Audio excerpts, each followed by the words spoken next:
The protagonist always felt free in the village and could also sleep well. His previous life in the village was quite satisfactory, but suddenly, his old man asked him to be a bodyguard for a young lady, which was something of a new experience for him. Which young lady was so lucky to have him after all? A news outlet reported on a new suspect in a bank robbery in Jiangnan, so he was arrested. Surprisingly, police found that the suspect was tied up and thrown into the police station. Police, now looking for a talented and brave hero. There was also news that Yicheng Pixin Elementary School announced that they had been funded. The mysterious contributor chose to remain anonymous. This elementary school will be the largest elementary school in Beichuan district. This news brought back old good memories for the young man, which he decided to put behind him. Now he had a trip ahead of him that would probably change a lot of things, but the large crowd kept him from passing quietly. Everyone was stepping on each other's feet, and Wang Zheng couldn't walk on the train in peace, and Wang Zhengyi had to step aside so that he wouldn't be accidentally hit and then trampled on. The young man, while other people were trying to squeeze into their seats, had found a good seat for himself next to a pretty girl with whom he wasted no time, and had already invited to dinner. Only the man sat in the wrong seat. He should have left. And if he wanted to flirt with the girl so badly, he should have done it somewhere else. Only he didn't realize it, and arrogantly replied to Wang Zheng, hinting at what kind of young man the country boy was, and this brat didn't know how to embarrass himself at all. Of course, Wang Zheng wasn't going to give in like this. Even if there were empty seats, as they said, it was already a matter of honor. Still, he continued to insist that the unfamiliar man leave his seat and go to his own. The one was extremely dissatisfied and thought to settle the matter with his money.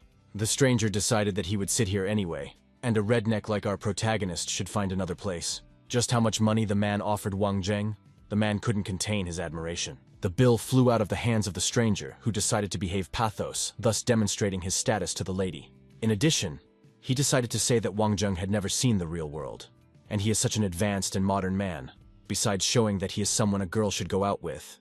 But he didn't have to show his peacock feathers for long. Wang Zheng was not a timid person, and realized that if he couldn't make an agreement with this man, he would have to do what this scum deserved. The behavior of the man was unworthy. Looking at him, you could immediately understand. With this man, it is better not to go on a date. A very good way to kick an insolent stranger out of your place is to simply throw away their phone. There was a huge crowd behind me. How do I find this phone now? It would definitely take a long time. Of course, now the arrogant demeanor would immediately change to confusion. If he doesn't go looking for his phone right now, he probably won't find it later, in case someone steals it. The man was angry, of course. He had to run through the crowd and give up his seat next to the lady. It would seem that the whole trip was for naught. This fool thought to crush Wang Zheng with his pressure, but he didn't seem to realize who he was attacking. The observers approved of the way the young man had managed to deal with that insolent man, for they could only be dealt with in such a way, such as they understood only force and the same insolence. The girl, in her turn, was also glad that there was an adequate person sitting next to her, and not some clingy man. So she decided to introduce herself as Su Huang. The girl was open-minded and studied at a medical university, and she was grateful for the rescue. Wang Zheng was initially surprised that the girl was so open, but it was still pleasantly surprising and conducive to familiarity. This asshole decided to return to Wang Zheng, still getting even for throwing away the phone, scaring the guy with his appearance and threats. In response, Wang Zheng had to threaten as well, because if this stranger didn't manage to calm himself down, he would have to stay behind the train. The man still didn't want to calm down, and continued to brazenly threaten Wang Zheng, knowing how scrumptious he was. Wang Zheng couldn't take this attitude anymore, and was ready to throw this impudent man out right now. But before that, if that idiot dares to say one more word, he'll have to feel a slap on his pig's head. He was so confident that he had the audacity to say that Wang Zheng would never succeed, because he was just a migrant worker. What kind of pathetic construction site did he come to? To move bricks? Or was he trying to get a stranger to find him a job? I think you're the one who got the poor guy to agree after all. He had no control over his words at all, and even after the first incident, he didn't realize who he had decided to argue with. This guy was also deaf.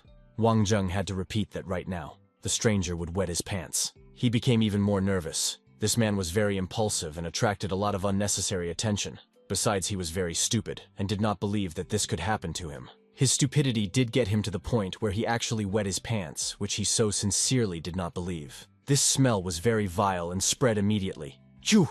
How could adults still pee in their pants? What a disgrace. This person not only has the intelligence of a child, but also the physiology too. People who were watching this conflict began to press the man, because he really had no shame. How could he not control his trips to the toilet? He should have gotten out of here and not stink up other people. But some of the people went further and decided to make a video of him and then publish it on social networks. He didn't have a good trip, but other people had a lot of fun watching this fool.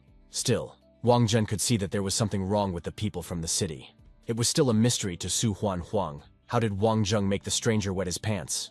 It was a little secret, and Wang Zheng was willing to reveal it for the girl. In fact, Wang Zheng had pierced the man with a needle in a certain place. After this fact, it could be concluded that Wang Zheng was a doctor of Chinese medicine. Su Huang was delighted because her new acquaintance knew so much about the meridians of the human body.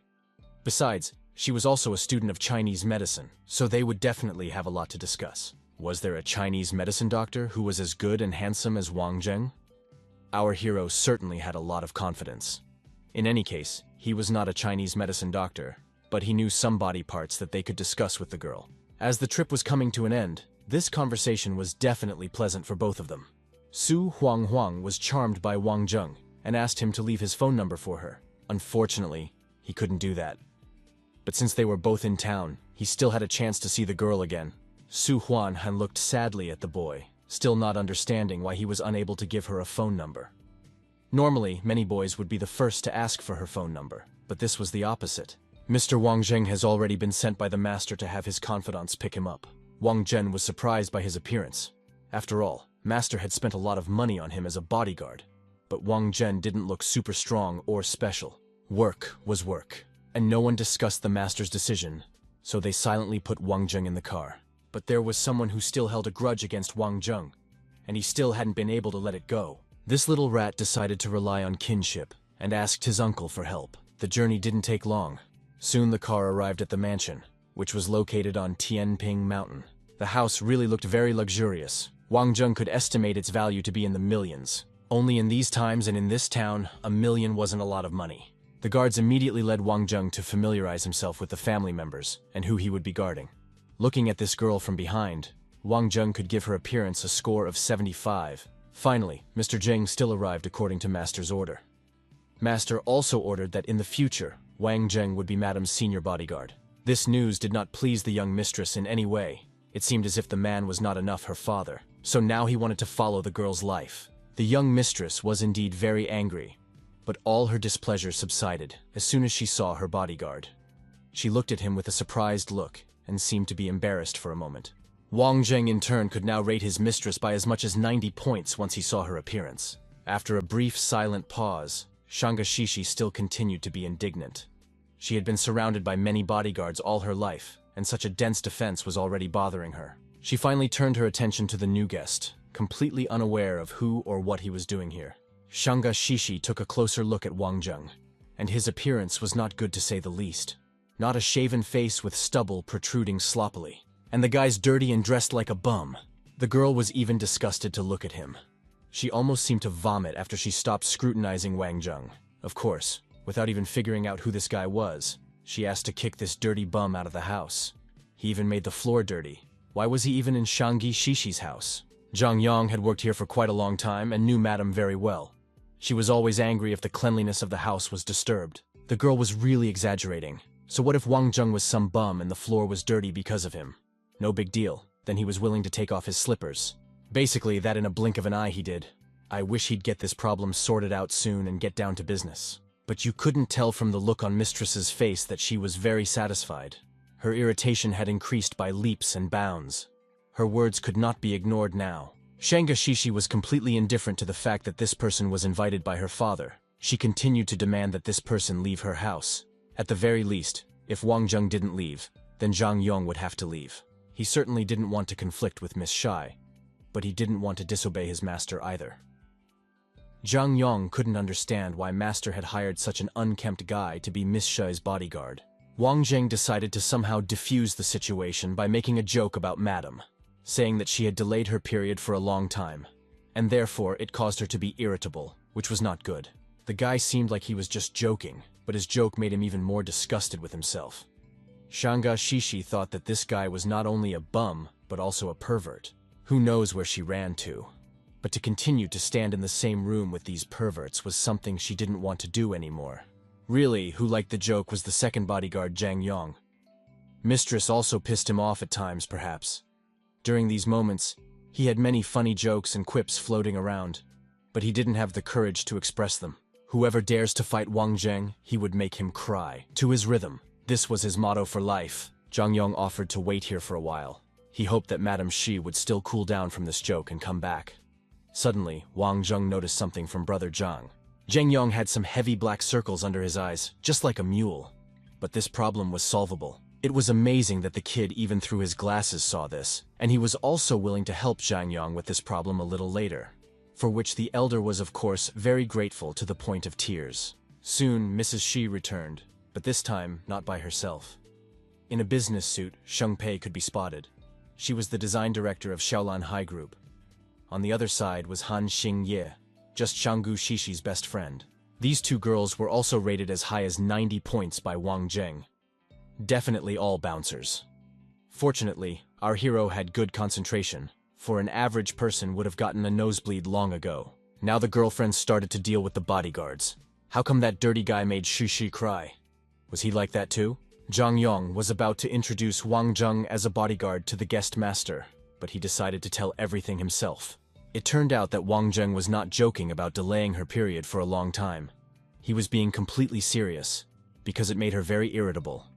In addition, if she didn't treat it, it was quite possible that acne would appear on her face, and the complications would go even further. After this detailed explanation, Han Xingye was extremely astonished, for in front of her was a very perceptive man. A man who would immediately realize that a girl had a problem with her period was rare indeed. In such a case, Shanggu Shishi's only hope was for Sister Sheng Pei.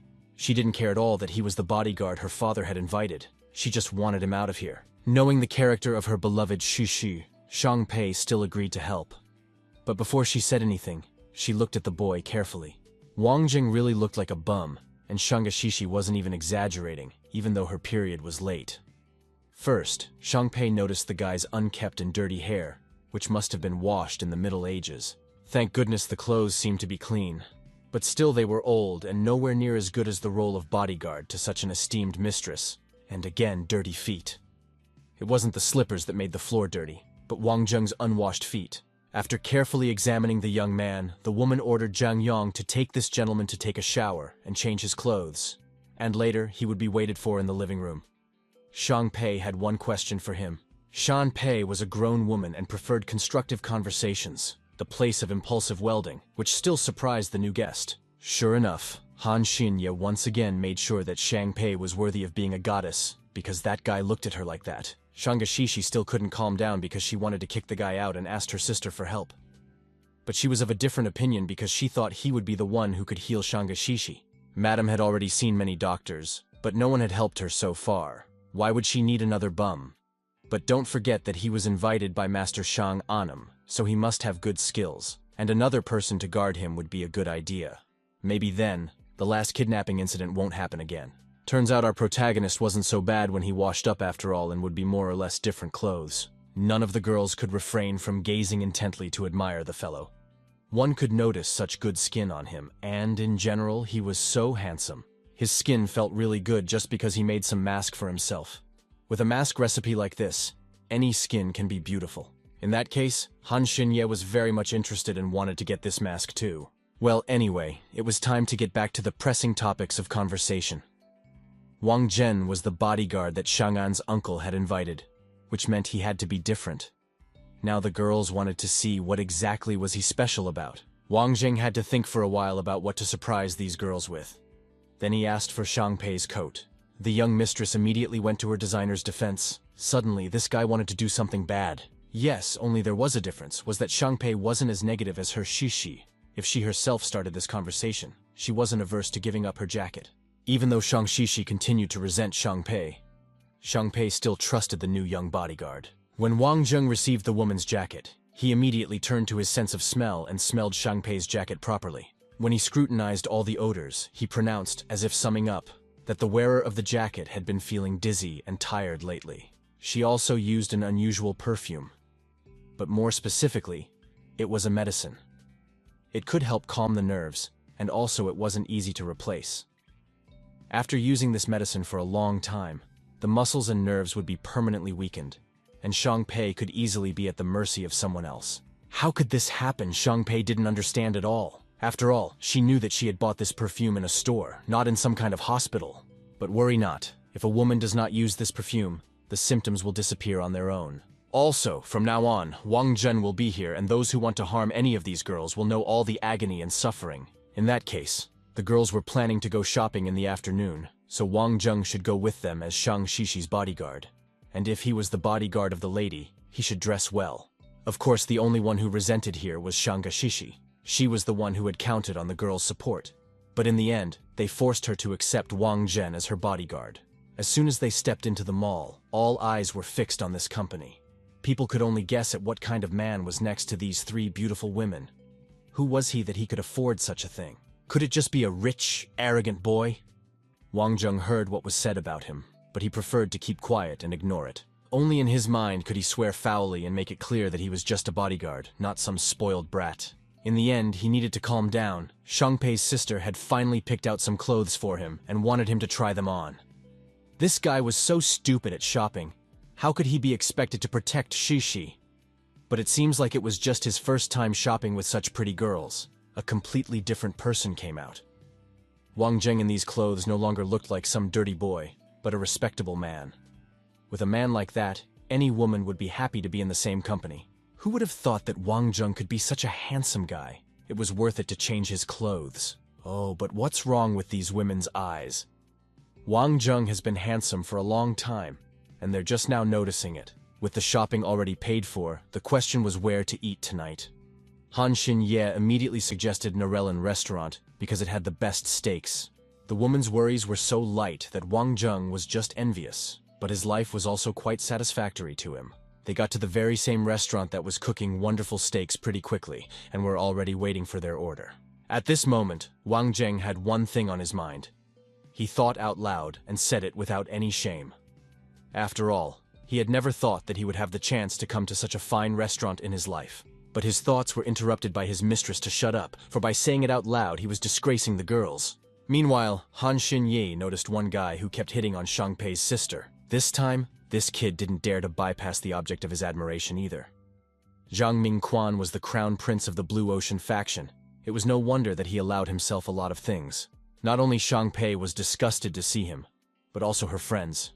Zhang Mingquan had the face of an upstart, which was disgusting for the girls to look at. To think, Zhang Mingquan and Xiang Pei met completely by chance, of course. The guy thought it was fate, but the mood and attitude of everyone towards Zhang Ming was silent, and it was clear that no one was happy to see him. And yet this man was quite persistent, and kept hovering over the table. But this time he was interested in a new gentleman whom he saw for the first time. Shang Shishi decided to introduce Wang Zhen not as her bodyguard, but as Xiang Pei's boyfriend. Jiang Ming, of course, had some questions for the girl. When did she have a boyfriend? Xiang Pei decided to play along with her friend, and hoped that this annoying beau would leave her alone afterwards. So she made it clear that she was really dating Wang Zheng.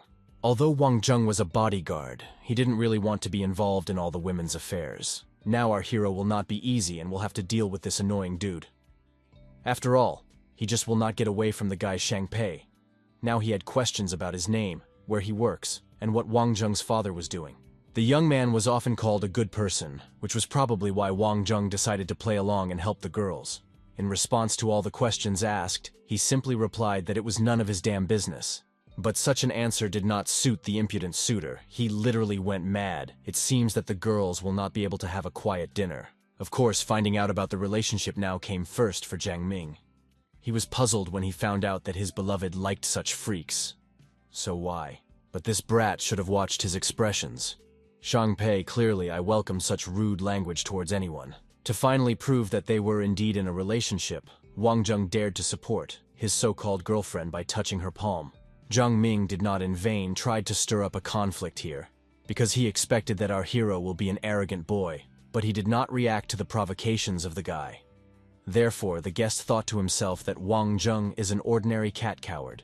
To push the mood to the limit, Jiang Ming ordered to hit him if Wang Zheng had courage and was not a coward. Wang Zheng dared to take a step towards the woman Jiang Ming loved. Now he wanted to see if he could manage not to kill this man. Just as this scumbag had asked, Wang Zhen actually complied with this request. He already had nothing to lose. The girls had already gotten him involved in this situation. Besides, even though they did it, they didn't expect this little conflict to turn into a fight, so they were surprised. Jiangming had gotten his way because now the fight had really started. Although even so, the provocateur could not do anything towards Wang Zheng now. Who would have thought that he would hit that exact spot? Wang Zheng didn't even originally want to do this yet. He was just fulfilling Jiang Ming's wish. But he couldn't even think that this guy would turn out to be such a weakling. If anyone watching dared to cause trouble for the ladies or Wang Zheng, he would be guaranteed the same pain as that insolent Jiang Ming. No one wanted to get into trouble since it was not their fight, and the comrade had started it himself. Toward the end, when he was picked up, Jiang Ming tried to still bark something there, hoping that he would be able to restore his reputation in the future. Shang Pei could see that things were bad. After all, Jiang Mingquan was a stubborn man and was unlikely to ever let Wang Zheng go, since he had hit his most vulnerable spot. But at any rate, Wang Zheng was the Shang family's bodyguard, which meant he had to take care of Shang Pei as well. This rascal, in Shang Shishi's opinion, had turned everything upside down and created new problems. In addition, the image of Madame that had been created in her head had collapsed again. Even though she was his boss, Wang Zheng didn't care at all that her idea of him had collapsed. At any rate, he was a man, and he also didn't have a delayed period. Shang Shishi has finally met her blood enemy, he. After that incident, the atmosphere in the company was quite relaxed. Everyone at the table continued to joke and eat. The friendly atmosphere was restored again. But voices were heard. According to the statement, there was a person here who was disturbing the peace. So Jiang Ming and his comrades returned not alone, but with representatives of the authorities. The girls didn't understand why this ragamuffin was back again, but they had to be extremely cautious, because next to him was Wang Huiping, the deputy chief of police, in this area. Jiang Ming was completely unable to fight, and was now asking for someone to do it for him. Wasn't he ashamed? Apparently not. He dishonestly accused Wang Zheng of suddenly kicking him here while explaining the whole situation to Uncle Huiping. But the words were completely unreliable. Did anyone see the incident? In that case, the same question was posed to Wang Zheng. Did he have proof that he had not hit anyone? The witnesses were all girls, and Jiang Mingquan's words were all poisonous slander. In that case, another fact rose up. This whole company might have been in collusion, and their words were not trustworthy. Shang Shishi was completely confused. She didn't expect to be disbelieved. Why would they believe that asshole? The answer was perfectly simple, and even Wang Zheng knew the answer to this question. It was very simple. Huiping believed Jiang Ming because he had a rich father. And in Jiang Ming's opinion, Wang Zheng was just a dirty fish that couldn't compare to him. It's nice to talk behind someone's back, such harsh remarks, while you're being guarded, isn't it? Wang Zheng was not at all afraid of being caught by the police. He just hated this kind of scumbag like Jiang Ming. From that moment on, our protagonist decided that from now on, whenever he saw Jiang Ming, he would give him koppnyaki, and just now was the first time. Han Xinye was simply ecstatic, for this was worked out perfectly. She had never seen such efficiency before. Jiang Ming wasn't going to joke around anymore. He decided to use the weapons he usually carried for emergencies. Now it was openly threatening Wang Zheng. Even the policeman himself had not expected such an aggressive reaction. His task was to keep order, but so far he was not doing a very good job of it. Jiang Ming decided to go for broke. He didn't just point this weapon. He had already prepared to shoot Wang Zheng, wanting to kill him to death. He didn't seem to care much about the consequences. He was relying on his rich father to cover for him, but that fool still didn't understand anything. Was he worthy of marrying a girl like Shang Pei, if he couldn't even stand up for himself? Now his foul threats towards the guy were gone. He prayed for one thing, that Wang Zheng would let him go, for there was no way he could break free from the strong grip. He was afraid of being strangled. At this moment, Wang Zheng realized one thing. He had been away from the city for too long. Many things had changed during his absence. In that case, he would no longer be as polite as before. Even though Jiang Ming started threatening first and almost killed Wang Zheng, as well as disrupting law and order, the police were still on his side and demanded that Jiang Ming be released. It turns out that it wasn't him who was breaking the law and order, but Wang Zheng. Jiang Ming was so pathetic and weak that he was now begging Uncle Huiping to save him. Now he had no way to hide behind his back. He was being held hostage. Truth be told, Wang Zheng didn't care at all if a policeman decided to do something, shoot him, or imprison him. Huiping. And even more so, his associates were not Wang Zhenwu's opponents, just a bunch of scum who can't even keep order and fulfill their duties. They should have taken care of their own lives, not Jiang Ming's life. Wang Zheng was willing to tell his life rules. First, he could stand up for himself, and no one could bully his men, and especially no one dared to abuse his woman. And if anyone dared to do so, they would directly deal with Wang Zheng, and it would not be a pleasant experience. Secondly, Wang Zheng was a calm person. Not many people could provoke him, but if someone did manage to do so, he would remember the incident for the rest of his life. Third, Wang Zheng, in his opinion, was not very wise, at least because he lived with one line on life. If you don't offend him, he won't offend anyone. But if it still happened that someone offended him or his friends, in that case, Wang Zheng would have to destroy that person. From these words, it became clear to the policeman the man in front of him was not such a simple guy. This pathetic child of the Jiang family, every day, caused Huiping some trouble that he himself had caused. But could the policeman afford to back down? This time, something happened in Huiping's brain. He remembered that he was not a personal guard, but a representative of justice. Zhang Mingquan grabbed the police gun, but order was broken by everyone. According to the law, all parties are required to go to the police station. But the idea that someone wanted to detain the young lady didn't please the head disciple of the first martial arts family in Beijing, Li Jian. Huiping was only lacking Li Jie to be happy. He couldn't deal with Zhang Ming, and then the others came along. Li Jian, of course, didn't just come for no reason, and he was called by Miss Shang. As soon as Li Jian's teacher heard that the young lady was in danger, he immediately asked Li Jian to come to help. Still, the guy came just in time. The girls were already in a panic, plus they wanted to teach these assholes a lesson for ruining their evening. They were just eating, and this group of police suddenly burst into the hall and wanted to arrest everyone. What an outrage! But there was the most disgusting guy. Not only did he want to hurt Shang Pei, but he also wanted to do it to Han Xinye as well. That pervert kept staring at Han Xinye's breasts, and she was such a pure and innocent girl, and that pervert was staring at her like a lustful skunk. Who would marry her after that? This story was enough to make Li Jian blaze with fire and hatred towards these characters. Zhang Ming still decided to protest against Han Xinye's words. Molly, who needs this stinking girl? What kind of nonsense is she even saying? She was nothing to be looked at. These words were giving him a hard time. Wang Zheng had a firm grip on his throat. In the end, he ordered Uncle Huiping to arrest everyone again, but would his uncle listen to him? But the policeman hung on like a broken record. To catch this company for Zhang Ming? Or not to make new enemies after all? Those were the questions that were on his mind right now. Han Xing saw the policeman's hesitation perfectly, so she decided to enlighten the situation a little for him. Next to her was the best student of Han's first martial arts school, and she was Han Xing's eldest daughter. Could Huiping now realize the situation? It seems. Not only did Huiping begin to sort out the situation, but there was a bigger fish for Zhang Ming, someone he feared like his death. He started to swear that he really didn't look at Han Xin's chest, but it was too late. Maybe he wasn't really looking at the girl's charms. But what did it matter? If he'd made this whole mess, let him eat his fill. His excuses were ineffective. He looked even more pathetic in the eyes of men. This day would be remembered for a long time, because this time there was no Uncle Huiping to help him, no skirt to hide behind and scream like a cowardly dog. Today he had to answer for all his actions. It was too good to seem real. We can only hope that this will be a lesson to him. As he fell to the floor, he kept asking for help from Uncle Huiping, who saw the whole rotten insides of this scumbag. Of course, there was nothing Uncle could do to help this boy anymore.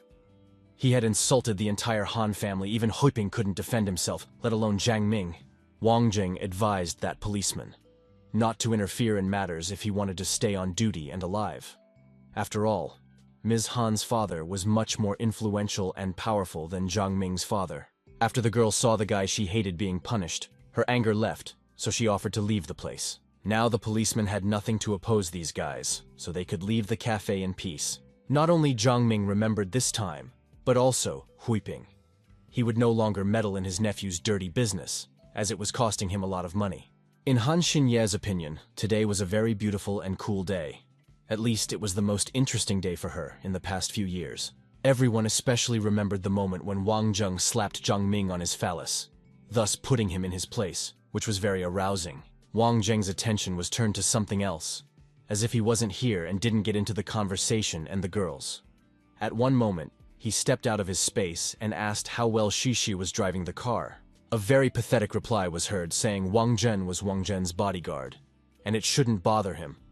Besides, he shouldn't have called Shishu by her first name, just Madam. But all these formalities were of very little concern to him, as if he didn't hear Shishi's claims. because there were bigger problems. The girls should have gotten rid of the car that was following them.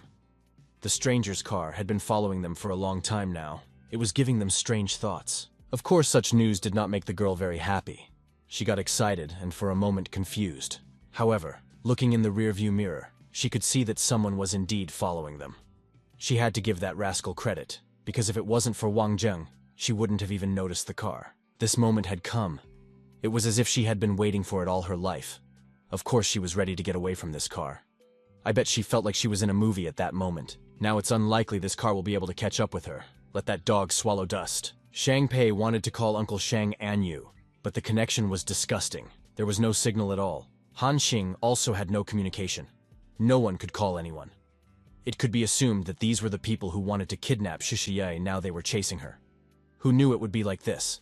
In that case, one could ask Li Jian to escort them. Things were bad. No matter how fast the girl chased, she still couldn't get rid of the pursuing car. Shizha finally remembered that she had a bodyguard after all.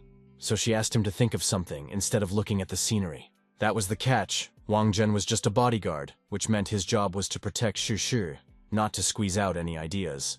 This answer, of course, angered the girl. She hadn't expected to have a subordinate who wasn't so docile, and it was hard to call him a subordinate. Was he a man or not? Of course he was a man, but he wasn't late in his period, like girls do. These sneers were definitely getting to Shi Shi by now. But nevertheless, there was nothing she could do about it other than just being angry. Seeing that his mistress was completely angry, Wang Zheng decided to take pity and give her some advice after all. His advice was that the girl should not drive the car in the direction of Tianping Mountain Fork, and tried to go to the outback. A whole hour had already passed and Wang Zheng still hadn't managed to get rid of his pursuers. Shishi was starting to get nervous.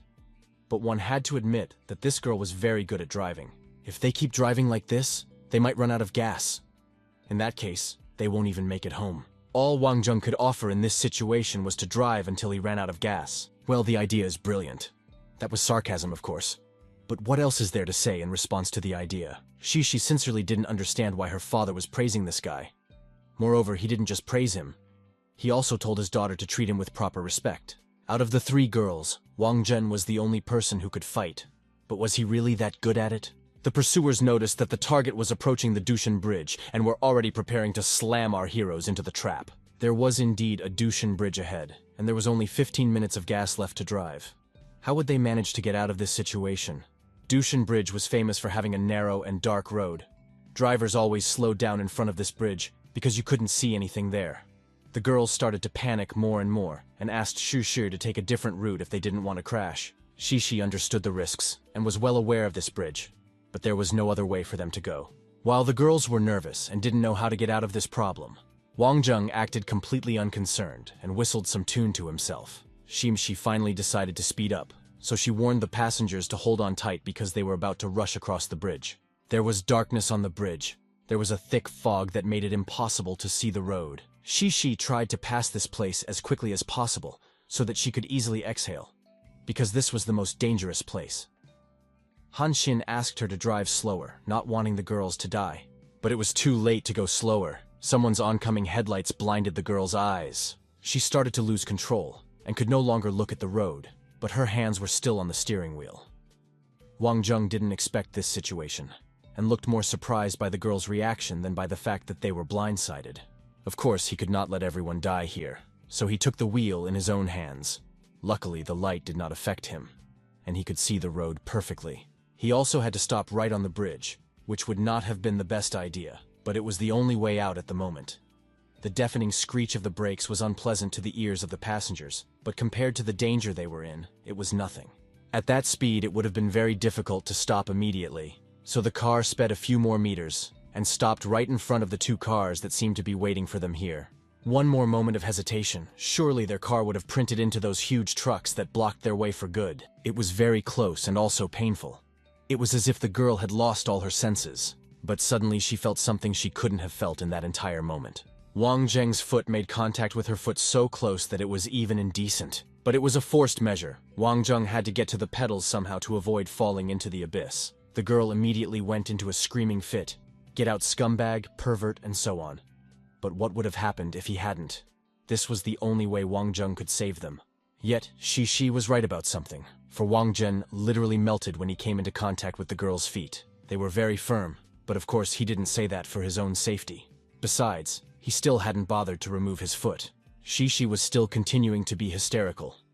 But it was clear from the looks of her friends that this was not the time for arguments. Looks like they ran into the bandits again. It was a planned kidnapping. The red car was just the bait that finally led them to this bridge. And now the boys have walked into a real trap. There's 2 huge trucks in front and that red chase car in the back. What are we gonna do now? Did Wang Zheng realize what he was doing when he advised his mistress to do something like this? But in any case, he's the one who has to deal with it now. Only he continued to remain silent and nothing would be. Whether he believed it or not, when Shi returned home, he would definitely call his father and tell him to get Wang Zheng out of this job far away. That was all he cared about. The question was, would the girl be able to come back? But all of this was no joke. In this situation, the girls could only rely on Wang Zheng and counted on him. He was the only one who could protect the girls, and besides, he had to do it. And if Han Xin was caught, she didn't even dare to think about what would be done to her. The girl's words were convincing, so Wang Zheng still decided to take on this heavy burden. In addition, he didn't care whether or not he would be fired from his job, unlike Shi, who could only threaten to do so. Wang Zheng immediately decided to take some action. Shi wanted to say something sarcastic to him, but he ordered her to sit in the car and don't move. The kidnappers did not expect to see a man here, nor had they heard anything about him at all. The information told them that only 3 girls were supposed to be in the car. Besides, this man looked very weak. But in any case, they had 9 guns to spare, which meant some kid wouldn't be a hindrance to them. So many preparations, and to meet some girls with a security guard? What brought this brother here? Why doesn't he tell Wang Zheng about it? The kidnappers' plans were very simple. The stranger just wanted to take the girl from the Shang family. Was there any objection? Wang Zheng didn't mind at all, and allowed the stranger to do as he wished. But did Wang Zheng really think he was a man? Was there anything he could do? But didn't this woman see that the strangers had 9 barrels? Besides, they only wanted Shi, not Wang Zheng. The girl was in danger. Why did Wang Zheng have to intervene? Wang Zheng seemed to be a bodyguard. How could he do such a thing? But the girls didn't fall for these provocations. They knew that everything was fine. Wang Zheng was just teasing Shi and would protect them. But will they really be able to avoid any harm? Wang Zheng was a little nervous, so he decided to ask the stranger to light his cigarette. The stalker noticed that Wang Zheng had a good attitude toward them, so he was favorable to our hero and gladly gave a smoke. Besides, after this cigarette, the stranger was ready to give Wang Zheng a special show. What Han Xin and not only Han Xin were afraid of and avoided, Wang Zheng probably felt like he was on some kind of evening walk. Completely unconcerned, he still lit his cigarette. When he began to exhale the smoke of the cigarette, you could smell a very unusual, luscious aroma. It was not only heard in the vicinity, but it spread for several meters. This fragrance could even be smelled by Shi, who was sitting in the car. How could one cigarette produce so much smoke? Yes, and also by the smell of unusual smoke. But after a few seconds, something unusual could be noticed. Wang Zheng was still standing in his place and calmly smoking a cigarette. But the pursuers beside him were swaying on the floor and couldn't get up. No, they didn't fall unconscious. They were in terrible pain, but they couldn't do anything. This was simply marvelous. These people had taken such a reaction from Wang Zheng's cigarette. But in that case, why were the girls okay if they also felt the smoke? The secret was that this drug only worked on men. The cigarette was not easy. Its smoke could increase the secretion of male hormones 100 times. Of course, such a thing would make the girls fine. But as for Wang Zheng, he wasn't stupid enough to use a medicine that could harm him. The question was, how long did this effect last? Han Xin was starting to feel a little guilty looking at these men's torment. The effect should have worn off quite soon.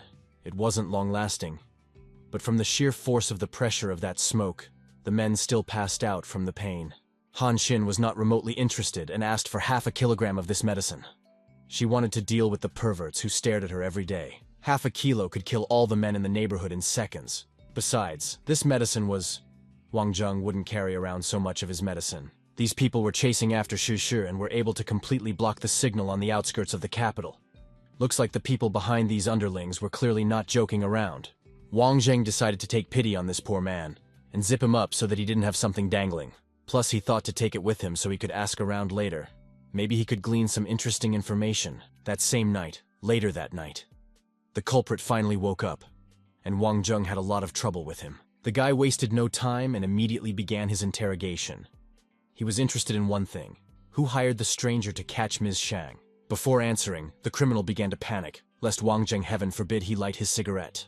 If his memory was correct, he remembered that this guy, who didn't look strong at all, was able to take down several opponents stronger than him with just the smoke from a cigarette. To think that even 9 barrels couldn't stop Wang Zheng. But the stranger hastened to forget these memories, for now was not the time to think about them. A life was at stake. He hoped that if he told everything, Wang Zheng would promise him not to kill him. But he had no right to make demands right now. In that case, the perpetrator was willing to tell everything he knew. From his words, it became known that Li Minhao of the King Long Group was the one who tried to catch Shi Shi. Besides, Li Minhao belonged to the biggest faction in the capital, and they had no reason to do small matters like kidnapping a rich young girl.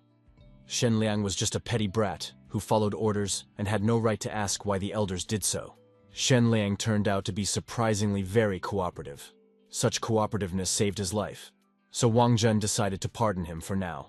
In any case, Shen Liang was very grateful for it. His life was precious to him.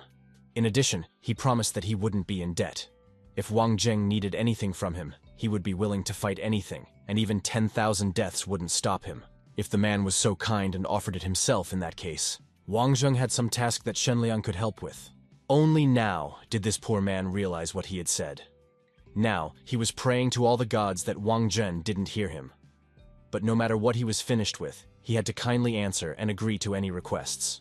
He was about to say something else, but some kind of pill went into his mouth. Shen Liang didn't even have time to realize this point. He had already swallowed this pill and couldn't get it out. Was Wang Zheng really a cheat? He had promised that he wouldn't kill the guy. So what did he give him then? In fact, Wang Zheng, just as promised, he would keep his promise and not kill Shen Liang. The pill that the man swallowed was the poison that Wang Zheng had created. It was called Undying in March. The effects of the poison would last for 3 whole months. During these months, Shen Liang would have to come to Wang Zheng for the antidote, or else otherwise his body would rot and die, with no chance of recovery. It was pointless for him to try to find a doctor to cure himself, as other medicines would only accelerate the effects of the poison. Besides, Shen Liang can't take other medicines if he has a cold or fever, in which case, not even God can save him. This poison pill would guarantee that Shen Liang would be truly obedient. Besides, he could tell Li Minghao everything that happened today, and especially he had to notify that idiot Li Ming afterward that Wang Zheng had returned to the city. Shen Liang actually did as he was ordered by Wang Zheng. As soon as he was released, he immediately went to the carpet to see his superior. He realized that he had done his job badly, so he asked Li Min to punish him for it. Li Min in turn nonchalantly stubbed out his cigarette, as if he was trying to digest all the words and everything that had happened today. The colleagues respected the fact that Shen Liang had the courage to take responsibility for the entire failure solely on himself. Besides, his colleagues had known him for a long time, and Shen Liang had helped me once before. It was surprising to hear that someone managed to screw him over so badly. Thanks to this situation, given Shen Liang's skills, the other colleagues wouldn't even have a chance to prove themselves. When his colleague's condemnation was over, Li Min also finished smoking his cigarette and decided to clarify if Shen Liang had missed anything. Something he still hadn't finished, and it was that all-important message. Before uttering this news, Li Ming eagerly and with some special excitement, he waited to hear about it. Wang Zheng, just as he said to convey that he had returned, Shen Liang conveyed, but he forgot some word. Li Ming knew Wang Zheng quite well, and immediately realized that Wang Zheng certainly did not forget to tell Li Minghao the idiot that his subordinate did not dare to say. Shen Liang was extremely surprised at how Li Ming was able to guess Wang Zheng's words. But of course, he didn't dare to ask about it out loud. Li Ming was in a special mood. It was as if he had been waiting for Wang Zheng for a long time, and finally, Wang Zheng was back. With Wang Zheng's appearance, Li Min will now be able to leave the Shang family alone. Wang Zheng didn't touch Li Min at all, nor did the latter touch him in return. But Li Min had waited so long for him to appear. In that case, Li Ming would continue to wait for Wang Zheng, and wait for the moment when they would meet face to face. Shanga Shishi was just perplexed by one thing, that her bodyguard let go of someone who tried to steal her. For those who would dare to make an attempt on Shu Shang's life, they deserved to be wounded 10,000 times alive, sprayed with hot pepper oil, beaten until they died, and then whipped after death. And no mercy. But did the so-cruel Mrs. Shishi not understand Wang Zheng's logic? His idea was to let the small fish go in order to catch bigger prey. It would seem that this was just philosophy, but only one Shishi was negative towards Wang Zheng's actions. Shangpei was quite supportive of the guy. After all, there was nothing wrong with the way Wang Zheng handled the matter. Shangpei trusted him, and for good reason. But Shishi was of a different opinion. Wang Zheng seemed to be a bad influence on Shangpei's sister. She shouldn't hang out with the guy anymore. In fact, Shangpei had just called Jiangnan, and he refused to send more men, saying that Wang Zheng would be enough to protect them. Such confidence was present not only in Uncle Chang'an, but also in Han Xing. Only Shishi was very negative, and her negativity was completely unfounded. The guy had done so much for her, but it was as if she didn't notice it. As for Han Xing, she trusted him enough, but decided that she would trust him even more if he gave her half a kilogram of that medicine. Wang Zheng in turn tried to pretend as if he hadn't heard anything. In the end, Shishi gave up, but not because the argument was enough, but because she felt a hellish pain that made her not even want to speak. Shishi was not even able to move, and Wang Zhen was trying to figure out what was happening to her. A friend knew what it was, and it was dysmenorrhea that happened every month, and the doctors couldn't cure it. Han Xinye didn't know why, but her dysmenorrhea was much more painful than the average person. Also, if she didn't have dysmenorrhea, her breasts would be bigger than they are now. I think someone there mentioned that it might help cure Shishi's disease. Perhaps this is the moment. Wang Zheng didn't have to beg for a long time. He immediately suggested that the girl lie down, and that she let him give her a massage to help quench her pain. The mistress did not resist, but before Wang Zheng started to massage her, the girl forbade him to touch her with his hands outside the massage area, or else she would personally kill Wang Zheng herself. Wang Zheng had already started massaging the point below her abdomen. To make the girl feel comfortable and not worry about that, he warned her that he only liked graceful girls, and she was not one of them. Shishi joked a rather strange feeling, for she really didn't have any more pain where Wang Zhen massaged. Besides, he didn't massage for that long. Finally, that pain was gone. She was no longer in pain anywhere, and she also felt a very pleasant comfort. If the girl felt better, Wang Zheng stopped massaging. Wouldn't he continue the massage anymore? Madame asked in surprise. Wang Zheng promised to give her another one, only tomorrow. The daily massage would help her get rid of her dysmenorrhea, and with Wang Zheng's medicine and acupuncture, her irregular periods would return to normal. For the first time in their short acquaintance, Shishi was grateful to this guy, for he had actually eased her suffering. The relationship seemed to be getting better, but Wang Zhen realized that he had just touched something unclean and should wash his hands quickly. Unfortunately, he said it out loud and made Shishi angry. Wang Zheng and Shishi's relationship was special, and no one tried to change that because their characters were different. But Shangpei was very grateful for the guy's help. It was a mere trifle to him, and felt that he was not to be thanked for it. Moreover, it should have been done a long time ago. Only Shangpei was thanking him for his help with the kidnappers. Uncle Chang'an was the brains behind the giant business in China. He managed to raise the entire Shang family to previously unseen heights in just 10 years. Shishi was his only daughter, always being hounded by business opponents and even people close to the Shang family who wanted her to get into trouble.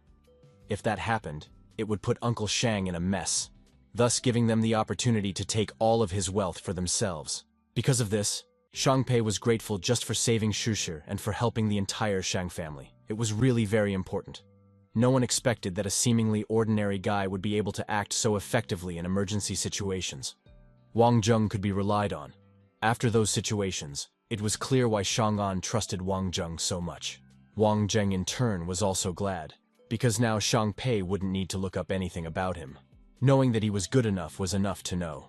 The girl was surprised that the guy already knew that she was gathering information. She decided not to say anything about it and refrain from saying anything, but she still wanted to ask a question. Shishi's parents divorced when she was young and her father was busy working.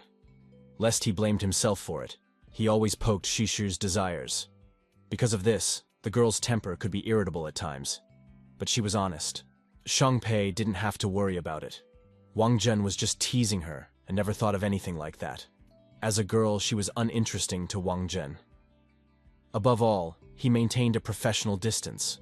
Wang Zhen was able to go against Shishi's wishes, but at the same time, he was Uncle Chang'an's trusted man. An incredible combo. Who was Wang Zheng really?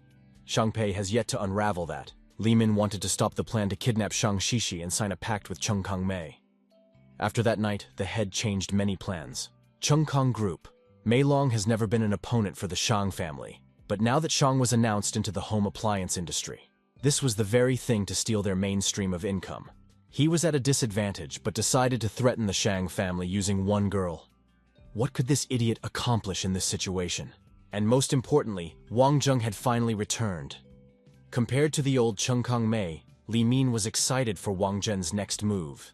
Shen Liang still didn't know what to do with that poison, so he decided to consult with his senior. Li Ming was sure that Wang Zheng would really keep his word and be able to give the antidote in 3 months, so Shen Liang should go, but if Shen Liang fails to fulfill Li Ming's assignment next time, he had better cower in a dark hole so that their paths would never cross again. These words were truly threatening, and of course Shen Liang would try his best. Serving Li Ming was lucrative, so he was still in this job. Li Ming in turn didn't understand one thing: why Wang Zhen had finally returned but still hadn't come to him. Would Li Min really have to come after him? Wang Zheng had been taking his mistress to KFD since morning, for only there was the roast duck that Han Xing was so eager to eat, and had already taken a seat for them. They were standing in traffic, but while they were standing, there were heard shouts that there had been a theft. Someone was asking for the thieves to be stopped. Their car was parked right in front of a crosswalk, where the poor woman could be seen running after the thieves and screaming for help. Shishi was quite an impressionable person, and couldn't pass by this calamity, so she asked her bodyguard to help this woman quickly. He agreed in principle, but in his own way, because he accelerated very sharply. Shishi moved a little, from the unexpected speed. Thus, he frightened not only her, but also the pedestrians who were peacefully crossing the crosswalk. But there was no other option to help the woman. He could not leave the car at the crosswalk. Wang Zheng jumped out of the car rather quickly, and lightning fast caught up with the thief, who had already gotten what he deserved. The first thief was empty-handed, but the second thief stole the woman's bag and was also caught. They had a very bad catch today. Wang Zheng spoiled it for them, but luckily the bag returned to the owner, for which she was very grateful to her rescuer. This woman's name was Yu Ai Liang, and her family had a chain of Likang Liangzi beauty salons. The woman was kind enough to give her business card to Wang Zheng. For today's deed, she was ready to repay the guy when she got the chance. Wang Zheng didn't have a hard time after all, so he asked Yue not to worry about it. But already, she found Wang Zheng to be a very polite person. Besides, there were very few people these days with abilities like our hero, and also with enthusiasm. Shisai was watching all this with a smile, but suddenly some girl pushed her away gently. Wang Zheng was surrounded by crowds of female fans asking for his autograph. He didn't like this kind of attention, so he decided to ask his mistress for help. Only she brushed it off. He had to make sure he was handsome when catching the thief, so let him enjoy the pretty colors because he attracted the fat flies. Wang Zheng was in big trouble. Now he was a local star, and the cherished fiancé for any of these girls. Who said it was impossible to catch a thief right away? But asking for an autograph was too much. All this joy was interrupted by the police. Wang Zheng was now suspected of assault and battery. The police needed to establish some details about the incident, so he had to go to the station to give a statement. The first to defend Wang Zheng was, of course, Shi. Wang Zheng acted in self-defense and did what he was supposed to do. Why is he now being accused of assault? Why weren't the criminals charged with theft? All these arguments would not work on the stubborn policeman, so Wang Zheng decided to start from afar. The first thing he noticed was that this policeman was from the Pingjiang district office, which was correct. The policeman was still very busy, so he asked Wang Zheng to come with him as soon as possible. Yes, only the guys were also very busy, and they didn't have time to go with some dirty policeman. Han Xinye was still waiting for them at the restaurant to start their meal. But no matter how assertive Shi was, the policeman couldn't miss his prey either, so he ordered Wang Zheng to come with him. The police officer's insolence was out of line, but he got what he deserved. It wasn't just because he was unreasonably harassing Wang Zheng. There was another reason, which only our hero noticed. Of course, people were immediately frightened that their recent hero had beaten up a policeman so easily. The crowd raised the alarm for someone to call the police, because where has it been seen that policemen are beaten up? The first person who realized why Wang Zheng decided to beat up the policeman was the same woman Yu Ai Liang. She noticed that it was not a real policeman, but a cheat. The pseudo-officer immediately revealed himself, and didn't even try to lie that he wasn't. It would have been useless anyway. The kid seemed to want to help his friends by pretending to be a police officer and even tried to go against Wang Zheng. He's brave, and his acting skills certainly left a lot to be desired. The woman, of course, could not pass by this incident either, so immediately brought the real police. After all, she was now also involved in the case. These thieves would get their fill, but above all, the police also needed the help of this nice woman, whom the policeman called Madame Head. For today's incident, Yu Ailiang was thankful enough and now decided to ask for the young man's business cards to thank him in the future. But he was just a bodyguard and didn't have a business card, but he had a social media account. In that case, Yu Ailiang was grateful if he added her as a friend. But right now, they had to hurry up. Han Xing had already waited for them there for quite some time. If Wang Zheng needed any help in the future, he could feel free to boldly contact Yu Ailiang. As the woman said goodbye, she realized that Wang Zheng was not at all like an ordinary 27-year-old guy, and he would also be a good fit for her family. Now she had to call someone urgently. Finally, they still made it to this famous restaurant where the best chicken was cooked. Wang Zheng took it upon himself, as a man, to cut the chicken for everyone, and he did it very skillfully, as if he had been studying for this moment for several years. After such a demonstration of kitchen skills, the girls were delighted. Wang Zheng was certainly at the top of his game. Not every man had such skills and knew so much. Han Xing sincerely admired these skills and wanted to learn such a trick too, because if she learned it, she would be able to open a fried chicken restaurant in China and become like Xi, a famous beauty in China. Such requests certainly didn't please Wang Zheng very much. As the saying goes, it was starting again. In this case, if the girls were not going to eat it, they could give their portions to Wang Zheng. But who said they wouldn't eat it? The girls were very curious to eat what Wang Zheng had sliced on their plate. At this moment, they resembled hungry tigresses, or was it the smell of the dishes here that affected them so much? Shang Pei was grateful for Wang Zheng's concern, but she had already eaten. Therefore, if the guy wanted, he could take her portion. Wang Zheng certainly couldn't refuse such a favor. He liked meat very much, especially when it was cooked so deliciously. Shang Pei couldn't miss one detail, and that was the way Wang Zheng cut the roast duck. So stylishly sharp, was very similar, just like Shang Pei's father. Could it be that they knew each other? Shang Pei's father's name was Shang Zai Chao. From his appearance, one could tell that the guy was nervous and was hiding something and clearly gave out an untruth. His answer was that he couldn't know Shang Zai Chao, if only because he came from a rundown village and didn't know anyone in the capital. The sudden memory of Shang Pei's father raised questions in Han Xing's mind. Her father had died a few years ago, so why did she remember him so suddenly? Seeing that it was a sore subject, her friend decided to pause Han Xing from developing such a heavy topic for Shang Pei. And really the girl didn't want to continue this topic, so she just apologized and thought that she was wrong. In the end, it wasn't that important. She just thought that Wang Zheng ate the same way as her father. Wang Zheng had been silent all this time and didn't interfere in the conversation. It was obvious he knew a lot of things, but he had nothing to say. The conversation was interrupted by someone shouting.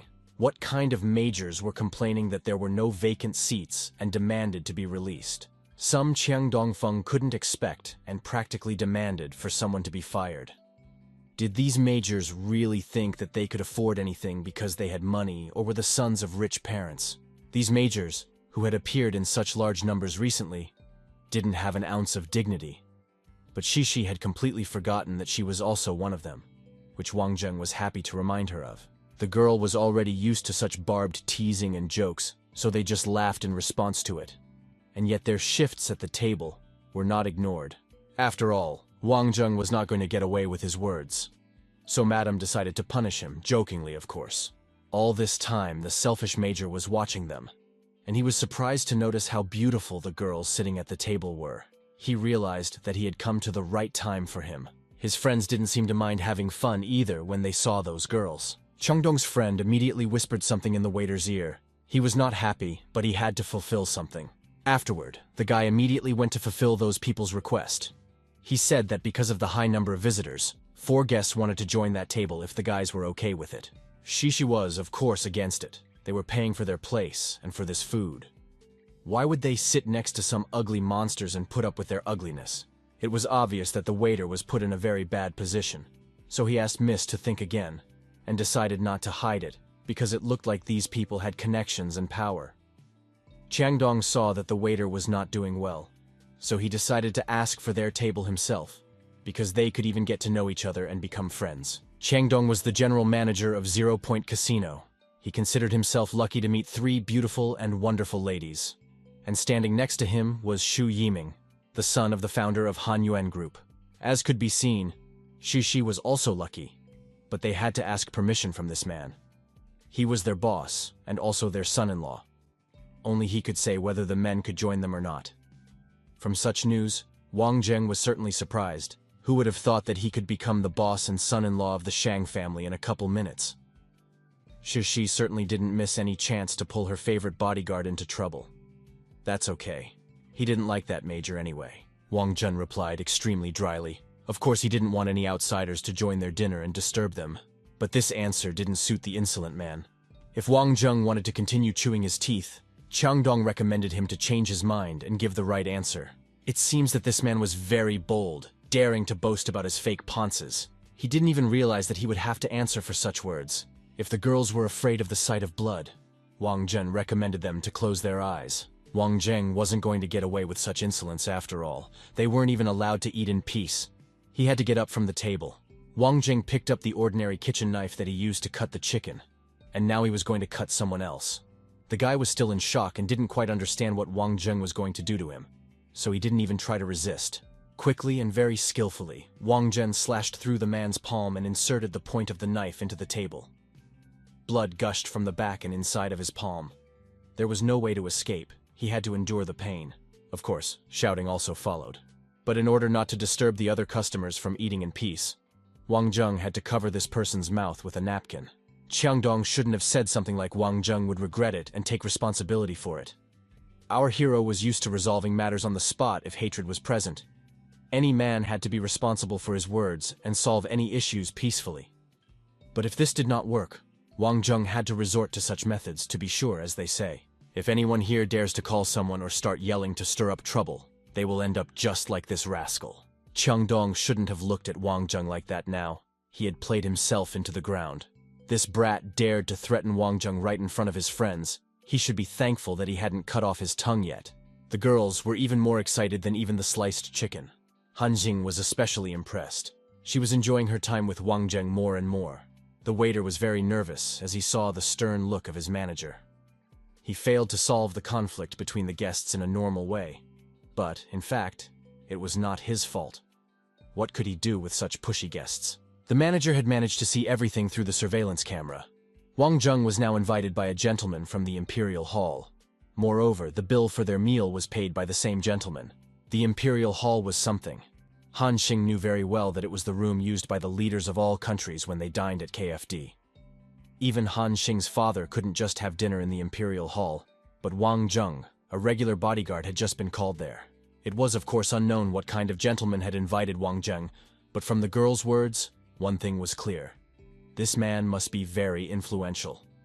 Han Xing urgently rushed the guy so that he wouldn't keep them waiting, and Han Xing also wanted to go there since she had never been there before. The girl had hoped to enter the Imperial Hall with Wang Zheng, but the manager stopped her. After all, only Mr. Wang Zheng was invited there. Han Xing really wanted to go there and see that very Imperial Hall. But she shouldn't be childish. The Imperial Hall was not a place she could enter just because she wanted to. Besides, in Wang Zheng's opinion, it might be inappropriate since no one knew who was in that hall. Wang Zheng asked him to wait here. If anything, he would tell the girls later. The manager remembered something, and relayed that a guest from the Imperial Hall had asked Qiangdong his friends to leave this place. Otherwise, no one guaranteed that nothing would happen tonight in the 0 Point Casino. Barely with a gag in his mouth, Qiangdong still spoke well and agreed to the terms. With his efforts, he quickly pulled the very same knife from his hand. His face was completely pale. It looked like he was about to faint, but surprisingly, he was holding up very well. He finally said that he would meet Wang Zheng again. Wang Zheng was still here and wasn't going to answer anything to this scumbag. In his mind, he thought that people like him should be gotten rid of as soon as possible. It was time to sit in that famous Imperial Hall after all. Even the door to it was special. Even outsiders couldn't pass by it, let alone enter it. Before Wang Zheng could even enter the room, he was already greeted at the doorstep. It was a long time for a person to seek this meeting, and finally, under these circumstances, he was able to do so. Wang Zheng still had a hunch about seeing an unfamiliar gentleman here, but Li Minghao, the man, decided to play around as if to remind Wang Zheng of the past, and uttered the following phrase: "Captain, Black Wolf reports." That was once, but now they weren't soldiers. Because there was no need to salute, Wang Zheng suggested that they just sit down. Li Min was beyond mad that the captain had finally decided to return. Whenever he wanted to give up in the past 4 years, he always thought of Wang Zheng. The only thing that had kept Li Ming going all these years until today was his friendship with Wang Zheng and his hatred for that family. A lot happened in that time. Unequal gunfights, on the verge of death. If it wasn't for them, the sharp knives of their dragon-scale special forces, the success wouldn't have been brought to where it was now. Soldier Sheng covered for his captain Wang Zheng and the others at the cost of his life, which was incredibly brave. Then a trap came their way. Someone who was least expected had set the dragon scales on purpose. Old Sheng would be here now if he hadn't stayed behind to cover Wang Zheng and Li Ming. After that incident, Li Min had lodged himself in the underworld in the capital. His close acquaintances had gone abroad, and Hadrian's whereabouts were still unknown. Ever since the captain went abroad, the assassin with the nickname of the Eastern Sinister King has become famous all over the world. It was rumored that he had single-handedly passed 7 gold medal challenges, and on the list of underworld assassins in a year, rising from the bottom to the list of the world's top 10 assassins. No one knew where this man was from. Some believed he was from Asia, but no one had even seen his face. And anyone who did see his face was already dead. Li Min was certain that Wang Zheng was that Eastern evil king. No one other than the very captain that Li Min knew so well possessed such admirable skills. The man originally thought that the captain was on a dangerous mission overseas, and in an attempt to drown out the echoes of the past, Wang Zheng supposedly plunged headfirst into his work.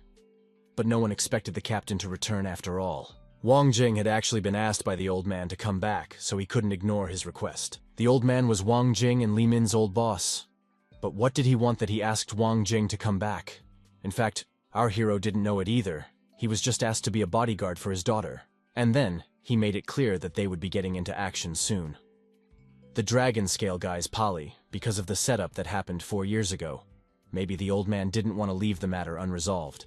In that case, if even the old chief decided to assist, then their revenge was much closer. But Li Minhao shouldn't have boiled over the incident from 4 years ago.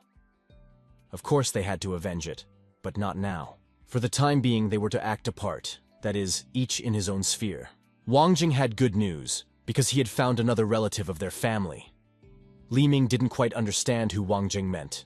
It turns out he was referring to old man Shang's daughter, Shan Drink. On the way to the mansion, Han Xing tried to bribe, seduce Wang Jing, but in the end, she couldn't get a single word out of him. Han Xing already suspected that this guy was from some secret service, because he was very difficult to talk to. Han Xing wanted to at least know who was the one, the gentleman who was in the Imperial Hall. Otherwise, she would think about it all night, suffering from insomnia, and then her breasts would be smaller, and Wang Jing would lose such a beautiful appearance in the future. Looks like this girl really knew how to talk nonsense, if she said everything. In that case, it was very clear she wanted to know the secret of the Imperial Hall, and also why Wang Zheng didn't want to talk about it. If Han Xing was willing to do something nice to Wang Zheng in the bathroom, in that case, Wang Zheng would probably tell Wang Zheng about it. But only Wang Zheng's perverted ideas did not like Shi. She tried to keep this pervert away from her friend as much as she could, but it seems that only Shi was a pervert. What kind of thoughts were going through her head? Wang Zheng only meant to fill the bathtub with water so that he could bathe.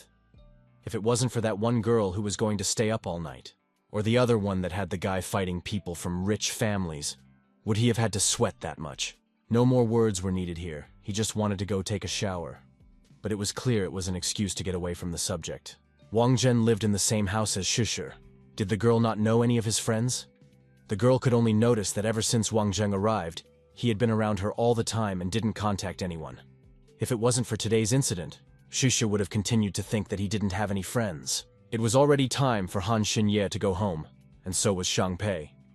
Her friend still wanted to stay, because so many interesting things had happened today. Shang Pei had already questioned Uncle Shang'an about what Han Xing was interested in. He only replied that not everything was clear. Wang Zhen seemed to have had an encounter with ghosts from the past. Still, Shang'an's decision was much more important than some imperial hall.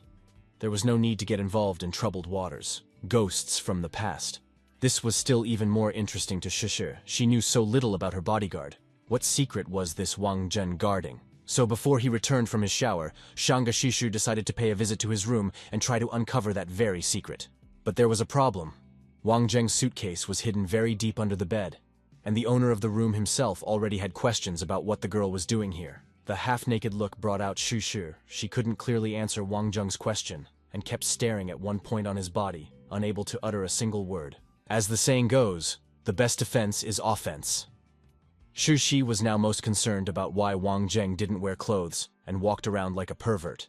But after all, this was his room, and he could do whatever he wanted here. This girl came into his room late at night and tried to lecture Wang Zheng. Did she want to work as Wang Zheng's bodyguard? In fact, the landlady of this house, who had lived here all her life, just had the wrong room. Besides, she was too lazy to take care of Wang Zheng. Once again, Xu Shi started singing the same song, saying that she would ask her father to fire Wang Zheng. But she was a rascal, barging into Wang Zheng's room and still daring to accuse him of something.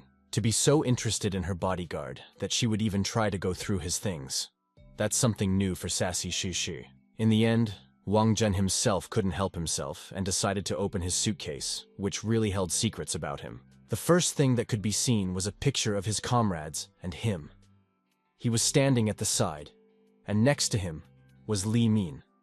Then you could see the old man, Shan, who had already died, and the man you would learn about later. These memories were very precious to Wang Zheng. With these people he had gone through both hell and heaven. The next morning was quite calm and free for him.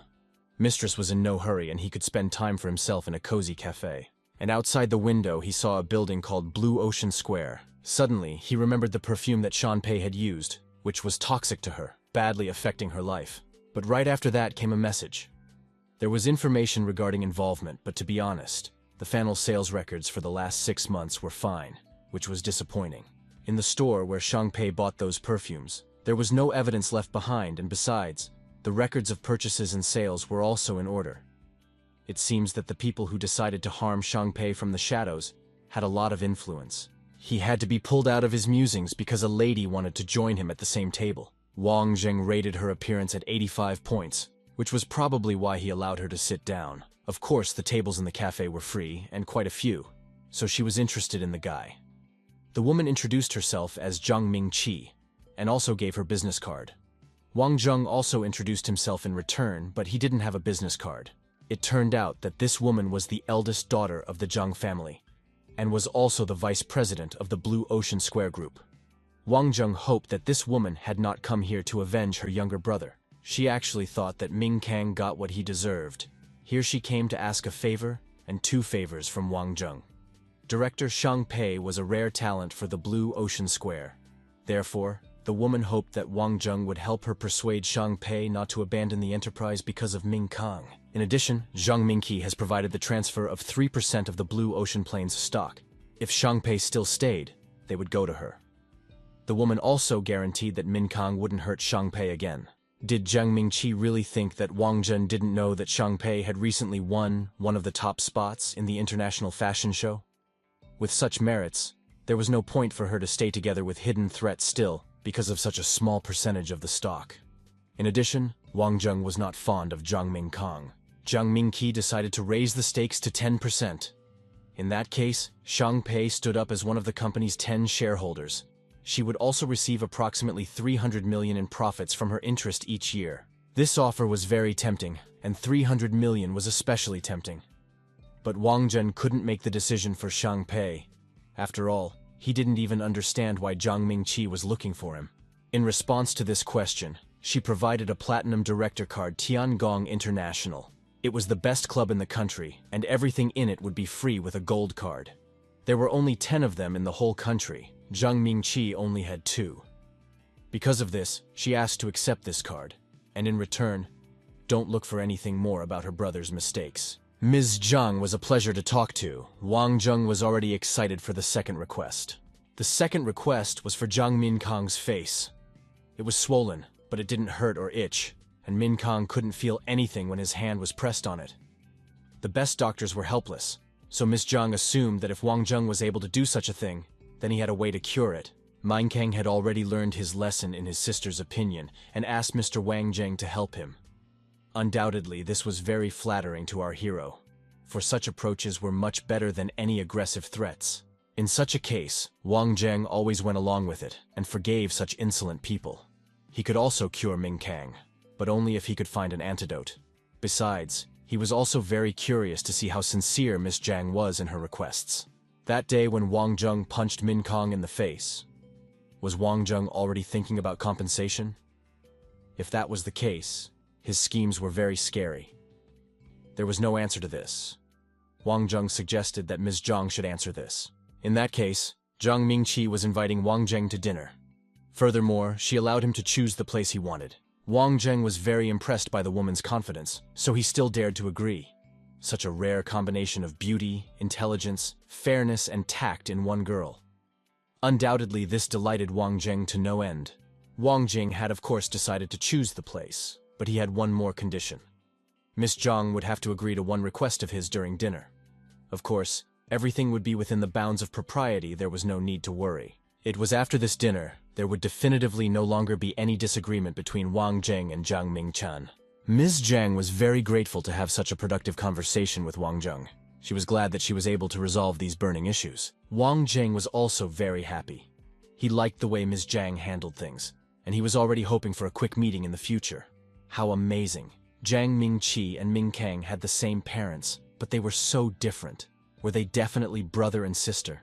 Wang Zheng was also looking forward to Tiangong International. He was very curious to see what was there. He would only go there when he had time. A whole 3 hours had passed, and Wang Zheng hadn't even moved since he said goodbye to Miss Zhang. He continued to admire the golden map. Let the whole world wait. Now you could do whatever you wanted with the gold infinity gold card.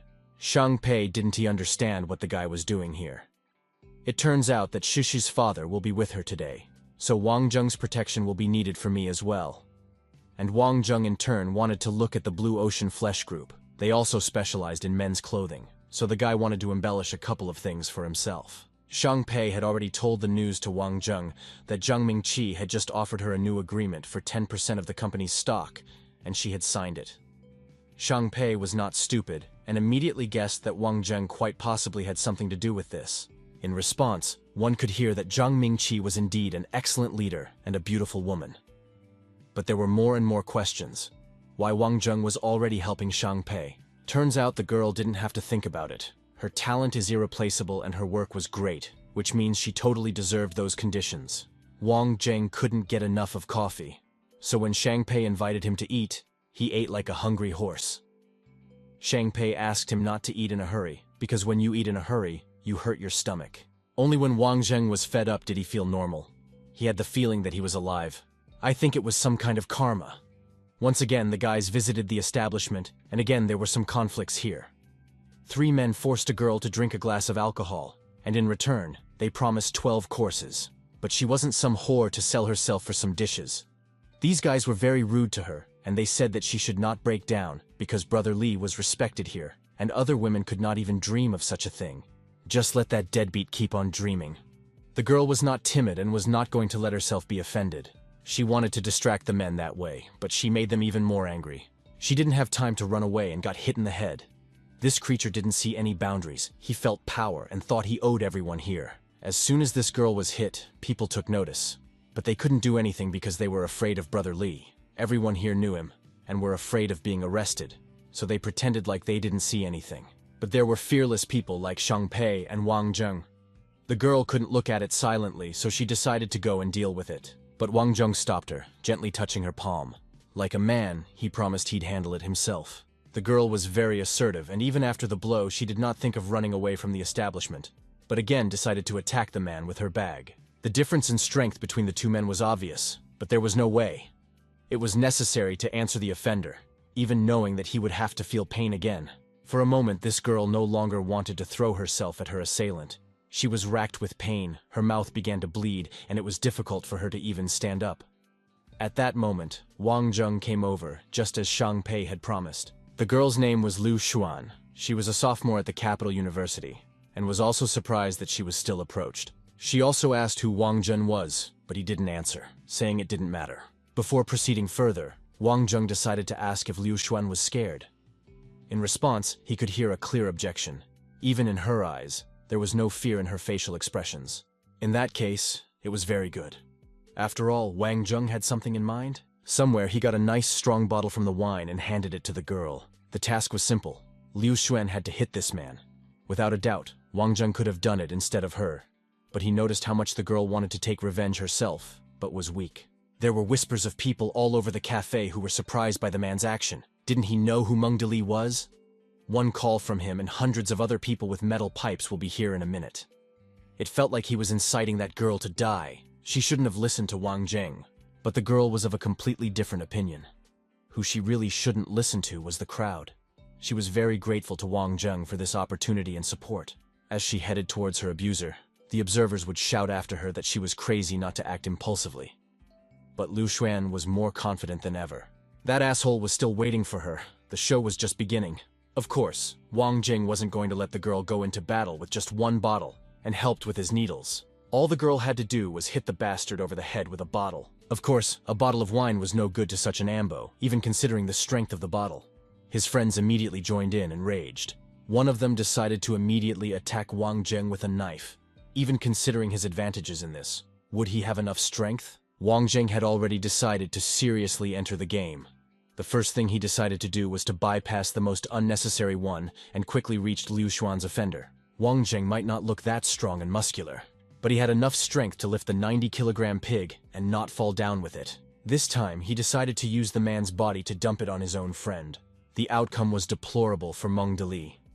His friend had not yet had time to hide the knife, put it right to Deli's stomach. It was completely accidental, but nothing more can be done about it. He really didn't do it on purpose, because Deli was already flying at him. He just couldn't react in time.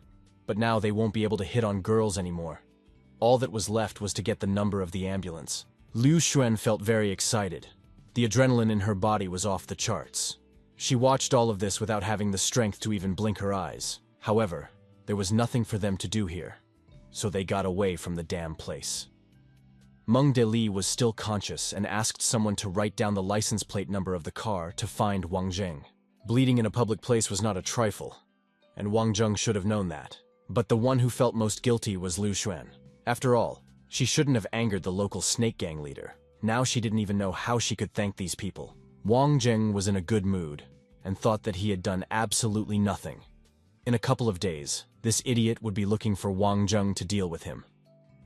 But as for the girl, she shouldn't go back to this part-time job. She would be better off focusing on her studies. It really wasn't a good part-time job for a young girl in Shangpei's opinion, but one could tell from the look in her eyes that Liu Xuan wasn't happy.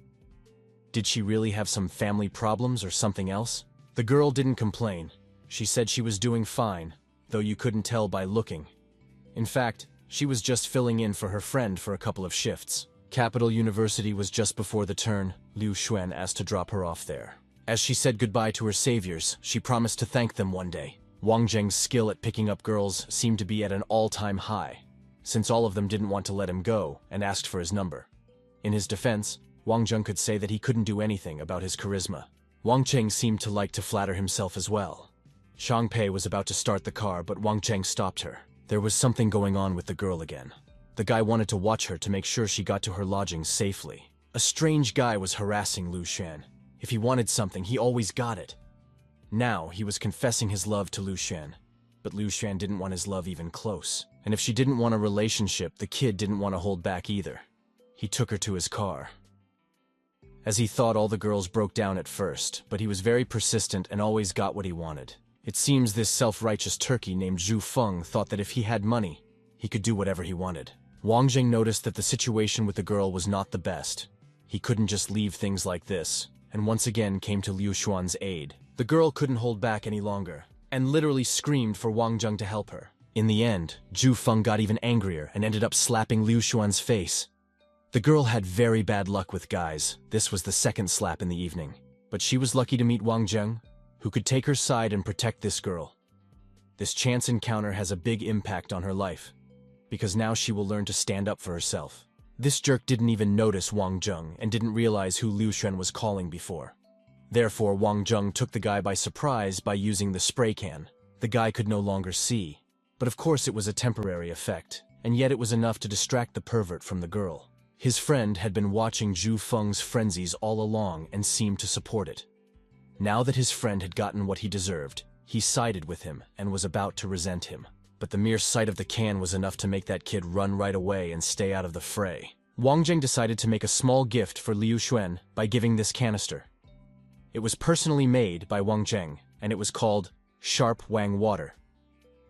No matter who disturbed the girl, she could just press the button of this canister a few times, and the effect would be 100 times stronger than the anti-wolf canister that was sold in the stores. Wang Zheng was about to leave, but Liu Xuan still wanted to teach that creep a lesson again, so that he would surely not harass her. When she did, she felt so much better.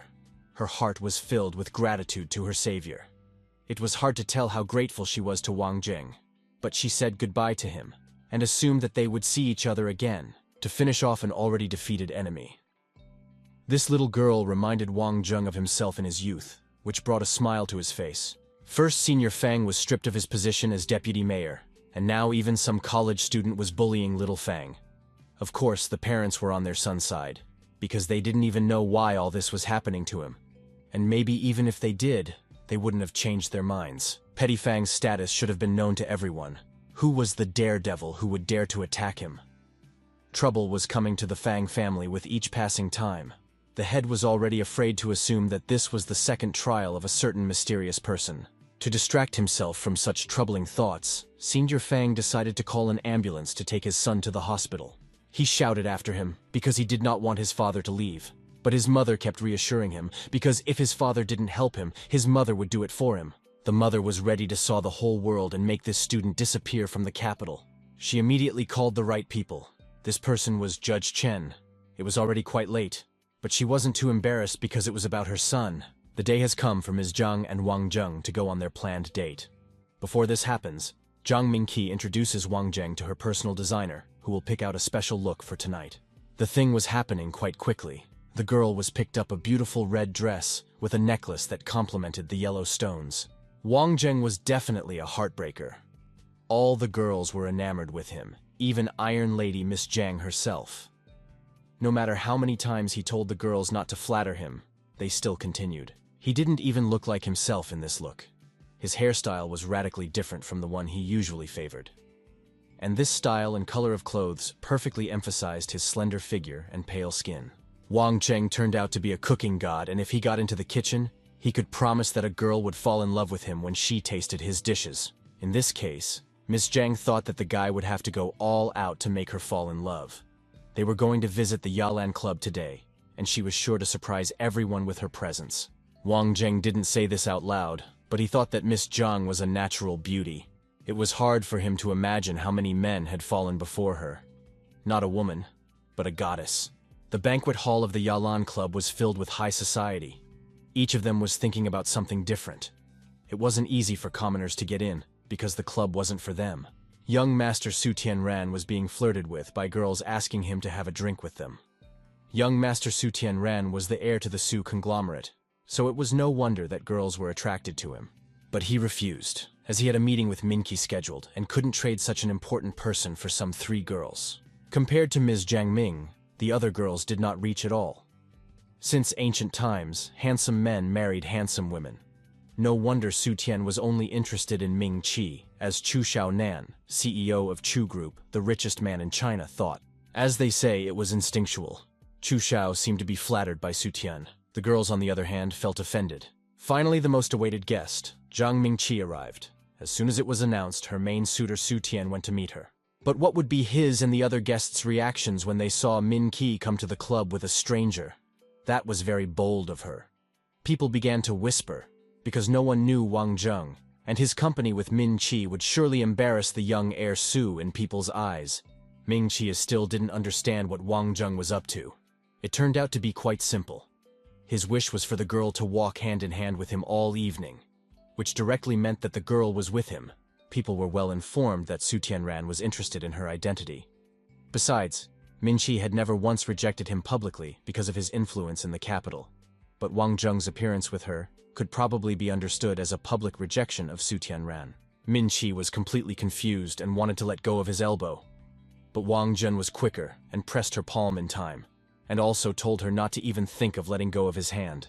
Min Qi tried to guess what exactly Wang Zheng wanted and sought. Surely it wasn't just the pride of a boy having a beautiful girl. There was something else behind it. Still, her beau was not confused and for the sake of propriety met the girl, but before continuing the conversation, asked what kind of companion she brought with her.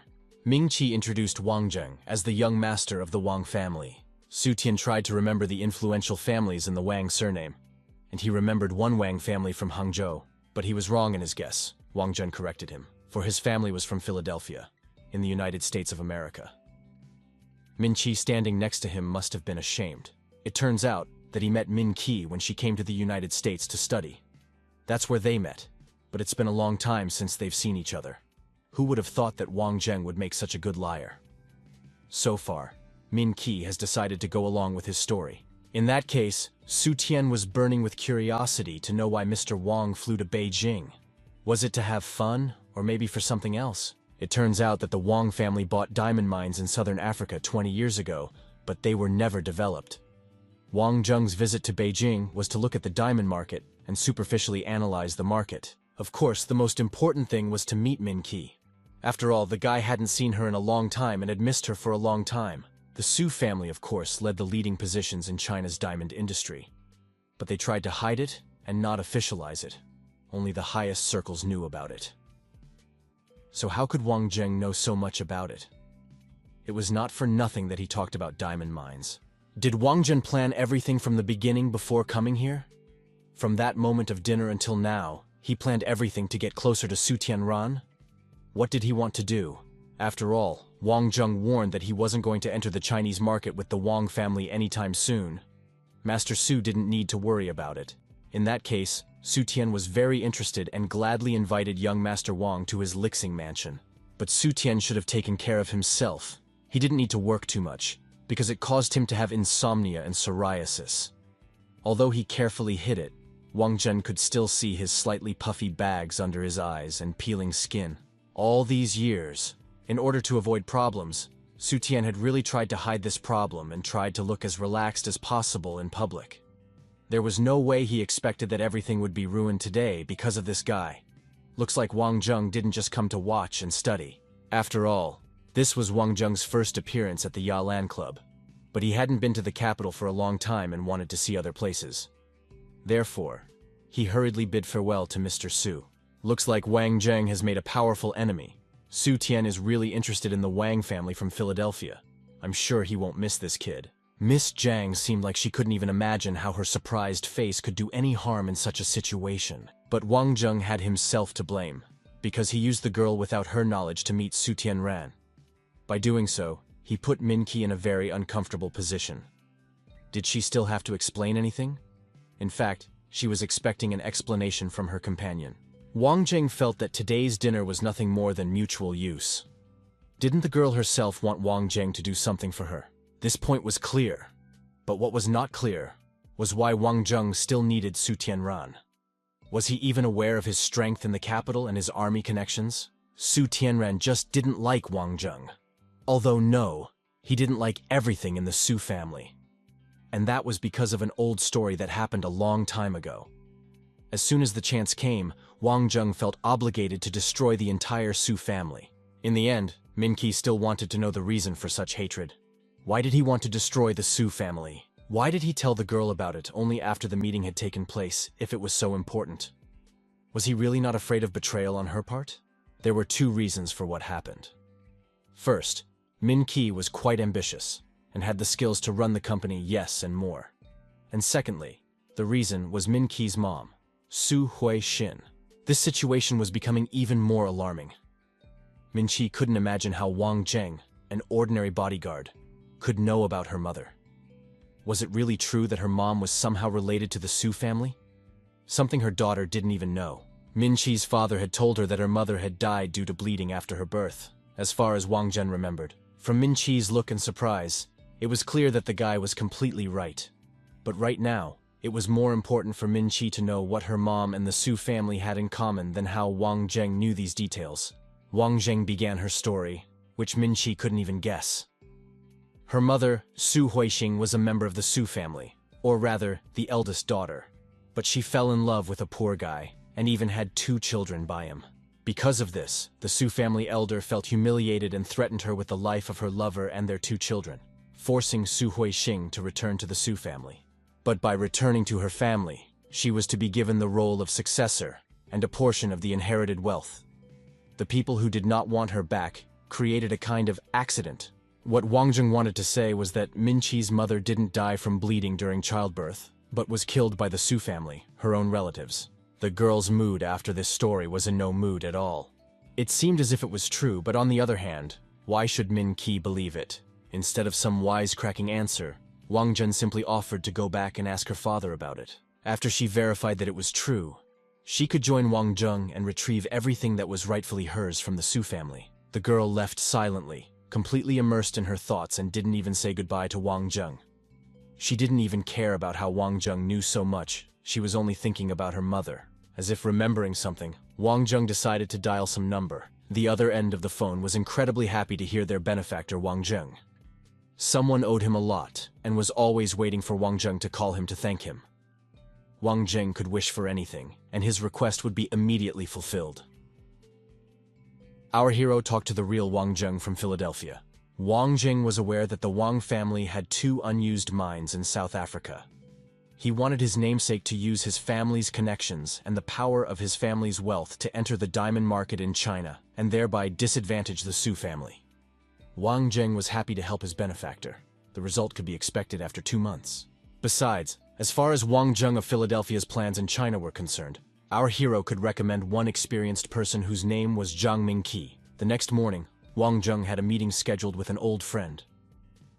Li Min wanted to know more about the results of yesterday's conversations.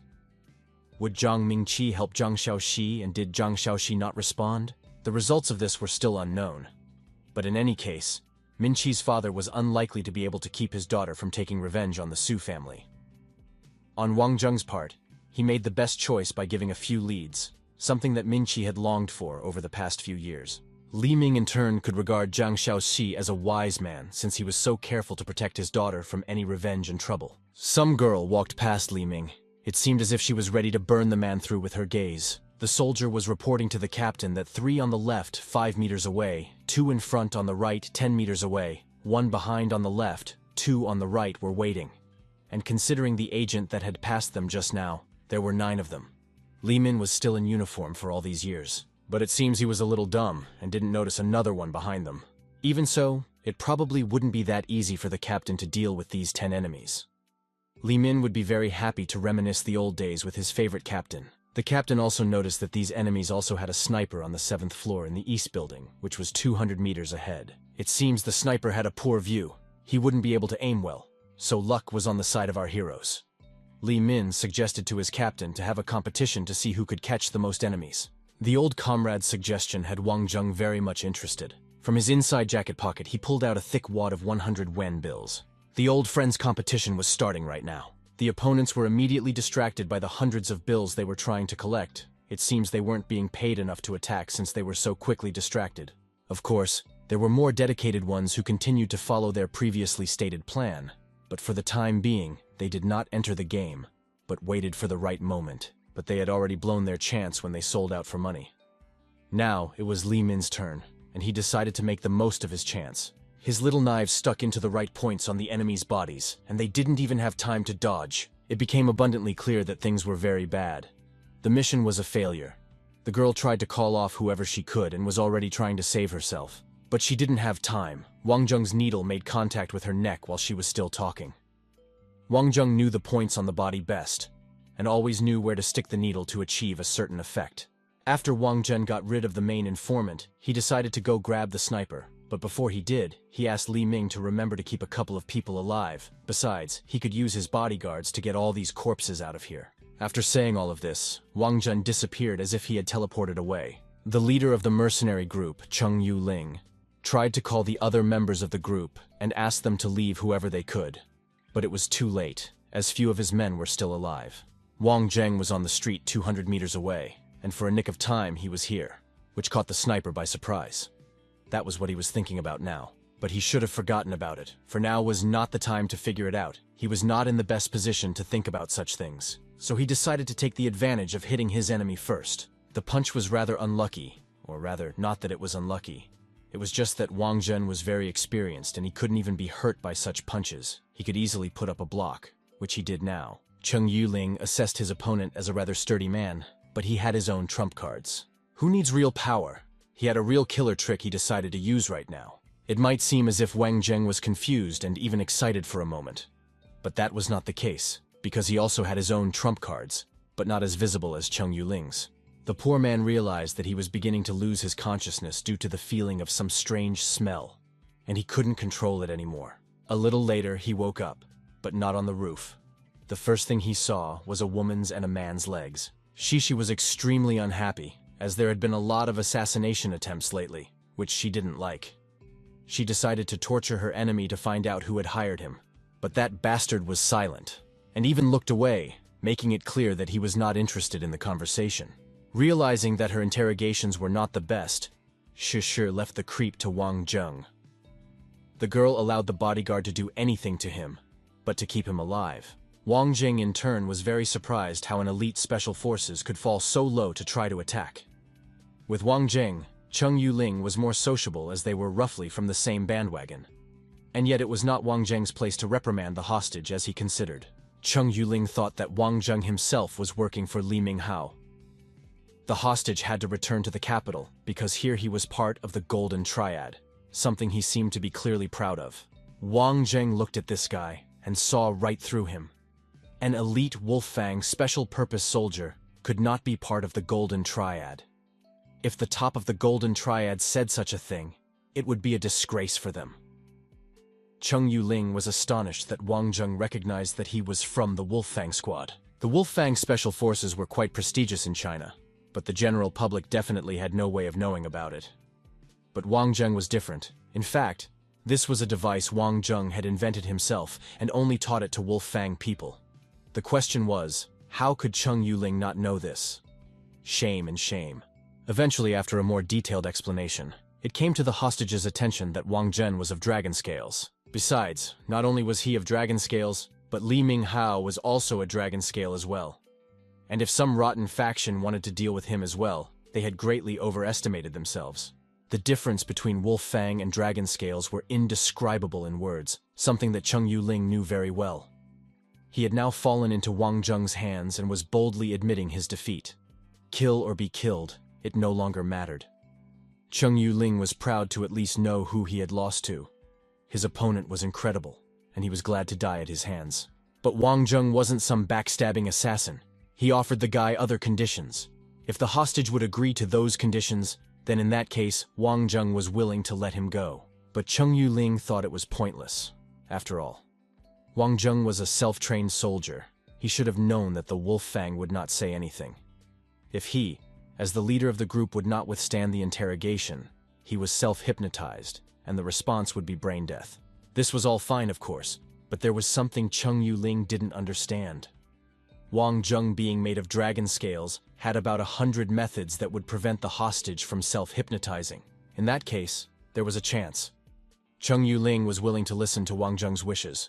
Our hero wanted Cheng Yuling to help him do something every 3 months. But what exactly the sniper would have to do, Wang Zheng hadn't decided yet. Somewhere in the back of his mind, Cheng Yuling wished he could give up, but he didn't really want to die. Wang Zheng seemed to read these thoughts, and clarified that the hostage had no choice either way. Such a reminder really scared Cheng Yuling. Would he really die anyway? In the needle that Wang Zheng injected was a rare poison recipe that he had found in ancient books. It was gu feng poison, literally translated as bone meal. 100 days after being poisoned, the bones of the body would begin to break and dry up. The hostage was surprisingly smart, immediately guessing that he would need to obtain an antidote from Wang Zheng every 3 months. But if the task was failed, would Cheng Yuling not get his antidote? Wang Zheng didn't mind once again reminding Cheng Yuling that he was just a pawn, and he had no choice. In these few minutes, Wang Zheng had already thought of a task to give this hostage. The first thing Cheng Yuling would need to do would be to train his own army. In 3 months, he would have to recruit and train 300 people, which would be a great alternative to the strength of the Golden Triad. And about the money problem, Wang Zheng hoped that Cheng Yuling himself could solve this issue. If Wang Zheng was satisfied with the result after 3 months, he would help with the rest of the issues. Cheng Yuling agreed to such conditions. Wang Zheng considered the nobility and honor from this hostage. Therefore, he decided not to touch Cheng Changmei this time, but definitely not the next time. The guy was more and more perplexed, as he didn't expect Wang Zheng to even know his second uncle's name. But as he had mentioned before, he had his own sources and informants. Besides, if Wang Zheng had to deal with Cheng Kangmei, it would be a good idea for Cheng Yuling to inherit the Meilong group. It was such a slight hint, but nevertheless Cheng Yuling really disliked him spouting off. And yet he could do nothing to Wang Zheng, not even scare him. Wang Zhen originally saw all the ambition, fierceness, and desire in Cheng Yuling's eyes. That was why he stayed alive. Because that was what Wang Zhen needed right now. In that case, Cheng Yuling was willing to do whatever the Dragon Scale member told him to do. Wang Zheng, in turn, would expect good news. Of course, the madam was very displeased, as her bodyguard was letting people loose again. But Shisha seemed to have forgotten her words, and she had originally said that her bodyguard could do whatever he wanted as long as he stayed alive. However, although Shishi was angry, but she was quickly cooling down, she was not very interested in this topic now. She wanted to know what Wang Zheng had learned from the hostage more than anything else. Of course, our hero wasn't going to tell everything, only clarifying that it was Cheng Yuling from the Meilong group. What was the surprise that this guy looked like he had been hired by Cheng Kangmei? In that case, why would the Meilong group kidnap some girl? What cornerbacks don't have particularly good taste after all? Or maybe he has a fetish for small breasts? Here was someone who was really in a good mood. Han Xingye was trying to somehow lift it up for her friend as well, but she wasn't very good at it so far. It was known that the Shang family was supposed to enter the Meilong group industry this year. Shishi immediately realized that the head of Meilong didn't like it, so he wanted to grab Shang'an's daughter to threaten him afterwards. Using such insidious methods, this was too much. Shishi should have demanded the death of Cheng Kangmei and that supermarket. From the girl's character, Wang Zhen began to notice that Shishi was indeed Shang'an's daughter. Although she looked very stupid in character, but she could immediately understand the conflicts that arose in the business field, which made Wang Zheng look at the girl differently. For now, Shishi didn't think of doing anything as it was too early. There would be a banquet tomorrow, and many famous people from the list of China's richest people would be there. It was also believed that many children of the celebrities would come. Therefore, Shishi decided to wait and watch, and as soon as there was an opportunity, she would act. If there was going to be a banquet, Han Xin of course wanted to go with her friend, and also for them to call Shang Pei. Shishi had already called her. Shang Pei would be busy tomorrow, working as a designer at night. Wang Zhen and Shishi were to go to the banquet, while Han Xingye was planning to leave Han Xingye here. But her friend was persistent. She really wanted to go, if only because there would be so many handsome boys there. Realizing that it would be hard to persuade her friend, Han Xing decided to try her luck with Wang Zhen. After all, he was the best for her. She sincerely hoped that he would let her go with them tomorrow. This made Wang Zheng very embarrassed. His blush of embarrassment was even visible on his cheeks. He was well aware that he was just an ordinary bodyguard here, and couldn't decide this. Besides, if he agreed, would Han Xing continue to behave like this? Han Xin was adamant, and Shisha still gave in, deciding to take her friend to the party with her. But before she did, the girl persuaded Han Xin not to let her go tomorrow. How happy Han Xingye was that Shisha had finally agreed to take her along. Banquets of this magnitude usually took place at the Tiangong International Club. No other club could organize a banquet of this magnitude. They would probably go there tomorrow. The Tiangong Club looked quite luxurious. It was done in a Gothic style, which gave it a special charm. Mrs. Shang Shishi's appearance caused gossip among the waiters. It was very rare for the Shang family to attend this kind of event, but to be sure, it had never happened. Had they now changed their attitude? Also, attracting attention was Wang Zhen, who no one had ever seen. Who was he to Shishi? The girl in turn wasted no time and acted exactly why she had come here in the first place. She immediately found Cheng Kangmei, who she spoke with kindly. Cheng Kangmei in turn appreciated Shishi's kindness and beauty. Who would have thought that she would become such a gorgeous girl? After that, Wang Zheng caught old man Cheng's attention. Our hero deigned to introduce himself, giving his name and also specifying that he had just returned from the USA. The mood in the company changed drastically, but Wang Zheng didn't even give away his emotions, and was still smiling considering that he didn't get his hand shaken. Shishi decided to draw Uncle Cheng's attention to the fact that Yurong International would soon enter the white energy industry. She hoped that Cheng Kangmei would be able to prepare for this event so that the impact on his company would not be too great. Surely Shishi knew that Meilong had always been the leader in the white energy industry. A non-specialist couldn't do anything against it, and young people shouldn't be overconfident or else they would surely get hurt. What a subtle hint. And this subtle hint was enough for the girl to remember the previous events, and staggered, confused by this conversation. Wang Zheng supported his mistress so that she wouldn't say anything unnecessary. The guy in turn thought that it didn't matter so much if the youngsters failed. After all, they always had room to grow. On the other hand, some old people have their brains filled with unfortunately unseemly things. Wang Zheng knew very well what to hint at, and how to wound his opponent in return, which was evident from Old Man Cheng's confused face. He supposedly didn't understand what Wang Zheng meant. He didn't mean anything. Wang Zhen just wanted to remind Boss Milong that let there better be peace, or the scratch on Cheng Kongmei's arm might get worse. The scratch on his arm was of course not a conditional scratch, but a real one. The old man immediately realized that there was poison in his body. He tried to remember when it might have happened after all. And he seemed to remember that it might have been the day his window had broken. It was after that day that his arm had begun to ache and itch. The internet was so popular these days, and if the recording from Mei Long's office hit the internet, Cheng Kangmei would become so famous. Shishi at this moment began to realize that her bodyguard had been helping her even before this incident. But she couldn't truncate one thing. When did Wang Zheng start working against Cheng Kangmei? Now there was the matter of price. Cheng Kangmei wanted to understand, what did Wang Zheng want? As they say, everything in this world had a price. If Cheng Kangmei had the brains and honor to offer Wang Zheng the right price, then the guy could give him the tape and the antidote. So, the first bid of 10% of the Mei Long Group's shares. What will our hero say to that? With some 10% of shares, the annual yearly dividend could be several billion. This was very generous on Cheng Kangmei's part.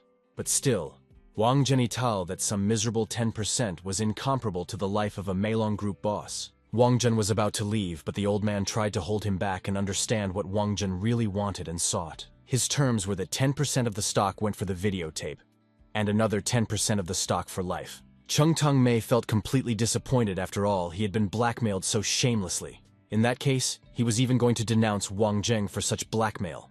Wang Zheng in turn had nothing against it. Let his uncle go and report it, and also clarify what he was being blackmailed for. In addition, Wang Zheng would also be willing to help the police, tell them how it really was, and provide the recording too. Cheng Kangmei was put in a terrible, embarrassing situation. He had nowhere else to go. He was forced to still agree to 20% of Mei Long Company's stock. In that case, the deal was done. But Wang Zheng wanted to add one more thing. All of these 20% shares will be transferred to Yurong International. In other words, they would be transferred to Shang Shishi. Wang Zheng was literally toying with Cheng Kangmei and was not shy about it. After all, the owner of 20% of the stock would become Mei Long's second shareholder. Of course, Kangmei could always renege on this deal and kill Wang Zheng or find someone to invent an antidote. But Wang Zheng had set up a special computer program that if he was gone in 10 hours, the recording would go online. In that case, Cheng Kangmei promised to keep his word and do as the guy wanted. The old man was literally trapped, but it was also his own fault. Shishi in turn hurriedly reminded Uncle Cheng that honest business was best.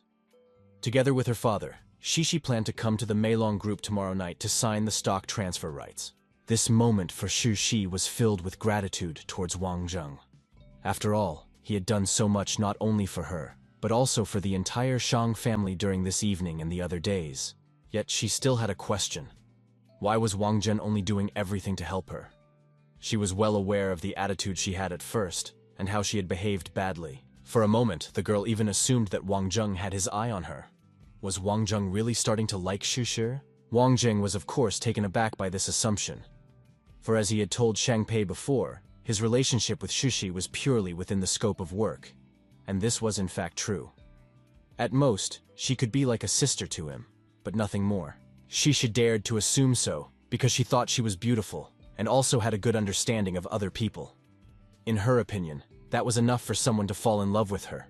But Wang Zhen questioned her arguments, and especially about her understanding of others. If that was the case, then in that case, even a sow could climb a tree. Wang Zheng had his own conditions for his future wife, namely simplicity and gentleness. So Shishi was clearly not suitable to be Wang Zheng's wife. Shishi was probably upset because she was insulted, but who knows if she was angry because she wasn't suitable to be Wang Zhen's wife. After all, what an enviable groom she had by her side. No wonder Madame had her eyes on him. Just in time, Han Xing ran up just in time. She was once again enraptured by what she saw. Wang Zheng was just so handsome, the girl couldn't help but admire. Amazingly, he was able to easily defeat last year's Entrepreneur of the Year, Cheng Kang Mei, and also teach that bastard a lesson. Being friends with Wang Zheng, of course Han Xing didn't pull any punches. Just now she had spiked the chili water into Wang's new drinks. She really hoped that she looked similar to her teacher Wang Zheng and was adorable in his eyes. It was certainly cool in the guy's opinion, but who taught her that? Wang Zheng had been watched all this time. Master Su now realized that this Wang Zheng was not so simple, which meant he had to be alert. Su Tian had recently investigated the Wang family from Philadelphia. He really had a lot of influence in the US. Only the Wang family members were very mysterious and rarely came to light. All their financial groups were run by foreigners. In other words, it could be said that Master Su hadn't learned anything new about Wang Zheng's real identity. Although this guy might have been part of the Wang family from Philadelphia, but it was unclear why he needed to go against Su Tian as soon as he appeared. Ignoring this, Su Tian once again paid attention to what was going on downstairs. It was quite a lively atmosphere down there, so he didn't mind going down and seeing what was going on down there. Young Master Su must have already hired someone to test Wang Zheng, so his interlocutor suggested that they just be spectators. It was a reasonable suggestion, so as not to accidentally give away any suspicions, Su Tian agreed to the proposal. But only now did he notice that there was a rare guest in Wang Zheng's company, Shanga Shishi. Her appearance also raised questions for Su Tian. Everyone was very curious to know what kind of guy was in the company of the famous Xu Shi, and why the girl was so friendly with him. There were as many as 3 beautiful girls around Wang Zheng. The guy was clearly lucky with the opposite sex. Other men envied him because they would also like to enjoy the feeling of being surrounded by beautiful girls. Attention shifted to the girl who was addressing Ms. Zhang. Normally, the stranger observed Zhang Mingqi in the company of Master Su, but now, unexpectedly this time, she chose the attractive young man. Why? Had her tastes changed? Han Xing told Wang Zheng about this woman. It was Song Hai Xing, Mr. Song's darling granddaughter. Unexpectedly, Han Xing suggested that Wang Zheng should hit on her and then play with her. But did he really look like some kind of womanizer? Such an offer was a bit insulting to the guy. Miss Zhang, as always, was friendly and diplomatic in any conversations, hence made it clear that she was on exceptionally friendly terms with Wang Zheng. And about young Master Su, she had always treated him respectfully without any hidden thoughts. Some women, in Hai Xing's opinion, were like cows when they ate young grass. This attractive young man looked about 20 years old. Ms. Zhang really knew how to choose. Wang Zheng just took a little care of his appearance. His skin became smoother, and his wrinkles disappeared. But to say that he looked 20? This woman definitely needed to see an ophthalmologist. Of course, the barb from her foul mouth didn't pass her ear. Miss Zhang hurriedly put this cheeky girl who had the audacity to pry into other people's relationships in her place. Hai Xing's chase after Master Su was known to everyone, and also that young master was cold to her attempts. Miss Zhang really couldn't understand. Did this chicken really have such a small IQ? Or did she purposely want to look stupid in front of people? Or maybe it was a ploy on her part to become a little bit famous at the expense of others. In addition, many people felt very uncomfortable in the company of this chicken and shied away from her. No wonder even Master Su avoided her company. This filthy thing dared to offend Miss Zhang by mentioning that she had grown up without a mother, and now she was lecturing Hai Xing. It seemed like her IQ was only good enough for that. There was no other argument in her brain. Even the other guests who paid attention to this conflict couldn't miss the point of how rude Hai Xing was. And it was really very unfair and unethical to remind a person that her mother was not alive. Was it her fault that she lost her mother so early? All this time, Wang Zheng had been watching this performance as if he was waiting for something. Plus, he had asked Han Xing to be silent. Of course, Zhang Mingqi was already starting to shiver, because recalling this was comparable to pouring salt on a wound. Yes, it was a long time ago. Yes, she didn't know her mother, but that didn't change her attitude towards her as far as she knew her through stories. It seemed as if the girl was ready to throw herself or say something very rude. But Wang Zheng came to her rescue, and very timely. At times like this, you always need someone to support or protect you. Some people, though educated by their parents for years, acted like wild, uneducated children. Wang Zheng sincerely wondered, did Miss Song have some personal problem? Or maybe her mother had a problem? Who taught her manners like a Neanderthal? In the eyes of the guests, this lady did look like a cave lady, but she was still far from being a lady. No amount of status can buy brains, education, intelligence, and gallantry if you have such ignorance in your blood. Eventually, in a burst of anger and ridicule around Haixing, a glass of wine was enough, and then poured all the wine on Wang Zheng's shirt. That gorilla didn't seem to be thinking straight. As an experienced top-grade soldier, Wang Zheng bounced back very timely and didn't get hit by the wine. As for Lady Shang standing behind, she was not so lucky today. No wonder she didn't like going to parties like this, because there were so many crazy people who dared to call themselves high society. She seemed ready to sizzle that bitch with her gaze. And Han Xingye hurriedly wiped her friend's dress, so that she would at least look decent if she suddenly started tearing Haixing's hair. But there was no fight. That chicken didn't even apologize. She just turned around and walked away as if nothing had happened. That was too much of her. In the end, Wang Zheng couldn't stand this attitude. He wasn't going to let this damsel go unpunished.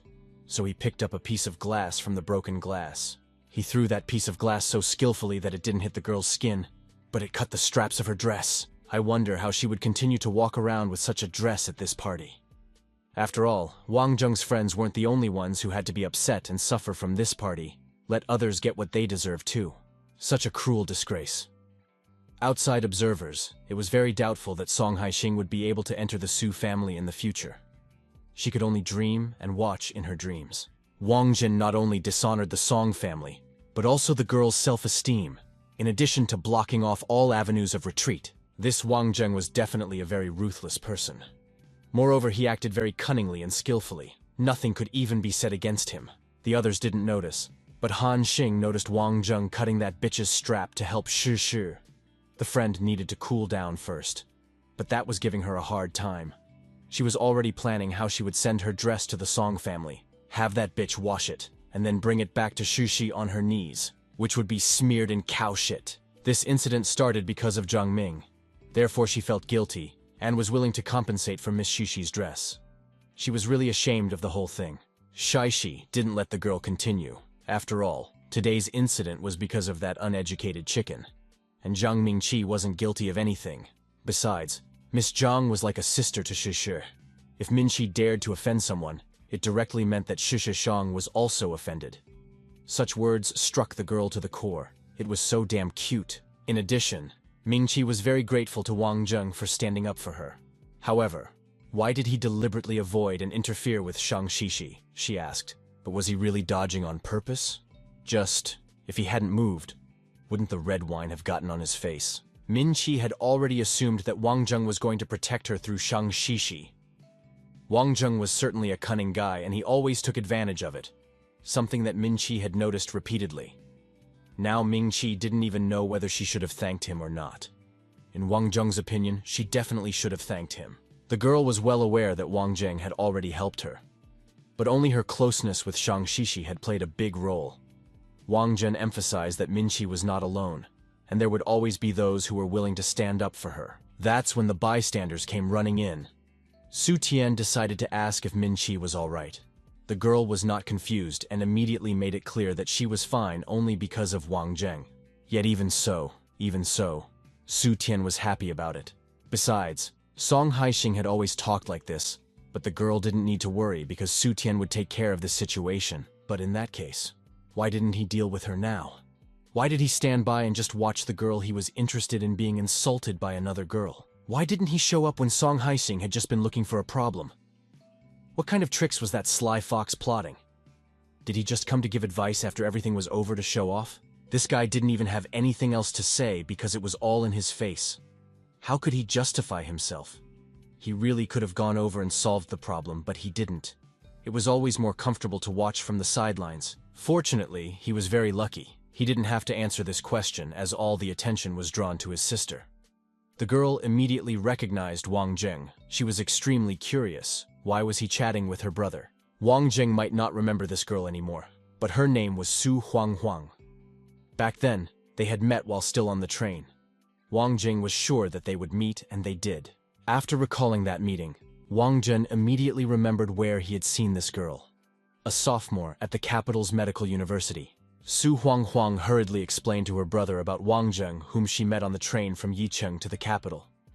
Besides, the girl had told her brother about him before. Su Tianran of course remembered this, but he didn't quite understand what was going on. How could an heir from the Philadelphia Wang family wear tattered clothes and take the train from Yicheng back to the capital? Suddenly, the girl remembered that she had not thanked Wang Zheng earlier as she should have. Therefore, Su Huang couldn't miss such a rare chance to meet again now. She would be very happy if Wang Zheng agreed to have dinner at the Su family's place. Wang Zhen must have known where Li Xin's manor was. Because of this, Huang Su Tianran was grateful to Wang Xiao for his benevolence. Unfortunately, Wang Zheng once again had to decline the offer. He was very busy because he wanted to reschedule this meeting for next time. In that case, he had to say goodbye. Wang Zhen left the banquet hall. People kept whispering about him, because Master Su had invited him to his manor, which the Su family never allowed outsiders to enter. And this young man had rejected him so easily. Was he really afraid? But he shouldn't have refused and immediately accepted rather than acting like a spoiled child. Wang Zheng still planned to visit Li Xin Manor sooner or later. However, the Su family wouldn't like such a visit. After all, when he did visit their family, the entire Li Xin Manor would be destroyed. Even after so many years, Wang Zhen couldn't stay calm when he heard something about Li Xin Manor, or the Su family. His collectedness and calmness were immediately lost when he heard those words. But this was how he would be able to avenge his fallen brethren. The Su family group in Li Xin Manor was trying to capture the members of the Dragon Scales. It was purely a setup. Wang Zheng wanted to prevent all of this from happening, so that no terrible things would happen. But it was too late. Not everyone shared his thoughts and goals, though it seemed as if they were on the same side. He survived, but only because of Old Man Shan. These freaks had betrayed the country for their own selfish goals. Wang Zheng couldn't answer a simple question. Why? The Dragon Scales had fallen into a trap and ended up being betrayed by their own countrymen. He was so immersed in his thoughts that Shi had to say his name loudly for him to pay attention to her. Wang Zheng didn't even notice when they got into the car, and the girl had been calling his name for quite some time. This kind of behavior was clearly not like him. But what happened to him? Wang Zhen was not going to tell the girl, and simply suggested that they go back to Tianping Villa. But Han Xinye had a better idea. She suggested going to a bar. After all, she had never been there, and now there was such a unique opportunity. She noticed Wang Zheng's condition, so she thought that now was not the best time to go to the bar. But Wang Zhen didn't think so. He came back to his senses and decided to go after all. Perhaps this way he would be able to distract himself. Surprisingly, they went to 0 Point Casino, which sounded quite familiar to Han Xinye. Shi tried to finally recall that it was a place run by the person they had recently had a conflict with in KFD. After a little reminding, Han Xinye finally remembered what this place was and who it belonged to. Plus, they received 2 bouquets of flowers from the young master in a blink of an eye. Send 2 bouquets of flowers for 2 girls at once. The young master clearly has good taste. The only one who didn't like this gift was Wang Zheng, who immediately snatched the bouquets away from the waiters, and then ruthlessly threw them away and asked him to give the young master a thank you from Wang Zheng. How creative it all looked to the crowd. People were already thinking it was part of some kind of show, even though they were just rejected bouquets. Wang Zheng also asked him to tell him that if Dongfeng wanted to give the girls flowers, so should come in person. Perhaps the young master had forgotten, but Wang Zhen was happy to remind him that the 2 beautiful ladies were already taken. His role went to the same place again, because Wang Zheng had messed him up just like last time. With anger, he thumped his hand, which served as a reminder of their past acquaintance. It was all reflexive, and yet his arm still really hurt him. The waiters handed everything over to their master. After listening to everything carefully, Dongfeng decided to have Lin Shi bring him the team he had trained. It was time for others to know the real strength of the Entertainment Cities group. The sturdy fellows immediately came to their master's call and were now searching for that very Wang Zheng. Ordinary visitors immediately realized that there was going to be a showdown, so they decided to get out of here right away so they wouldn't get hurt by accident. Of course, the men did not get involved with the ordinary guests who had just come to have fun, so they could safely run away from this place where the bloodbath was about to begin. Our guys realized who they had come to see. Han Xinye suggested calling Lao Han to come to the rescue, but Wang Zheng refused. He was sure he could handle it on his own. Wang Zhen was still arrogant, hoping that these guys came here to drink and party, not to pick a fight. Otherwise, Wang Zheng wouldn't really want to cripple these guys. The young master immediately pointed at Wang Zheng and instructed him to beat him to death. In that case, the mercenaries didn't delay and immediately rushed to attack, not even alone, but all together. Wang Zheng was still confident. His strength should have been enough to handle the crowd of non-skilled people. So he asked the girls to wait for him for a while. Since the enemies had already swooped down on him, Wang Zheng would also meet them with his attack. The first attacker was already knocked out of the game. A glass bottle flew into his face at high speed, and he didn't even manage to turn away. The kid was killed. I wonder what they had been taught for so long that the kid couldn't even turn away from the bottle. And yet, his brother's death made the others angry, and they started to go after Wang Zheng. Wang Zheng noticed one interesting person amongst them. The man didn't try to attack, but just waited for some reason. Moreover, he seemed to be stronger than the others. Well, Wang Zheng would have to experience this. Our hero decided to throw bottles, as it was the only weapon in the bar that was effective and didn't require extra strength. This time, he decided to ignore all the scum and still evaluate the strongest among them, according to Wang Zheng. The man didn't seem to disappoint and managed to smash a wine bottle that flew straight at him with his foot. But that was for now. Now, in order to fight the most important fight, Wang Zheng had to deal with his accomplices, which was the easiest thing to do. They could attack him in droves, but still, there was no advantage to it, because they would die anyway. Wang Zheng finally reached the boss. All of his underlings were scattered. He was very eager to test him. In such a case, to take advantage, the opponent decided to attack first. But now he was beginning to disappoint Wang Zheng, for he expected more from him than simple blows. It would seem impossible. The Shadow Whip was an underground fighting myth. A single strike would be enough to knock out a heavyweight. And Wang Zheng was demonstrating how he easily blocked these punches without even tensing up. Not only did the young master feel fear, but also the Shadow Whip leader himself. He had expected that he would be able to defeat Wang Zheng with his famous punch. But this punch was not only blocked, but his actions were also predicted. Using the Batsu technique, it was too obvious to guess. It had similarities to Thai boxing, but still too many unnecessary moves that are not as unhelpful. If this was a fight to the death, the opponent would be dead already. His body could not keep up with his speed, thus slowing down all of his strikes. Hence, the opponent compensated for this by overextending his movements. No matter what type of combat he possessed, all of his punches were easily blocked as if he was hitting a brick wall. Wang Zheng noticed that this guy wasn't that bad and could be molded into something from him. So today our hero was very loyal and offered the man to work for him, and in return, Wang Zheng was willing to teach him more. But he was so confident that he set the conditions himself, and Wang Zheng had to convince him to do so. Apparently, the previous demonstration was not enough. Wang Zheng was attentive and noticed that his opponent's speed was still lagging behind. But he could improve his technique without any problems. We should have been done with this fight by now, as the girls must have been waiting. He didn't want to kill this guy, so he asked one last time to see if he'd changed his mind. But the opponent was adamant even when he realized that he had already lost. In that case, Wang Zheng would offer to find him, in case he changed his mind. The faction leader still wasn't going to give up, so he decided to use the Blue Sea Dragon's double strike. He might get lucky here, but Wang Zheng was too experienced to fall for some lousy punches from this weakling. He dodged again, and in this entire battle, he didn't even try to seriously injure his opponent, for example like the others. But this time, it was necessary to end their dance together. Maybe after this fool would change his mind and bow to Wang Zheng. Wang Zheng decided to use Hayu's kick. It was so powerful that the man sealed himself into the wall that was a few meters away from him. The boy wondered, how did this happen? After all, during this entire fight he hadn't even managed to see him move. As the young master thought, perhaps today was a great day to have a scuffle. The guy was very scared. He was and wanted to say something to Wang Zheng, but he was interrupted by the banging of people rushing in from the door. The scuffle was already starting. It was someone else's people, definitely not Dongfeng's. The guy immediately recognized that it was an underground fraternity. But what were they doing at Ground Zero? Plus, their leader was even present. Li Min didn't want to miss such an opportunity to personally help his favorite captain. He ordered his brothers to destroy everything here. Those unquestioningly agreed and immediately got down to business. Today, 0 Point would suffer a huge collapse, as well as unthinkable losses. What would happen to Dongfeng afterward? Would he even survive at all? Wang Zheng and his girls had nothing else to do here, so they went to the car.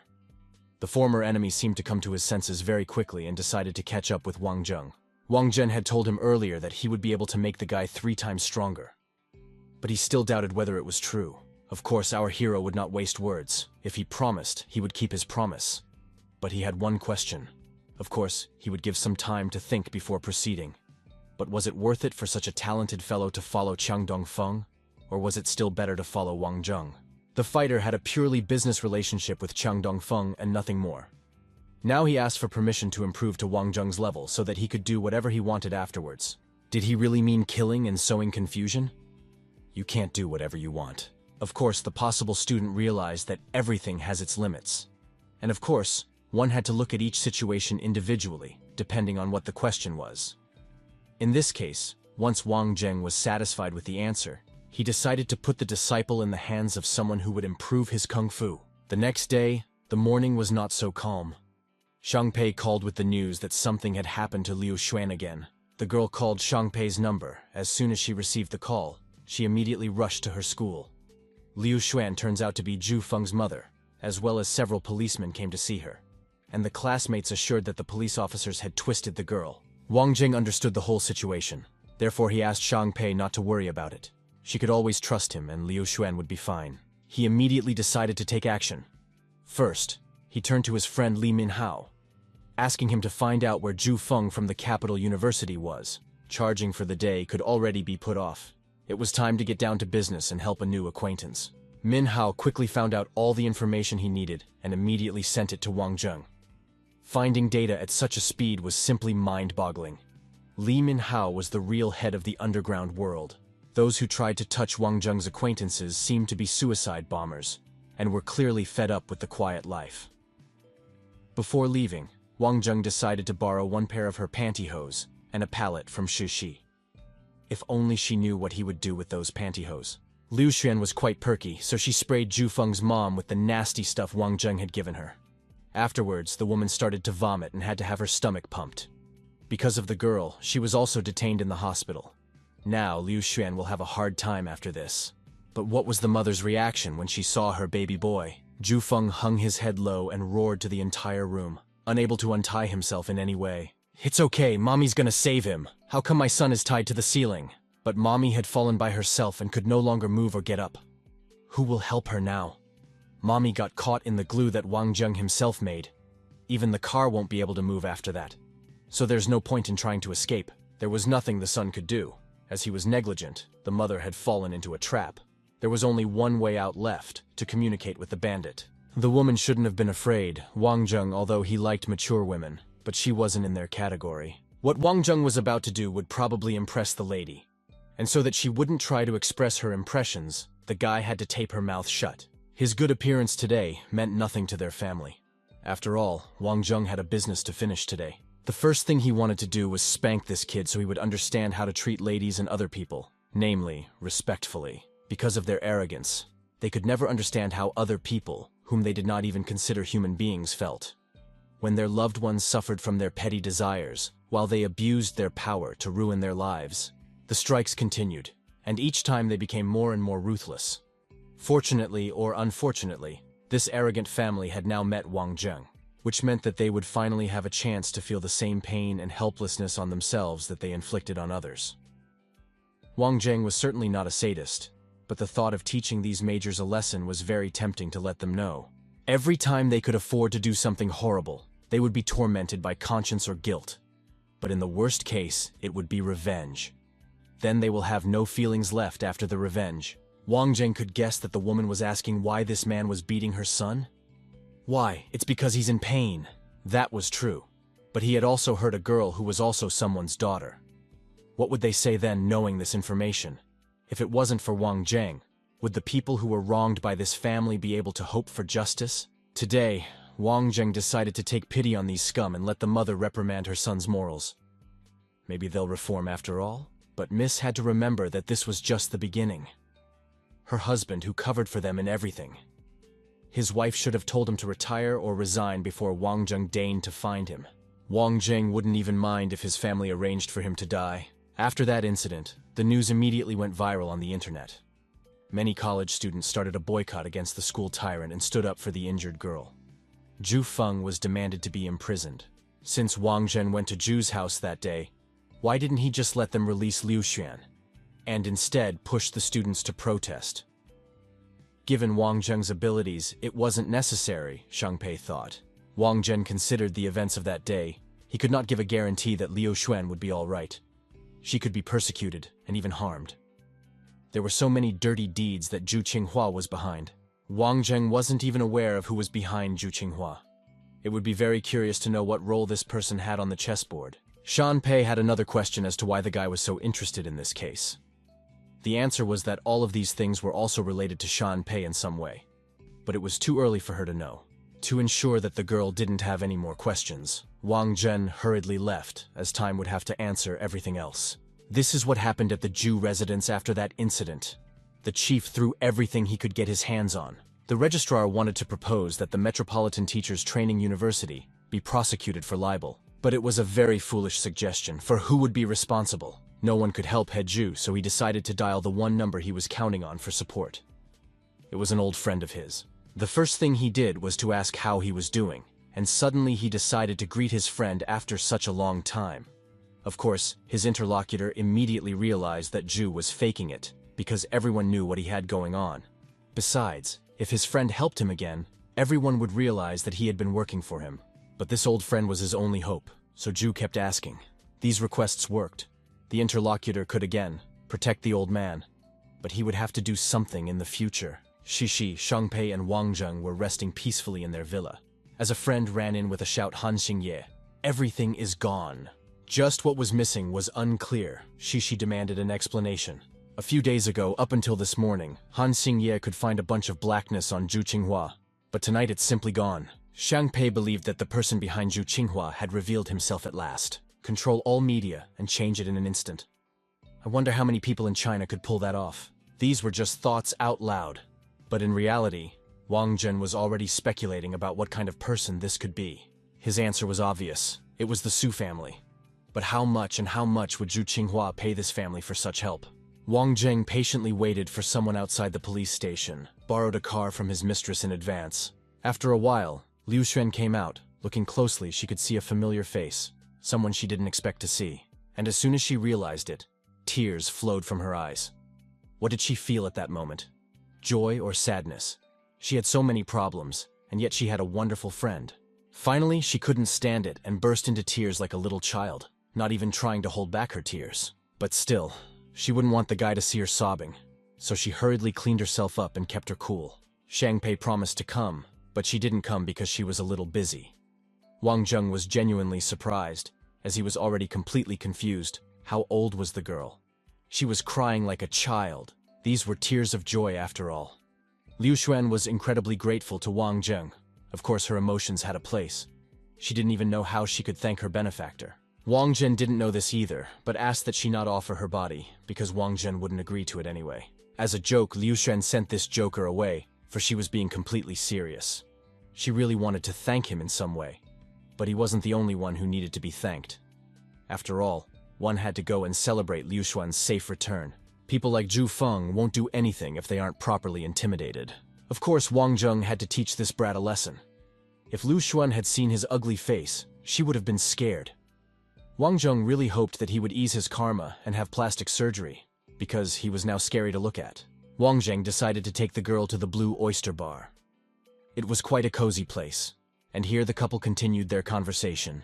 Without any embarrassment and with natural sincerity, Liu Xuan was not afraid to tell Wang Zheng that he was very sinister. Such a suggestion made the guy laugh and interested at the same time.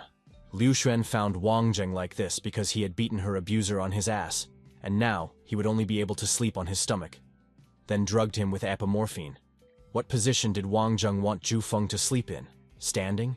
Wang Zhen admitted that this guy could hardly even stand now, which definitely proved how evil Wang Zheng was. The light conversations were interrupted by Shangyi Shishi calling Wang Zheng. Without even saying hello, Shishi literally shouted into the phone in a panic because her father had gotten sick. So she asked Wang Zheng to come back as soon as possible.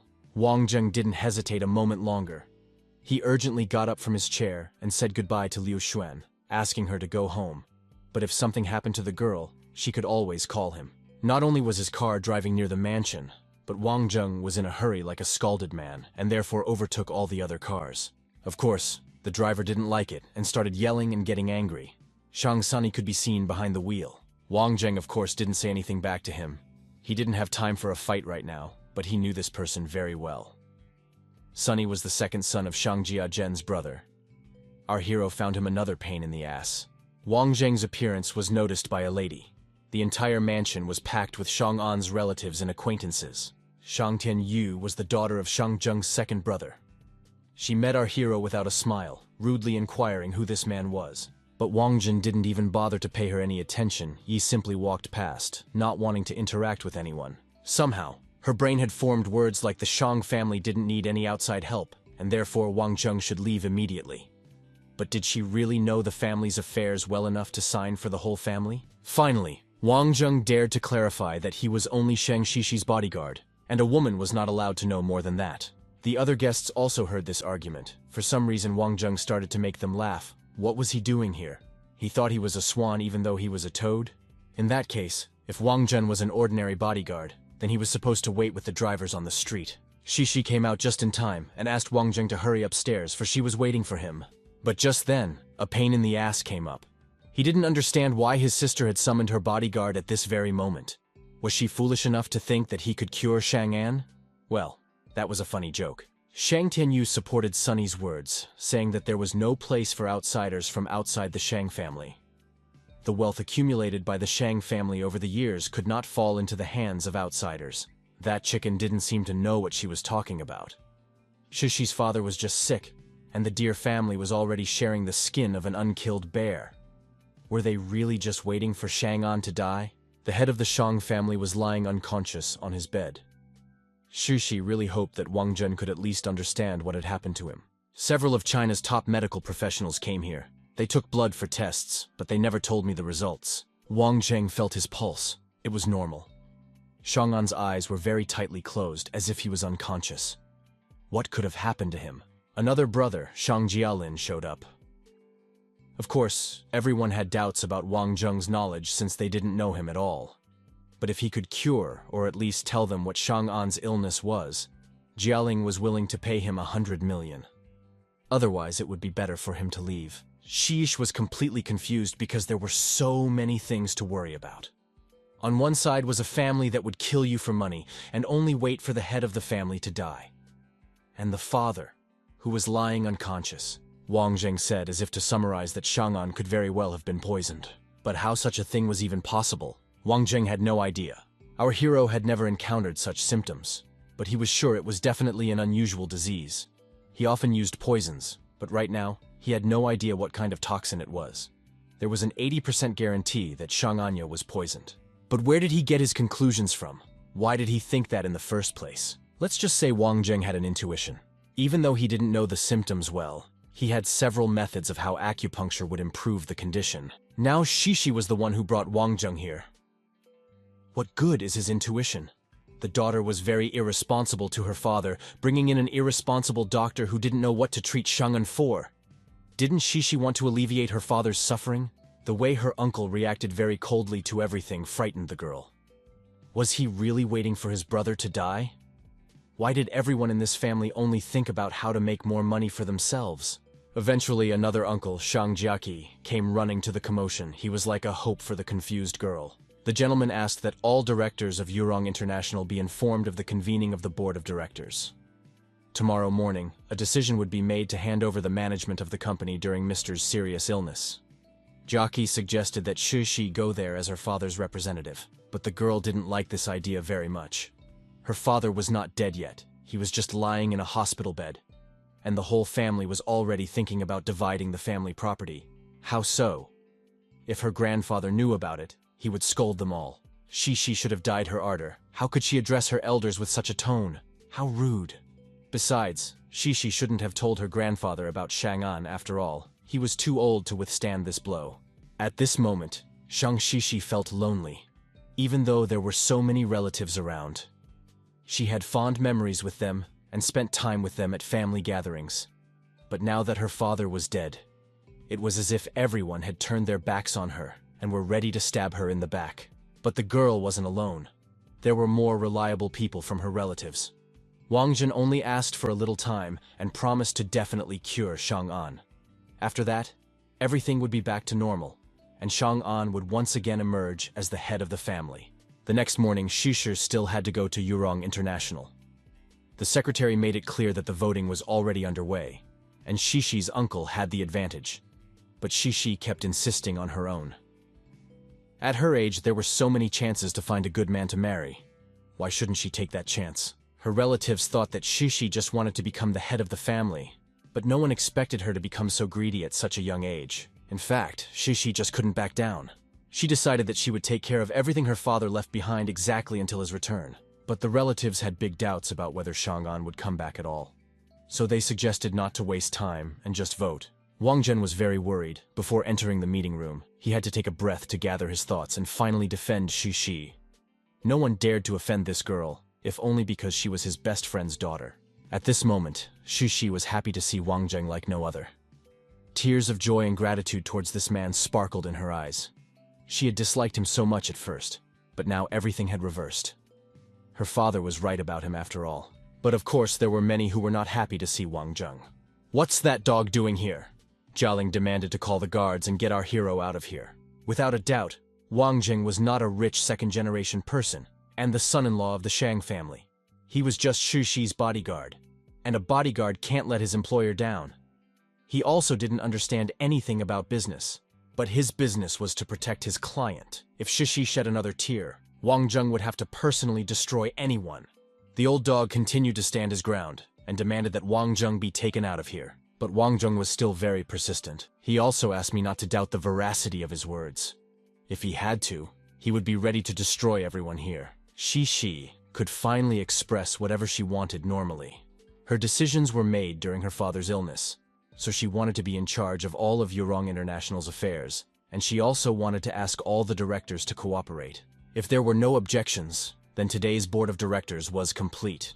They had finally become obedient, and this required Wang Zheng to put everyone in their place. Wang Zheng, in Shishi's opinion, pushed these people very hard. After all, they were also relatives. But on the other hand, even if the girl tried to persuade them, they still wouldn't go over to Shishi's side. The business world is such that it is sometimes tougher than the battlefield. Business is like war, but Wang Zheng preferred to plunge into the abyss of combat rather than picking at the dark corners of the business world. At this moment, Shishi realized that Wang Zhen was better than everyone, and certainly better than her relatives. She was so often boiled up, angry, prejudiced against Wang Zheng, but he still helped her and was on her side. But how could Wang Zheng leave in such a situation? A woman with irregular menstruation. What kind of man would he be after that? It seems Wang Zheng will need to prepare a coffin. But how can one live without jokes? Their bickering is the best thing that could be between them. If Shisha wanted to run this company, she had to show results in a short period of time.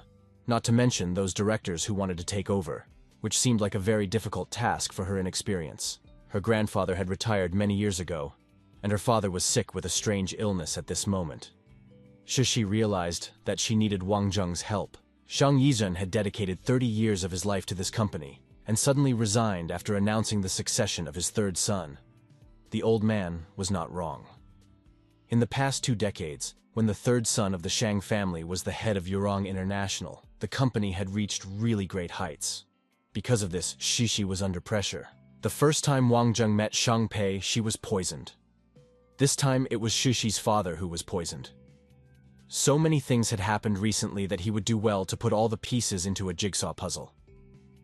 During this period, for safety, Shishi would have to live in the company, and afterwards, Wang Zhen wanted to call Zhang Yun so that he could protect the girl while Wang Zhen was on vacation.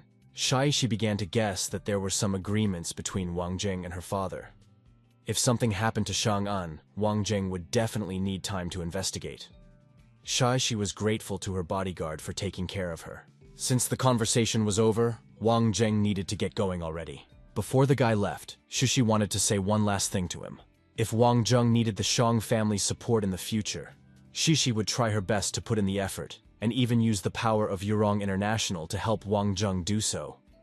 Furthermore, she believed that Wang Zheng would have the power to cure her father. Shishi said this so suddenly that Wang Zheng felt uneasy. But there was one more thing. Wang Zheng was willing to do everything he could to alleviate her severe period pain. The girl didn't even get mad at it. Now these jokes were quite acceptable. They had really become very good friends lately. The Chiang family arrived from the airport. The girl's name was Kathy, and the man next to her was Chang Dong-song. A boy passing by noted that Dong-song had a very handsome face like Keanu Reeves. He already thought that a movie like The Matrix had been filmed here. You could tell by the look on his face that Dong-song was not very pleased with the compliment. But Kathy asked him not to be so harsh, for he had already frightened the little boy. However, the man ignored him. A predator has returned to China. How long has Dongxiang been here? He must have missed this place. At the airport, Dongfeng was already waiting for this nice group. Surprisingly, he was still alive and well after the casino debacle. As soon as he spotted his brother, he immediately rushed to greet his family man. Dongxiang still looked indifferent and not very happy to see his brother. It was the first time Kathy had met Dongxiang's relative at all. In addition, she could note that the gap between them was very large. If she hadn't been told that this boy was related to Song, she wouldn't have believed that they were from the same family. No matter how happy Dongfeng looked, the older brother always realized that his younger brother was not happy about his return. He also knew that the business his father had left him had gone downhill. Did Dongfeng really still want to see his brother? Dongfeng recognized his mistake that he had made, and his father asked that Dongxiang take the younger one into training, with the aim of teaching him how to run a business like his older brother. But it seems that Dongfeng was in too much of a hurry. Dongxiang Terror contacted his friend and persuaded him to take Dongfeng to study at the university. The ticket to Australia was already booked, so Dongfeng will leave tomorrow. But why tomorrow? Was the eldest son really going to go against his father's will? But there was no way his father could influence Dongxiang's decision, if only because no one could change his decision. Dongfeng was very upset and amazed that his older brother had decided everything instead of him without even consulting him. Besides, Dongxiang wasn't even going to explain why. If Feng dared to run away, he shouldn't even appear on the doorstep of his home, and he should forget about his home until he graduated from uni. Dongxiang, as Kathy noticed, really did have an icy heart. How could he do this to his little brother? Didn't he feel sorry for him? But the girl shouldn't have gotten involved in the Dong family's business. The director asked Dongxiang to just help Kathy, so she shouldn't get involved in his personal life. In that case, Kathy wondered when Dongxiang was going to meet with their allies in China. In Sun's view, all allies are merely bargaining chips to accomplish the goal. But it seems like he was too confident. Wasn't there a saying in Huaxia village that humility promoted people's development? Although Kathy didn't think she would ever want to see Dongxiang's humble appearance in her life. In turn, the hospitable Dongsun promised that when Katie got into town, there would be many things waiting for her that would make her happy. But first of all, they needed to visit their old friend. Dongxiang and Kathy decided not to even visit the Dong family, but went to a nightclub immediately that evening, because there were more important things to do. Several hours had passed, but Dongxiang still couldn't believe that he was back in his native land. It was a special moment for him. What a lot of attention they received when they went inside. Dongxiang impressed many people with his beauty, as he had a rather unusual appearance and a special charm. And the whole company was also attracting attention, as if they were occupying the whole place with their appearance. But this bunch wasn't friendly. They came here to prove themselves and show who's boss. So they ordered everyone to stand down. The employee wanted to go somewhere and find out what was going on here. But Kathy's guards stood firm and wouldn't let the ordinary employee even move. And soon the waiter was lifted up altogether, as if he were some kind of toy. And then with ease he was thrown into the wall where the expensive liquor cabinet stood. Just like that, for no reason at all. The poor kid was traumatized or, God forbid, killed. Either way, he's not likely to get up now. As soon as this performance was seen by the ordinary visitors, they immediately scattered away to the exit, for they did not want to repeat the fate of the employee. The manager of the nightclub, Han Bo, had to show his face. He kept the place in order and didn't want any outsiders doing whatever they wanted to do. Han Bo immediately swooped down with his fists on the local troublemaker. A brave man he certainly was, but he'd done it for nothing. Katie was more aware than anyone of the abilities of her bodyguards. However, Han Bo couldn't do otherwise because it was his job. Of course, the strength of Katie's guards and him had a huge difference. When Han Bo struck, the man didn't even move, standing there like a wall. After that, it was the guards' turn to fight back. It felt as if the man had just waved his hand, and Han Bo had moved like a flake, and flew a considerable distance away. Blood began to ooze from his body. It was hard to just be, as his body was injured. Dongxiang was thus trying to leave a message for Li Minhao. Han Bo had to tell his boss that he was no longer alone in ruling the capital's underworld. Of course, the rumor that his club had been completely trashed reached Li Minhao quickly, and he immediately arrived, where he saw the injured manager on the floor.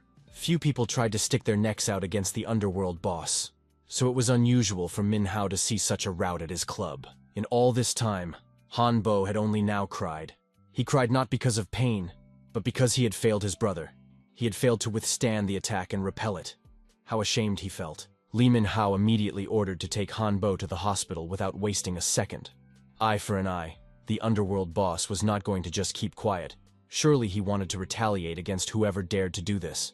Already in the hospital, Han Bo was feeling much better, so Minhao began to ask him about yesterday. He wanted to know everything. Han Bo saw that 3 men and 1 beautiful woman came there. The strength of the 2 ambassadors was simply enormous.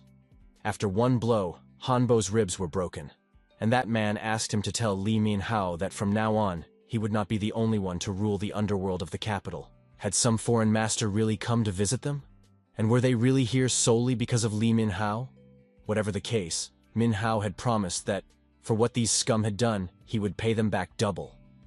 That's what Li Minhao said, and he never broke his promises. Meanwhile, Shishi's best friend decided to visit her at work. Han Xin was going to a party and suggested that Shishi go with her, so she was busy picking out a dress. Shishi was very busy with work, so she asked her secretary to make a cage for Han Xin to lock up that annoying person, and if he resented her, to feed him. Luckily, Han Xin's phone rang. Her father wanted her to go on a blind date. I wonder how old her father thought his daughter was that he had to marry her off so urgently. The father was adamant and asked his daughter to go back and not to argue, or else he would have mom bring Han Xing in person. It was as if dad had lost his mind. Han Taosu thought as if no one knew he was too strict.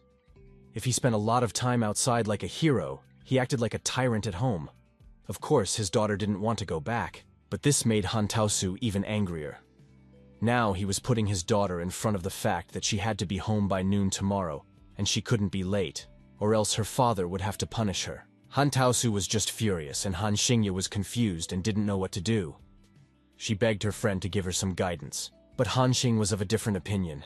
She didn't quite understand what was bothering the girl.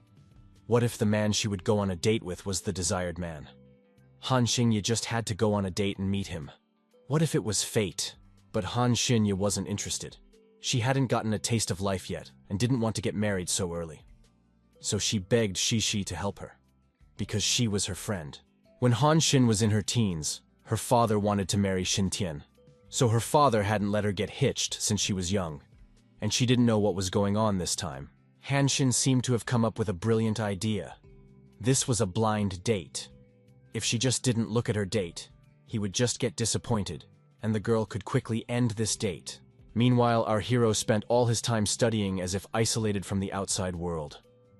It was a pity that he couldn't contact an old man because his help at this time would have been invaluable. But Wang Zheng unfortunately didn't know where he had gone. At that time, the old man asked Wang Zheng to be Shang Shishi's bodyguard. Was it really about destroying the dragon scales? Besides, he then told the guy not to try to contact him. Later, he would let Wang Zheng know himself if there was a need to meet. Where this old man was now was unknown. Wang Jing could only pray that this man would not die before his time, because he had a lot of things to explain to Wang Jing. And while he was reminiscing, the girls came to visit. Wang Jing noticed that Han Xingye looked very strange and frightening. He immediately suspected that something was wrong. Wang Jing's keen eyes couldn't hide anything. He wanted to know, or hear something as soon as possible. Because that smile looked very scary, as if she had done something terrible. It was obvious that Han Xingye was finding all of this very difficult. But Wang Jin was the only one she could turn to. Wang Jing was obviously very tired after sitting at the table for so long. Han Xingye was very kind and decided to give him a massage. However, Wang Jing never refused a free massage. He just had 30 minutes of free time. The prospect of being massaged for a whole half hour didn't make Han Xingye very happy, and Shishi laughed. In that case, it was necessary to get to the point. Han Xingye needed Wang Zheng's help. I just needed Wang Zheng's help. I really needed Wang Zheng's help. Han Xingye only wanted Wang Zheng to pretend to be her boyfriend. Of course, he didn't like this idea very much. It seemed like he was ready to run away somewhere just to avoid doing it. Besides, he would be very busy, so unfortunately he wouldn't be able to do anything. But the thing was, Han Xingye no longer had good acquaintances like Wang Zheng, and there was nothing she could do. Her father had insisted on her having a blind date, but she didn't want to set it up, let alone get married. It was enough for Wang Zheng to just show up, sit with the girl, and leave. Wang Zheng once heard that Han Taoso's wife is a famous tigress. If he goes to this long-tan tiger den, it is quite possible that his life will not be the same. Wang Zheng seemed as if he was asking his mistress for advice. but she waved her hands confusedly as if to do whatever you want. The girl realized that she couldn't persuade the guy nicely, so she had to threaten him. Han Xingye said that if Wang Zhen didn't go with her, she would have to say that she was carrying Wang Zhen's child. And judging from her father's temper, she was sure he would shoot him on the spot. In that case, if Wang Zheng goes with Han Xing voluntarily this time, and if her father suddenly wants to shoot him, it would be on Han Xing's conscience and she would have to prevent it in time. Or should Wang Zheng wear a bulletproof vest beforehand? Su Beijiang brought his son Su Ming to meet him. He really hoped that they would be able to see Han Taoso's star daughter, and that the two children of about the same age would be able to find common ground. As soon as old man Han saw Su Ming, he felt that he was not only a good soldier, but also a great young man for Han Xinye. Han Taos would be very pleased to give his daughter to such a young man. It turned out that this young man had been secretly in love with Han Xinye for several years. To tell the truth, Su Ming didn't really understand what her name meant. Jiangnan mother decided to reveal that Han Xingye had been very good at Xinye since she was a child. Besides, who wouldn't like a young man like Su Ming? Yes, this marriage is simply heaven foreseen. Well, if this marriage succeeds, the father of the Su family will also be incredibly happy. Jiangnan noticed that the old man of the Su family was very happy. Did it mean that one could jokingly say that their daughter could already be called Mrs. Su? This marriage was very important to the family. It was an opportunity for them to get into China's #1 political family, which meant good days ahead for them in the future. But Xinye still didn't show up. This girl was becoming less and less intelligent, so mother decided to call her again to remind her of the meeting. A dog started barking in the yard. Old man Han thought that it was grandfather who came back after a walk with the dog, so he warned his guests to be careful, because this dog was very fierce and he could bite strangers for no reason. Indeed, it was Grandpa and his German shepherd who had returned. Even as he entered the house, he kept barking. So his grandfather hastened to reassure him, for here were all his own. Su Ming wasted no time and decided to meet his grandfather, according to all the rules of etiquette. Grandpa was very surprised that Monster Su had a great-grandson.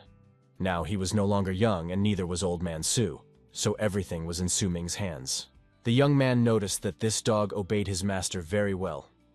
Su Ming couldn't help but notice that his grandfather had trained him very well. Turns out she was a 15-year-old German black shepherd dog and a trained military dog that had been discharged from special forces. When she was 8 years old, my grandfather saw her and wanted to take her in. After more than a year of nursing, this dog stepped in for him on more than one occasion. Those scars that could be seen on his body, it was his honor. This dog was called a dragon. Finally, the prodigal daughter returned home as the honking of a car outside the mansion was heard. Han Xing decided to act in a very familiar manner, like, "Wang Zhen dear, come in quickly, because everyone is already waiting for you here." Of course, the word all didn't make him very happy. Not that he was a straight introvert, but he didn't like this family very much, as there were different rumors about them. He must not have been as afraid of battle as he was of entering the Han house. He was very afraid of Han Xing's father and mother. This excitement directly felt as if, just because he was Han Xing's fake boyfriend, it was as if it was for real. But this made it even harder to stop. Han Xing quickly explained the situation because the guy for the blind date is Su Ming, Su Ran's younger brother. And next to him is Su Beijiang, the Vice Minister of National Defense. Because of that, the girl begged the guy to prepare for the acting and not embarrass her. After all, these were serious people, not just a bunch of hustlers. First of all, the parents were waiting for an explanation from their daughter because they didn't expect any other man to come on the date. With fright and bad acting, the girl had to start lying that Wang Zheng was her boyfriend. Wang Zheng quickly picked up on this and finally introduced himself to his uncle and aunt. They came here too quickly, so Wang Zheng apologized for not having time to prepare a gift for them. Rather strangely, the dragon began to react to Wang Zheng as soon as it heard his voice. He didn't bark, but literally immediately headed towards Wang Zheng as if he recognized something native. It was as if the dragon saw its old friend and rushed towards Wang Zheng in a hug. Of course, such a thing could not leave those watching indifferent. Who would have thought that a dragon would be so kind to a stranger? Were they definitely not acquainted? Wang Zheng immediately recognized his dog, who was named Dragon like that. Wang Zheng once spent a lot of time with a sheepdog when he was still a soldier. He loved him, trained him, and treated him in the best way possible. But one day, he received a sheet with a list of victims written on it. Among those sacrifices was a dragon. Wang Zheng felt uneasy because he loved that dog very much. Then he really thought the dragon was dead, Now he could see him and pet him. He was in a good family. He was loved here. If the dragon was happy, Wang Zheng was happy too. Grandpa immediately realized that the dragon's master had been found.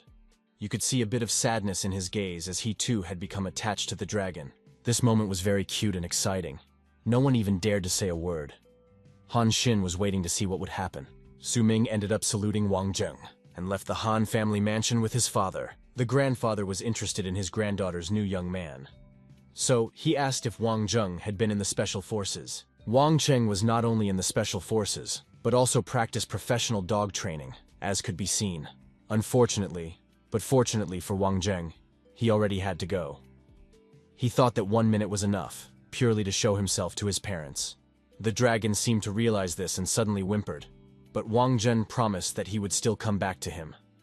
When that internecine war was over, he would definitely come to retrieve his dragon. He really wished that his dog would live to see that day. Han Xinye was very impressed and practically cried at the cuteness that was happening here. In the end, Han Xinye decided to tell everyone the news. She decided to join the army. The father of course guessed that this was his daughter's way of trying to escape from her marriage. Did she really think it would help her? Yes, she was really counting on it, and made no secret of the fact that she wanted by all means to get rid of the marriage imposed on her. In that case, if she made such a decision, then her father immediately wanted to drive her away. No one would want Han Xingye to carry the burden of the Han family. She shouldn't have been pressured. Father suggested that she go to Ningzhou Military District, train there, and then go to the National Defense University. Besides, father had promised that he wouldn't say that she was from the Han family. But anyway, she shouldn't have been embarrassed by the Han family as Han Xingye's daughter. Her friend was bored, of course. Once Shi found out that Han Xingye had gone to Ningzhou Military District, she hadn't even heard anything about her, and didn't know how she was doing now. She had been spoiled since childhood. Would she be able to endure this training? Shi didn't know what this girl was thinking since she decided not to even tell her friend about it. 2 months later, as promised by Wang Zheng from Philadelphia, the Diamond Corporation was already in China, under the leadership of our Wang Zheng. Time was flying very fast. The war between the main units was coming faster. Immediately after this terrifying thought, Wang Zheng for some reason wondered if Xu Shishang knew Yun Xiao. Looks like the guy was referring to the eldest son of the Qi Shang family, Shang Yun Xiao. His family was indeed descended from the Shang ancestor. Yun Xiao was just as reserved as Shang Sr. Yun Xiao invested in farming, bought a hectare of land in the capital city, on which he built a small but very profitable farm. Of course it was commendable, in Wang Zheng's opinion. It was not easy work. Yun Xiao could have chosen a much easier path and made a living from it, but he preferred what he liked. This was admirable, but Shishi warned the guy to be careful. He shouldn't look at Yun Xiao so reserved. Wang Zheng probably didn't know who he really was. Shishi had once heard that Yun Xiao had never respected the head of the family. In any case, Wang Zheng was in no way intimidated by this. He heard that Sunny's second son was having a lavish party at the villa, so he invited the girl to join in the fun. Shishi was, of course, fine with it. It was the perfect time to unwind a bit. Meanwhile, at the Shang family villa, Sunny was already starting his party, having fun with the girls. At that moment, guests were just approaching. But Sunny was not at all happy to have guests. He didn't want to see anyone at all. The guest was very insistent, so he had to open the doors, but this was a guest he didn't expect to see here. Yun Xiao was a rare guest here, and he surprised his brother with his sudden appearance. He did not come empty-handed. He had raised 2 rabbits, slaughtered them, and decided to give them to Sunny. Yun Xiao was aware that Sunny had hired a chef from a 5-star hotel. Therefore, he planned to come to the party today too. Sunny was actually very excited that his brother was making such a fuss. After all, Yun Xiao was just enough to simply tell Sunny what he wanted, and he would have everything prepared and delivered to him at home. But Sunny didn't understand anything, namely that everyone had some sort of hobby, and Yun Xiao's hobby consisted of this aspect. As for Sunny, what did he do before his brother came here? Sunny had his preferences too, but he didn't do anything special. This time, it was the 3rd uncle who fell ill. Did Yun Xiao have any ideas about this? If that yellow-haired girl inherited the position of patriarchy, Sunny would feel worthless to Yun Xiao. But Yun Xiao was of a different opinion. First of all, 3rd uncle was still lying in his home for treatment. No one knew when he would wake up, so there was no need to worry about these things. It wasn't easy to bring the Shang family to such a high level in such a short period of time. Without Chang'an, the Shang family wouldn't have been able to earn so many dividends every year. This time, Yun Xiao was actually envious of his talent. Sunny was of the opinion that if Yun Xiao took the place of the patriarch, it would be perfect. Brother really hoped that Yun Xiao would be able to elevate the family better than Jiangnan had done. But Yun Xiao was not interested in this, and everyone knew it. Besides, Yun Xiao was very hungry, so he asked that brother call his 5-star chef to start cooking. Plus, let Sunny's nannies join the meal too, because eating together is always more fun. Our heroes had already arrived at the villa where Master Shang lived alone. Wang Jing was extremely surprised that one man lived in such a large area. However, that was what Sunny was all about. By some indication, Shishi realized that her brother was busy right now. The life that Master Shang lived was very mesmerizing to Wang Jing, something that he didn't even hide. Whether Wang Jing had thought of anything was yet to be seen, but he would definitely think of what could be done in such a situation. Last time, Sunny left his car at the door of Shishi's house, so he blocked Wang Jing's car, along with Shang Pei's sister's car. Wang Jing held back for a very long time. Shishi must have not even realized how much Sunny had pissed Wang Jing off. But before she could do anything, the girl noticed Yun Xiao's car, which was not good. Although Wang Jing was of a completely different thought, because the situation was gaining momentum. Since Yun Xiao was also here, it would just be a waste to miss such a great chance. Had Shishi already forgotten how her father was lying in a deep coma as her cousins laughed loudly in the living room? Therefore, Wang Jing simply couldn't deny himself the pleasure of taking revenge instead of his mistress. The first thing he did was to puncture the tire so that it wouldn't be so easy to get away. He hadn't brought his knife for nothing, so he decided to scratch out a few unflattering characters. At this moment, Shishi felt so light and joyful, as if her soul was rejoicing. She couldn't contain her laughter, for everyone was going to get what they deserved. This revenge was small but pleasant. Unfortunately, or fortunately, they could not remain unnoticed. The owner of the car ran out to the noise and was puzzled by what was happening.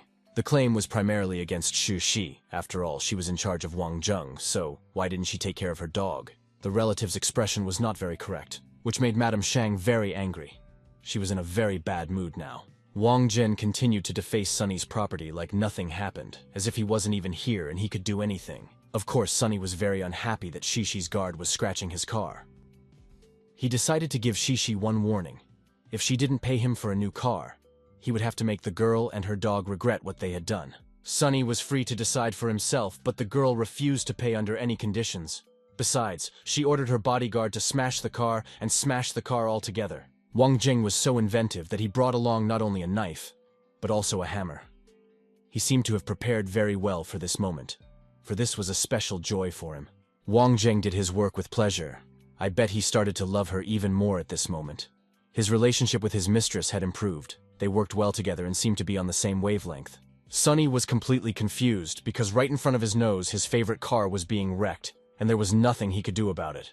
At this moment, not daring to ignore the noise outside, Yun Xiao came out, and from his appearance, one could tell that he was happy to see his sister Shishi. After all, it had been a long time since they had seen each other.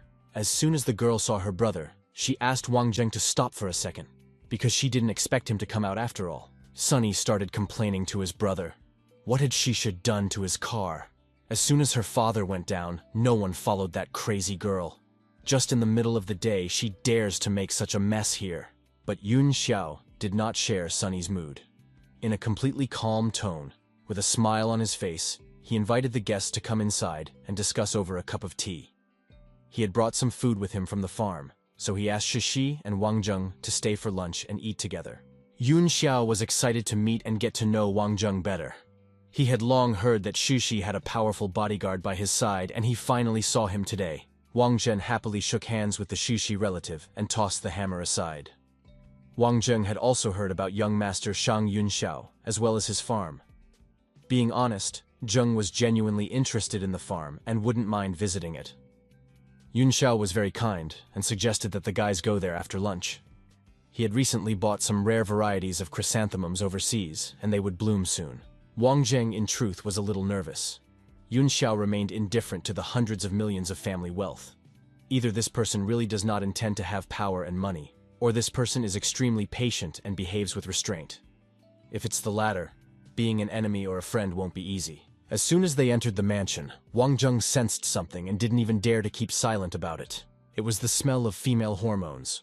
also very strong, and there must have been more than two of them. The brothers decided to refrain from making any comments, but Shishi was not very happy with her bodyguard's upbringing. The cook was quite fast, and by the looks of Wang Zheng, the five-star chef was worth all the praise. Or maybe our hero was just hungry. It's a pity Sunny's babysitters weren't invited. Shishi began to worry and asked Wang Zheng to eat more slowly, or else he might choke. Sunny was impressed, as he didn't understand where this lack of culture came from. Did all the Shishi dogs eat at the table? Sunny was absolutely right, but Wang Zheng deigned to clarify, after all, he was the best hunting dog.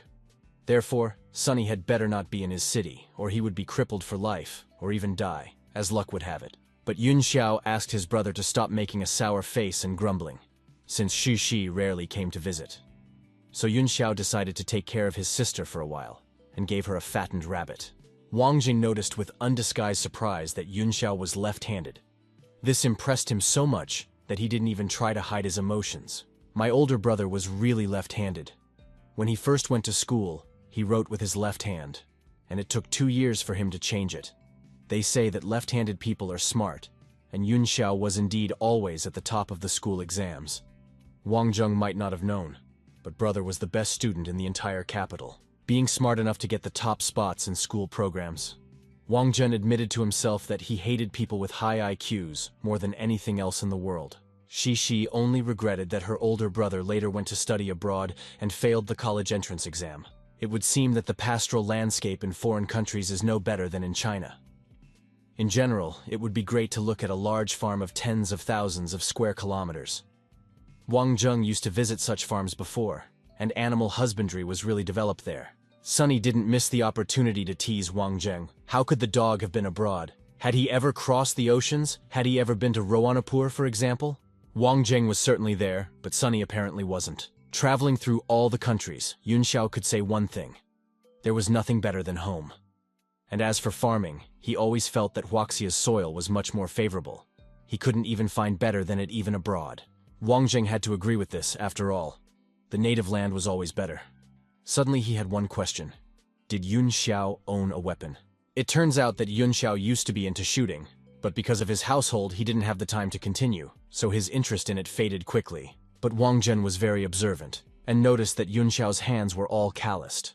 That meant that he was doing everything alone. Sunny was absolutely furious. Why did Wang Zheng care about this? Did his brother already need permission to work on his own? The farm was actually quite large, and Yun Xiao admitted that he couldn't watch everything alone, so he hired a few people to help him. Afterward, he suggested that they still go to his farm. The rabbit meat was delicious to Wang Zheng's taste. He would really like to take some of these rabbits with him, so he would certainly not refuse Yun Xiao's offer. The master was also pleased, and later decided that he would ask someone to load the rabbits into Wang Zheng's car. As soon as we finished with lunch, we went straight to the farm, which was very clean and well maintained. More than 10,000 kilograms of vegetables ripened annually in this field, and all the seeds that were planted on this field, which was genetically modified, had a large and high-quality crop. Wang Zheng had already begun to dream that when he got older, he would also be engaged in farming, because it was quite a fascinating occupation and suitable for his age. As they walked further, they could notice many dogs that were raised in the same cage. The dogs looked rather intimidating, though normally Shishi wasn't afraid of them. Wang Zhen already thought that Yun Xiao liked dogfighting, but the farmer kept them just for fun, even though they were combative. In his opinion, it was cool to have ferocious dogs willing to tear anyone apart, and thus it resembled the relationship of a puppy to its mother. At this moment, Wang Zhen asked himself, how could this person really like dogfighting? But after these dogs saw him, they immediately became harmless, which was strange. In the last battle of the Dragon Scales, there was a sniper named Lefty, who was very skillful with his gun. That time he almost hit Wang Zheng. Our hero began to believe that Yun Xiao was an accomplice of the Su family, and then he was the sniper who prevented them from getting out of that trap. Yun Xiao had better not relax, or else Wang Zhen would not be responsible for himself and would kill him. A phone call to Shishi interrupted the whole excursion. There was an urgent meeting scheduled in an hour, which Shishi decided to organize. A girl was urgently informed that there was a problem with the filters in her company. Because of it, more than 24 people were affected and hospitalized. Yun Xiao was a bit startled by this news, so he suggested that the girl go back and deal with it as soon as possible. Yun Xiao somehow thought that perhaps someone had done this intentionally. Third uncle still hadn't come to his senses, so Yun Xiao was of the opinion that Shishi should look into this. The outcome of this case could affect the entire Shang family. Maison water filters have been manufactured by Jurong International for almost 12 years, and the company has never had a problem with it. The consumables for the filter were supplied by the same suppliers who thoroughly tested their products. Their quality was recognized. So what happened? The Maison filters were often used in the household. 6 months ago, a company from purchased them, and they had a strange breakdown. The filter's mechanism for removing waste broke down, and it began to accumulate. So a few people were poisoned with mild symptoms such as fever, headache, and diarrhea. The rest were in comas, the worst of which were 2 3-year-old children. What the first assistant reported, Wei Wentao was not very happy with the mistress, but what were the results? The hospital's laboratory results showed that the poisoning was due to heavy metals in the water. At present, everyone was making efforts to save people. Adults did not suffer severe damage due to the poisoning, but children could get chronic diseases. Wei Wentao instructed the department to reassure their parents, but it didn't help. This was something that had to be taken seriously. Shishi believed that they could deal with this incident, and their opponents seemed to have started acting faster than they were supposed to. So they needed to prepare for everything that could happen, so that they would end up being the winners. In that case, if it was the work of some opponents, did Shishi have specific suspicions of who would do it? The company had to expose these people. Shishi did have a specific suspicion, but she couldn't accuse someone without evidence, so she refrained from answering. The information department provided her with a detailed report on the company's damage assessment, and also the possible outcomes of the situation, including the worst. Therefore, in this situation, the employees had to keep an eye on the information being disseminated. It was important to minimize rumors about this case. It was important to minimize rumors about the incident, and also to indicate that the company was already dealing with the incident. Otherwise, it could have affected the number of customers of Jurong International products. At this point, the company had no proof of their innocence, so any explanation in front of the public would be useless. It was better to focus on finding some leads, and then the company could counter it somehow. Shimishi asked Senior Assistant Wei to go with her to the press conference, while the other departments would go about their routine business. The interim head believed that ups and downs were normal. Only hard work would get the company out of this situation. The day of the press conference has arrived. Shang Shishi, Jiangnan's daughter, had to hold a press conference on behalf of Jurong International today because her father was abroad. The family did not dare to reveal that he was ill. The fact that today's conference was going to be led by a blonde didn't really appeal to the journalists, so they started to get indignant. How could a blonde woman convince everyone? What did that even mean? But the girl went on, as if nothing had happened. The filters that Mason had been producing for 12 years were constantly improving. Shay could say without a doubt that Mason was the best choice when buying filters. In that case, how will she explain the whole situation? Will she take responsibility for what happened? Jurong International never thought of avoiding responsibility for what happened. After the results of the preliminary investigation, it was found out that there was a malfunction in the waste emission system, which led to the poisoning of the consumers. The Maison water filter had a special safety protection that prevented heavy metal ions from getting in. That is, Jurong International claimed they were set up and it had nothing to do with Mason or Jurong International. But framed or not, these are just words. The facts said otherwise. Did they really expect journalists to believe them when they saw everything with their own eyes? Shi planned to personally visit the filter element factory tonight, along with the security authorities to confirm her words. She believed it would prove that they were not involved. The journalist was extremely satisfied with this answer. If Shishi's parents had gotten into such a situation and poisoned themselves, would the girl have been so calm? In the journalist's eyes, Shishi looked like she was dodging responsibility with such a calm expression. All this time, Wang Zheng had been watching and acting accordingly, as Madame's bodyguard not trying to get involved in this open conflict. Of course, Shishi would like to apologize to all the poisoned customers on behalf of all of Jurong International. The company was responsible and did not shirk its responsibility. That's why they invited renowned experts to examine the children. And if it affects them in any way, the company is ready to bear all the expenses for their further accommodation. Suddenly, a silly question came to the journalist's mind. What was the use of the money? Could it have bought the health of the victims? Wang Zheng was beginning to boil with every passing minute as this press conference was gaining momentum and getting more heated each time. In that case, Shusher continued to act cool and tried to explain everything on her fingers again.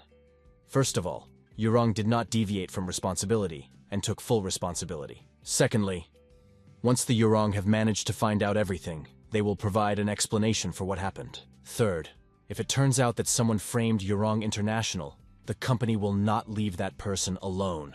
It was already quite late, and the journalists had taken all the energy out of the girl. And she still had to meet with the victims, so she decided to finish this press conference. On the way, Shushi couldn't understand where that insolent guy had come from, reacting so aggressively. No journalist had ever allowed himself to behave like that, and all of them behaved quite decently, but not him. It was Chung Bowen of Norsen Weekend. They often published radical articles that were devoid of evidence, but they have many fans among the youth. Cheng Bowen, Master of Arts, was also a debtor. He owed loans amounting to $10,000, and never repaid them at the end of his studies. Or more likely, he was currently making a lot of money but kept quiet about it. Wang Zheng suspected that it had something to do with that. In last year's issue, Chen Bowen also criticized the company because of the accident. It ended up making that company's competition more popular, and it increased the number of sales by 10% during the month. This once again proved that someone was trying to ruin the Yurong International company. Shishi was worried that this creep had already written some article, and it would be published on the Northern Weekend page tomorrow. Wang Zheng was also aware of the risks, so he promised that he could deal with this under journalist. He had very good methods against such guys who thought a lot of themselves.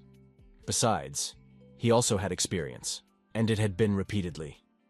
Shi remembered very well the last time, how he could unashamedly slaughter anyone he needed to. It didn't matter that they were Shi's relatives. The girl still decided to trust her favorite bodyguard, but she begged that he not kill anyone. Looking at Wang Zheng, Wei Wentao thought that he was just a simple bodyguard. How could he deal with such a situation? It was clearly not that simple here. Wang Zheng asked his mistress not to worry. They had almost arrived at the hospital. They had better think about how they were going to deal with the injured. During her short time as the company's leader, Shi realized that being the head of the company was very difficult. She really hoped that her father would recover and return to business, because then everything would be fine. There were already crowds of journalists outside the hospital. How could they miss such an important moment? The people who suffered from broken filters demanded that Jurong International pay them for the treatment of their children. The company had completely lost its conscience. They should have compensated at least some of their expenses. This is what the people wanted. Things were certainly serious, for there was so much noise that people even came up with a motto. Shishi felt bad to say the least. She didn't know what to promise, what to say to these people, but still she didn't hesitate and started chatting with people. The mood of the people was very negative. The girl had a lot of work to do with them. If you could just give them money, but you need to inspire some trust in them so that they continue to be clients of Jurong International. To make Shishi feel at least a little bit better, Wang Zheng decided to talk to people too, and asked the man if he was involved in creating this banner that hung all over the mall. At first he remained silent, but afterward, he admitted that everyone standing here had been involved in its creation. Since this uncle was the most active amongst all of them, Wang Zheng decided to take him behind him. It was scary to imagine what this man had already fantasized about. Wang Jing decided to pretend to be a reporter. Truth be told, he wanted to dig into some insider news, and if his uncle answered him honestly, this money would be his. The man must be sure. Wang Zheng had a good financial status. The man didn't mind. Extra money could never hurt. In that case, Wang Zheng asked his first question. Where was this uncle from? For he spoke in a non-local accent. The man admitted that he was from Hedong and was now living in the capital. In addition, the man lived in a private home rented by his son. When he normally used water, did he turn on the water or the filter first? The first thing the man did, of course, was turn on the filter, for such was the proper use. Suddenly, Wang Zheng took away all the money from the man that he himself had promised him. What this guy was doing was incomprehensible. The man was caught in a state of bewilderment. First, they promised him money and then took it away. It turned out that our hero was not a reporter, but a policeman, and he was also in charge of investigating the case.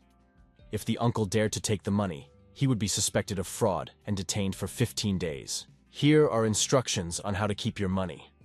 Of course, the man did not pounce on the representative of the authorities and did not even think of arguing. Looking at the stains on the man's teeth, it was very clear that the alkali content of the water was too high. So naturally, he didn't use any filters. Roughly speaking, the man had deceived Wang Zheng in his story. And yet, this incident, and once again, proved that someone was trying to ruin Shang'an's company. After meeting with the injured, Xu and Wang Zheng went to the inside of the hospital to find out about the other people who were in a more serious condition. The doctor told me that if the toxins could be detoxified quickly, all the problems could be avoided. And also the children would not have all kinds of chronic diseases, but now there was no method of rapid detoxification in the hospital. This old man was very mean. He didn't even want to help the children. What can the head do? In that case, Wang Zheng decided to try and cure all the children himself. Wang Zheng was a practitioner of Chinese medicine, and the doctor didn't seem to have heard of it. Certainly never practiced it. Wang Zheng once saw in an ancient teacher's book a recipe for detoxification soup, but as the two medicinal substances are extremely valuable and rare, Wang Zheng had never tried them. But now there was a critical situation. But with vast financial resources, it wouldn't be difficult to find the necessary ingredients. For Xu, it was like a straw of hope. She really hoped that it could really help somehow, because she was willing to try to find everything she needed and fund the treatment right now. The doctor was still thinking, after all, Wang Zheng seemed to have never tried this detox soup. If that was the case, then perhaps the consequences would be even more dire. Xu Wangxing, perhaps because she trusted him, and because they had no other way to cure the children. At the very least, if something went wrong, the girl was willing to take responsibility for everything that happened. As expected from the Shang family, the rarest medicines were delivered very quickly and also in large quantities. Wang Zheng was definitely satisfied. This time, a lot of money had been spent, and these healing materials had been collected by Mr. Wen personally. You could tell from his look that it was not easy for him. Wang Zheng certainly appreciated this after all. Mr. Wen was truly worthy of the title of first mate, as he was quick to handle everything. Since all the necessary ingredients were gathered, Xu asked Wang Zheng to start cooking. In that case, he needed a room, then he could get to work. The room was already prepared as well. Wang Zheng started cooking quite quickly. Since the ingredients were there, he remembered the recipe. All that was left was to put everything together and cook it. Wang Zheng knew a lot of things, and even medicinal potions could prepare, for which the lady praised him and sincerely admired his knowledge. Oh, but Wang Zheng found it very hard to bear being told so many compliments. He had studied from the books of ancient medicine, under the guidance of his teacher, so he had no doubts about his actions. In that case, why was Wang Zheng so trained? It seemed to Xu that if he was given a knife and threw it somewhere on a desert island, he would be able to live there without difficulty. Surely he was capable of such a thing. When Wang Zheng was training, his old man often did so, but he didn't even give him a knife. Therefore, our hero had to perform missions to collect medicinal plants. Then the old man not only forced him to train, but also forced him to memorize all the recipes. Wang Zheng's mentor was without a doubt cruel. Xu thought that Wang Zheng should have written a book about his life. It would probably bring him success. The guy has already even come up with a title for this book, The Happy Life of a Bodyguard. Let everyone know how a bodyguard and 3 beautiful young ladies spend their days. In that case, if Wang Zheng didn't want to, then Xu didn't insist. Besides, the girl decided to remind him that he wasn't some bodyguard. He was a super bodyguard. Finally, the medicinal concoction was already cooked, its smell filling the entire room. Fortunately, it was a pleasant smell of herbs. Xi was excited and couldn't wait for this moment when the medicine would be given to the children and they would be able to be cured. If Wang Zheng could really cure them, then would Xi be willing to give her entire body to Wang Zheng? Given her size, Wang Zheng would have to think hard. In jest, Madame sent her bodyguard. Fortunately, she was no longer angry at him for such jokes like before. Now it was even funny. Xu asked just to take the medicine to the patients. This time the fate of the company depended on Wang Zheng. The cure was already taken, the doctor exulted, for it was a real miracle. Xi asked Wei's aide to hold a press conference as soon as possible and report there on the patient's current condition, except reporters have already arrived at the hospital. At this point, Wang Zheng's work was already done. Xu wanted to head towards the vendors. As long as there was any clue, the girl hoped to find them by all means. But why was the girl so sure that the problem was with the suppliers? Why couldn't the problems be at the dealer or in the manufacturing? She thought that it just couldn't be. The Maison filters were more expensive than the other filters because they had special features. If the product was defective, it could not just be released. Yurong International was a very large company, so it took good care of its product protection. Wang Zheng found this strange for some reason. The case was indeed a bit confusing and most likely needed to check everything. In the first place, Xu thought it was the suppliers who were the problem. Therefore, she decided to check them. After all, It was quite possible that a rat could be found there. Wang Zheng appreciated his mistress's intelligence, because with such intelligence and deduction, she could get a job as a police detective. Besides, it's quite a fascinating occupation. Shishi suggested splitting into two groups. Wang Zheng and Shisha would investigate Zhao Li's company. Wei Wentao was to stay in the city and try to understand who was inciting people to create protests. Such a role of assistant was quite satisfactory, so he gladly agreed. Shai Shi had to pull herself together before proposing the following to Wang Zheng. Wang Zheng was to be the representative of Yurong International, and Shi dared to be his secretary. Shi would be Wang Zheng's secretary. He couldn't imagine such a thing. What did the girl want to pull off in this way? Shi didn't want to do anything. She just wanted to do some investigation from the observer's side. If she went to the Zhao Li company on behalf of the entire Yurong International company, they would keep a close eye on the girl, and this way they wouldn't find out anything. If that was the case, Shi was Wang Zheng's secretary. Then the boss wanted to be told more about his role. It turned out that Wang Zheng was supposed to be the senior vice president of Yurong International. Shi even prepared a special business card for him for this moment. It turns out that the girl had planned it all out a long time ago. So, the bodyguard's salary is equal to Vice President Yurong International's salary? Shi just wanted to show everyone the importance of Wang Zheng. Therefore, the girl asked him to find an opportunity to announce at the internal meeting that he would not submit to any of the leaders of the Yurong International. Did Shang Shishi really mean that Wang Zheng would only obey her? Yes, that's exactly what she meant. But a little later she realized what she had said. Shai Shi had already asked the Zhao Li company to send people to meet them. Maybe President Wang Zheng should hurry up. Only this time, Wang Zheng would let Lady Shang be his secretary. Secretary Shang reached quite quickly as she wanted to hurry. Vice President Wang Zheng was already waiting at the door of the Zhao Li company. He was greeted by Li, who was responsible for escorting his guests. He was honored to see such distinguished guests, and especially Wang Zheng. Our vice president had quite a few questions, so he suggested we go to the office and talk there. He marked all boundaries by not even bothering to shake Li's hand, so he was showing his busyness. Of course, the first thing he asked Li was, perhaps he had some guesses about what had happened. So far, the Zhao Li company hasn't figured out anything at all according to a previous investigation. Blah blah blah blah. Wang Zheng immediately stopped this chatter. He didn't have time, and there was no need to waste words. Therefore, he decided to ask one thing. Other departments, other than the Quality Assurance Department and the Inspection Department, didn't have open access to the raw materials of the filters, right? That was right. The Zhao Li were thoroughly inspecting the raw materials before they were sent to the factory. During the production process, they didn't have open access because they were thoroughly checking everything, so only those departments were able to access. In that case, Wang Zheng demanded a list of all the employees of the two departments for the past 2 years. Plus, he wanted Li to contact the nearest police station and have them check all the employees and department heads with a lie detector. Of course, including President Li himself. Wang Zheng was going to personally formulate 5 questions for everyone. There was nowhere for the president to go during this entire conversation. He turned pale and sat up several times. Nevertheless, he had to agree with everything Mr. Wang Zheng told him. As for the others, they could go back and continue their work. If there was enough time, Wang Zheng would check everyone. In that case, Zhang Yiping was kind enough to warn that he and the other staff members would be expecting Mr. Wang's visit. Although it couldn't be said that they were very happy about it. Suddenly, Wang Zheng decided to clarify whether the company was going to move. The man and the other employees really did want to move to the Satnau building next year, which had already been announced to the entire headquarters.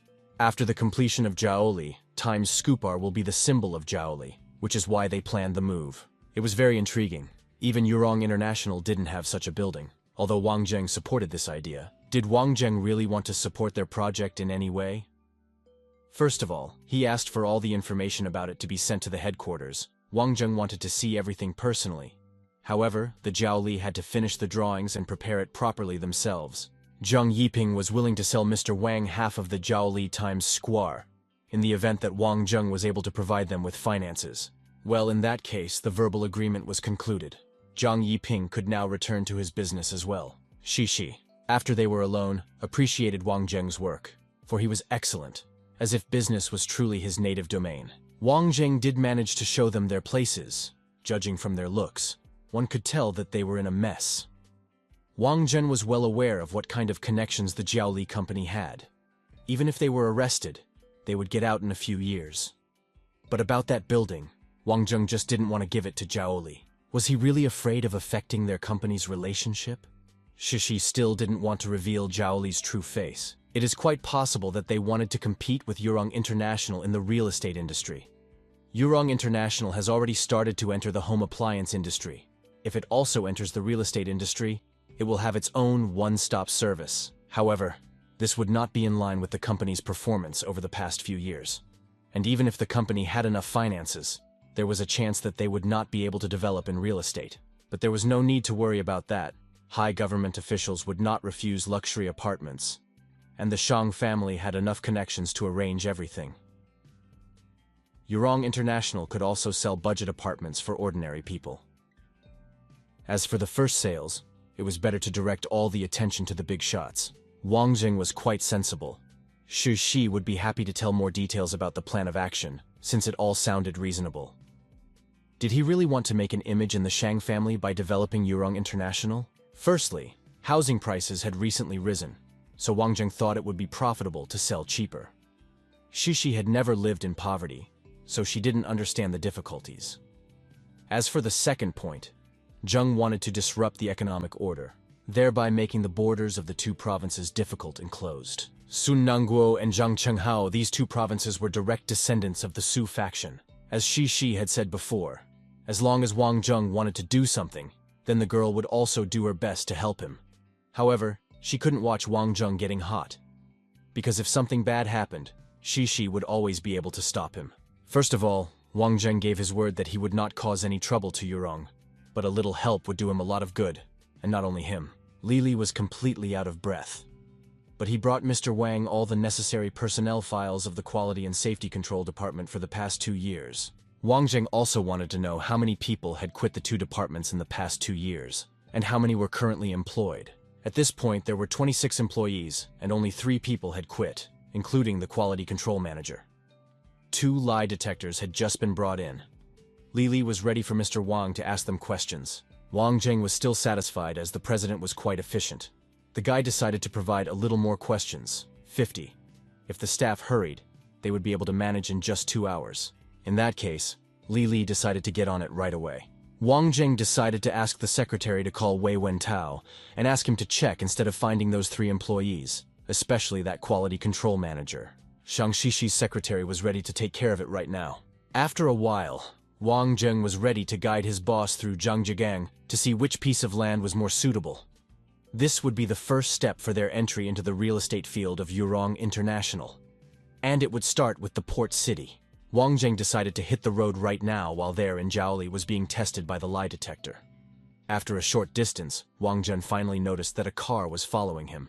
The road was completely empty, and this car had been following them for quite some time. Wang Zheng tried to break away, but the red car did not let him do so. Yi also accelerated to continue pursuit. But of course, Wang Zheng didn't just speed up either. To make sure, finally he realized that the fish had taken his bait. In the end, since there was no one on the road, the enemy car decided to become a cross, thus blocking Wang Zheng's path. A red-haired young girl came out of the car to say hello. She hadn't met a worthy opponent like Wang Zheng in the capital for a long time. Did the girl really want to participate in the race? In that case, Wang Zheng had nothing against it. The girl could even set her own terms, but they would play on a bet. Such conditions only interested the red-haired beauty, because in the past races they also bet. Only our hero warned that his bid might be a little much for the girl, but she didn't see any problem with that. If she really lost, she would keep her word and fulfill Wang Zheng's request. There were very few things in the capital that Jiang Miao Miao could not do. Now that Wang Zheng, you had made your bet, then Miao Miao decided to make her own. Shishi's only request was for Wang Zhen to not be impulsive. And so, if Jiang Miao Miao wins, Wang Zhen will owe her a knight 15. Although Shishi was from the higher circles, but she had never even heard of such a thing. It seemed like the interests of these girls were extremely different. It was a car that had a very limited production of 100 copies. But of course, Wang Zheng could get his hands on it. But he still didn't understand why the girl needed such a car, because she didn't need to drive such a cool car like this. But only Wang Zheng could not understand it. And right now, Jiang Miao Miao did not want to explain it. She was curious about what Wang Zheng would want. Our hero had much simpler conditions. All he wanted was a plot of land in the capital city. For Zhang Miao Miao, this was indeed a trifling wish. Wang Zheng also specified that he wanted a piece of land on the shore of Jiang Lake. But the girl didn't need to worry. Wang Zhen was still willing to pay for it. But since it was a bet, Wang Zhen would only be willing to pay 80% of the land's value. Zhang Miao Miao couldn't promise that she would give 1,000 acres, but she could promise 500 acres. As for 80% of the land value, it was not a problem for her at all. Wang Zheng must not be familiar with the capital, so it would be more appropriate for him to choose the time and place. In that case, Wang Zheng proposed to return to the ring road, the auto drive around the city, tomorrow morning. Zhang Miao Miao was in agreement, but she still wondered if he wanted to change cars, or would he just drive this Maybach. Even with this machine, Wang Zhen was confident that he wouldn't lose the bet to Zhang Miao Miao. Shishi still wanted to understand why Wang Zheng had agreed to this bet. He had even made such a bet. Was he really only participating in the race because of her? Or had he already thought about it before he saw Zhang Miao Miao? Oh, those girls. Why did Shishi have so many questions? Why? But she just thought that Wang Zhen was really good at trying to understand people's hearts. Therefore, she wanted to get answers to her questions soon. It turned out to be quite simple. This woman was obviously straightforward by nature. Nothing could affect her goal except her family's environment. If she could drive a luxury car in the capital, her family must be rich and powerful, and she also has the surname Zhang. She could even verify this by asking Wei Wentao what Zhang Binghao's child's name was. Wang Zheng apparently believed that it was Zhang Miao Miao after all. Wang Jing had already been told by the second girl about how sinister he was, but he actually took it as a compliment or flattery. Besides, as the senior vice president of Yurong International, he had to be good at what he did. Secretary Shang Shishi was supposed to check the lie detector test results of Zhaoli tomorrow, and let Vice President Wang Zheng go to this race. He hoped the girl would agree. But actually, Shishi would really like to go to this race together with Wang Zheng. And she also realized that this matter also needed to be dealt with, so she wished the guy good luck. After all, Zhang Miao Miao would definitely not eat him, and he would get his piece of land. But Shishi was not afraid for that at all. She was more worried about Zhang Miao Miao. After all, it was also Wang Zhen who could eat her. But in general, it was fine. By befriending the daughter of the provincial party committee secretary, they could claim to have higher order connections. Then half of Zhangzhou would be under the control of Yurong International. Oh, for nothing, the girl said that to him. Wang Zheng wasn't going to ride a donkey to find a donkey. Who could have more influence than the Shang family's heir? But Shang Shishi was of a different opinion, because to her, Wang Zheng was the donkey. Finally, it became known about the people who quit. They were poached by other companies with higher salaries because they had a long tenure, and the quality control manager, who had already become a top manager at Zhaoli, inexplicably left and took away much of the company's product information. Based on the information she heard, Shishi concluded that their main suspect was just that top manager. This man's name was Liu Shiwei. He was 40 years old this year, and he had worked in Zhaoli for almost 20 years. He was greatly appreciated by President Li of Zhaoli and had a good relationship with him. They never had any disagreements. Moreover, Zhaoli was a registered company, with some of its shares directly in Liu Shiwei's hands. When he suddenly quit his job, these shares could not be cashed in. In other words, the unexplained resignation made Liu Shiwei's shares inaccessible.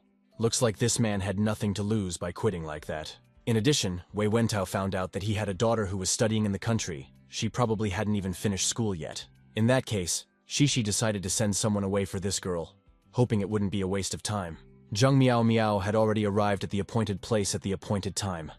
She looked quite fresh and was confident of her victory. Wang Zheng was pleased that this beauty was quite punctual. Zhang Miao Miao was more interested in why that pretty sister who was next to Wang Zheng didn't come. But wasn't Zhang Miao Miao alone too? What would happen if Wang Zheng took another person in the car?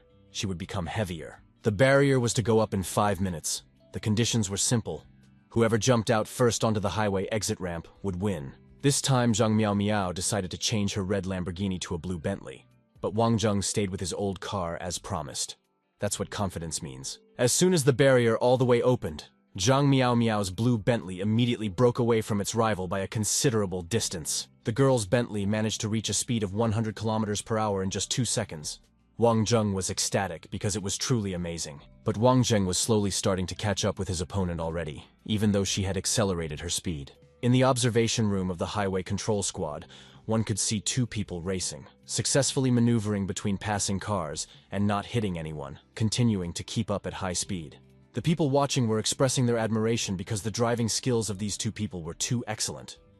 But it was very dangerous, and they were also worried about not having an accident. To prevent this, the guys decided to call the main office and ask them to stop these two drivers, or they would all have to be held responsible if there was an accident. The supervisor immediately let it be known that these two sports cars were allowed to go all the way, otherwise the guys would have to take the consequences. The employees totally didn't understand why the chief didn't want to stop these racers. What if something went wrong for them? The chief went off screaming and made it clear that one of the racers was the daughter of the secretary of the provincial party committee. Did they really want him to stop it? During this entire race, Zhang Miao noticed that her opponent did not like to give up in any way, so the girl decided to give him some hope that he could win. As far as Zhang Miao remembered, there was an area where traffic was difficult to move. She was very curious to see how she would beat him in a matter of seconds. Wang Zheng was once again convinced that Zhang Miao's car and her driving skills were excellent, which really surprised him. Zhang Miao once again broke away from Wang Zheng. She really wanted to show her true strength in the racing competition, but after a few seconds, Wang Zheng equalized their distance again. The girl was mad. How could he and his decrepit car even keep up with her Bentley? She had to use some tricks in her car, for without it, she believed she couldn't win. For the sake of her dream, Night 15, she wanted to do it. The girl turned on the nitro, seemingly at full power. It was quite possible that her car could have flown off the asphalt at all, which was dangerous and meant her losing. The system that Zhang Miao used was indeed not just a toy, but a very dangerous thing. And yet, Zhang Miao dared to do so. Even though she was aware of the risks, Wang Zhen couldn't imagine how much the girl wanted the machine. It had been a full 2 seconds since she had accelerated, so why was this woman still not stopping? She wasn't supposed to do that, was she? She should have turned it off. Meanwhile, Zhang Miao was counting the seconds. She wanted to wait for one more second, and then she would be sure that she would be able to get rid of this leech. But she overestimated the capabilities of her car. The mode she had put on was literally reaching its limit. She tried to hit the brakes, but how do you brake at that speed? That would have been impossible. She failed to slow down, and her car started drifting and then flew off the road. Zhang Miao flew over quite a bit in her car and ended up in the bushes off the road. Wang Zhen was not scared at all. Most of all, he didn't understand how the daughter of the provincial party committee secretary could be so stupid. Of course, he could not leave the girl, so he immediately went after her, leaving his car on the road. In general, Wang Zheng just wanted to get land in the capital city by means of races, thereby destroying the real estate market in Jiangsu to make life difficult for Zhang Miao's father. The girl didn't even know what Wang Zheng was trying to do and was so desperate for a car. How stupid she was. Everything was so stupid that Wang Zheng didn't even feel like saving her. Either way, he was glad that he hadn't heard any explosions yet. That was already a big deal. As a result, those watching the roads could see the accident. The boss was very angry because these children of rich parents were so reckless. Of course, they had to notify every crew of the search and rescue effort immediately. They had to rescue these people no matter what. The supervisor was about to contact the traffic department, while the others prepared to act. Wang Zheng still couldn't call out and find Miao. She didn't seem to have flown far away, but he still had to search for her a little bit. Eventually, he smelled a strange odor, and after walking a little further, he saw a smoking car. At first, when this situation first happened, he had been very angry and displeased with the girl's stupidity. But now his mood had changed to one of fear and apprehension for the other person. Zhang Miao was bleeding in her own car. Whether she was alive or not remains to be seen. In the pursuit of a possible car, she killed herself. Wang Zheng was completely scared and confused after all. This was the last thing he wanted.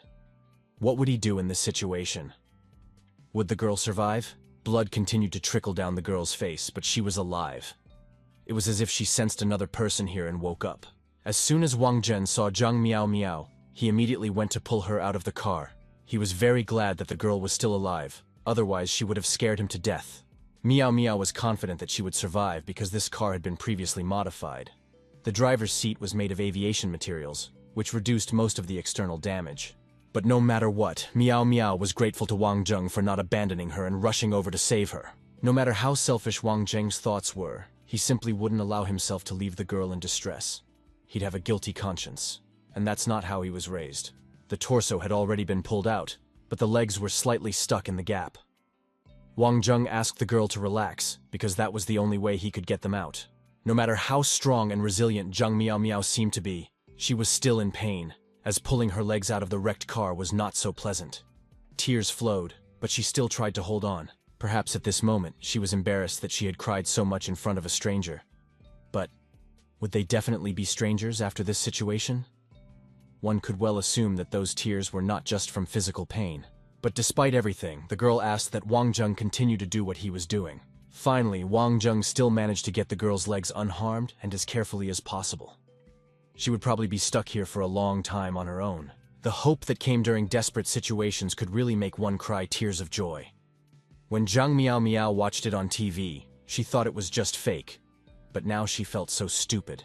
From the moment she regained consciousness, Miao Miao expected to spend the whole night here, for it was terribly difficult to move. The mere thought of dying or losing blood frightened her. But the girl held on very steadfastly despite the scary situation.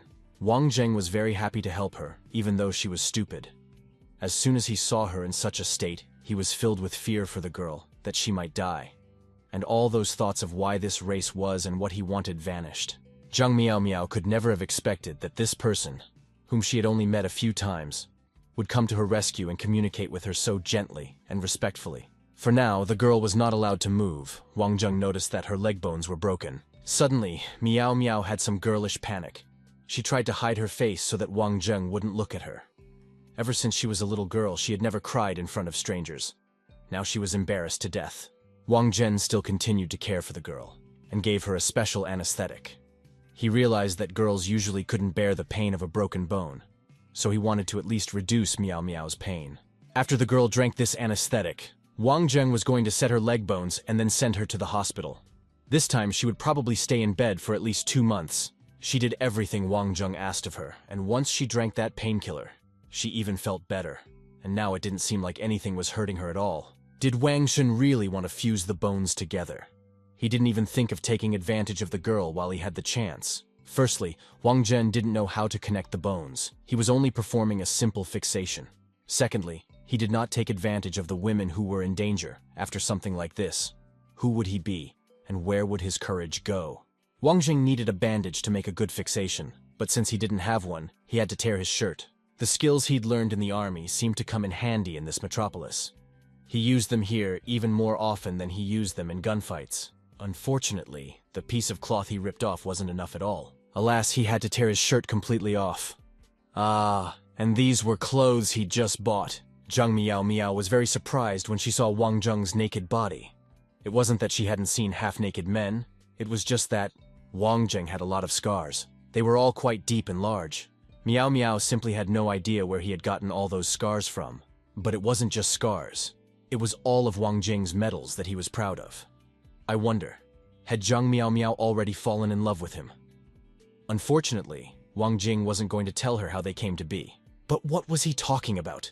The girl was just interested in nothing more.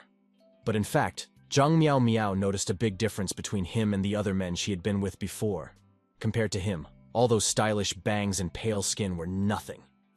They were disgusting to the point that the girl felt nauseous. In a few minutes, the leg was already fixed properly. It was as if Zhang Miao Miao had forgotten about it. As she was completely absorbed in thinking about where Wang Zheng's scars came from and why he was hiding this story, it was really very interesting to her. Well, Ms. Zhang didn't have to get used to it much, for now she would be carried in her arms. This was a once-in-a-lifetime opportunity. It was already time to go, but since the girl couldn't do so, Wang Zheng did her this favor. At that moment, they were incredibly close to each other. Did they change their opinion of each other? Either way, these situations are very bonding. Wang Zheng didn't walk that long, but he suddenly decided to stop for a moment, for he had something to discuss with Miss Zhang. The topic of conversation really intrigued the girl. She couldn't imagine what the guy wanted. The whole situation was really teasing her. Wang Zheng first wanted to clarify if they might not have been so close to each other. Fortunately, he was very strong, but if he wasn't, he would probably be bleeding right now. Zhang Miao Miao was completely panicked. What kind of pervert was carrying her in his arms? She let go of Wang Zheng in such an impulse. If he didn't hold her tightly in his arms, she would have probably fallen out onto the grass. However, this situation made Wang Zheng laugh a lot. He really liked it when girls were embarrassed and called him a pervert, Several police cars and an ambulance had already arrived at the scene of the accident. The team leader, the man the authorities sent as early as noon, has not responded to them. According to the CCTV footage, the owner of this black car came down here to save people, so the police officer suggested that we start here as well. The boss was of the same opinion. He ordered everyone to immediately head that way to search and not to return until no one found Miss Jiang. But someone's voice told the supervisor not to worry. After all, Wang Zheng had put that missing person back in place. The guy clarified that Miao Miao might have a broken leg, so he asked to take the girl to the hospital for examination. Madame scared the boss to death, because if something happened to precious Zhang Miao Miao, how would they explain it to her father afterwards? If the boss was so worried, then why didn't he act earlier? He even called a meeting here. It was really sad that the girl thought that gathering so many people to find one flighty girl was easy. It was obvious that this was really the mindset of a rich kid. Lastly, Wang Zheng rubbed the girl's head, which was very nice for her. Now she could obediently lie down from this injury without even thinking of getting out of bed for a few months. Zhang Miao Miao had to regain her strength and never get behind the wheel for 6 months. There was no more obedient child right now than Zhang Miao Miao. Who would have thought that she would obey a guy she didn't know very well? But she still had one condition. She wanted Wang Zhen to come to her hospital to visit her so that she wouldn't be bored. In that case, Wang Zhen gave her the business card that Shushi had given him. Now, Miao Miao would be able to call him anytime she got bored. Zhang Miao Miao looked at this business card as if enchanted. Of course, she would definitely call him. Already in the hospital, the doctor could observe Zhang Miao Miao's X-ray. Admittedly, he was delighted that someone had managed to fuse the bones so perfectly. It was such a rarity as for a quick fix. Indeed, Wang Zheng called just fixing it. Zhang Binghao asked the doctor about his daughter's condition, but the doctor took quite a long time to tell him that it was so rare. It was then that the doctor decided to share his admiration. After all, how could such a cunning method of joining bones not be considered rare?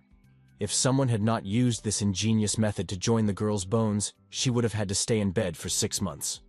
Now it will only take a month to recover. Zhang Binghao wondered, did the doctor know this technique? He honestly admitted that he tried to learn it, but unfortunately, the records in the books were incomplete. So he gave up on it. But he didn't expect that there were people in this world who knew this technique.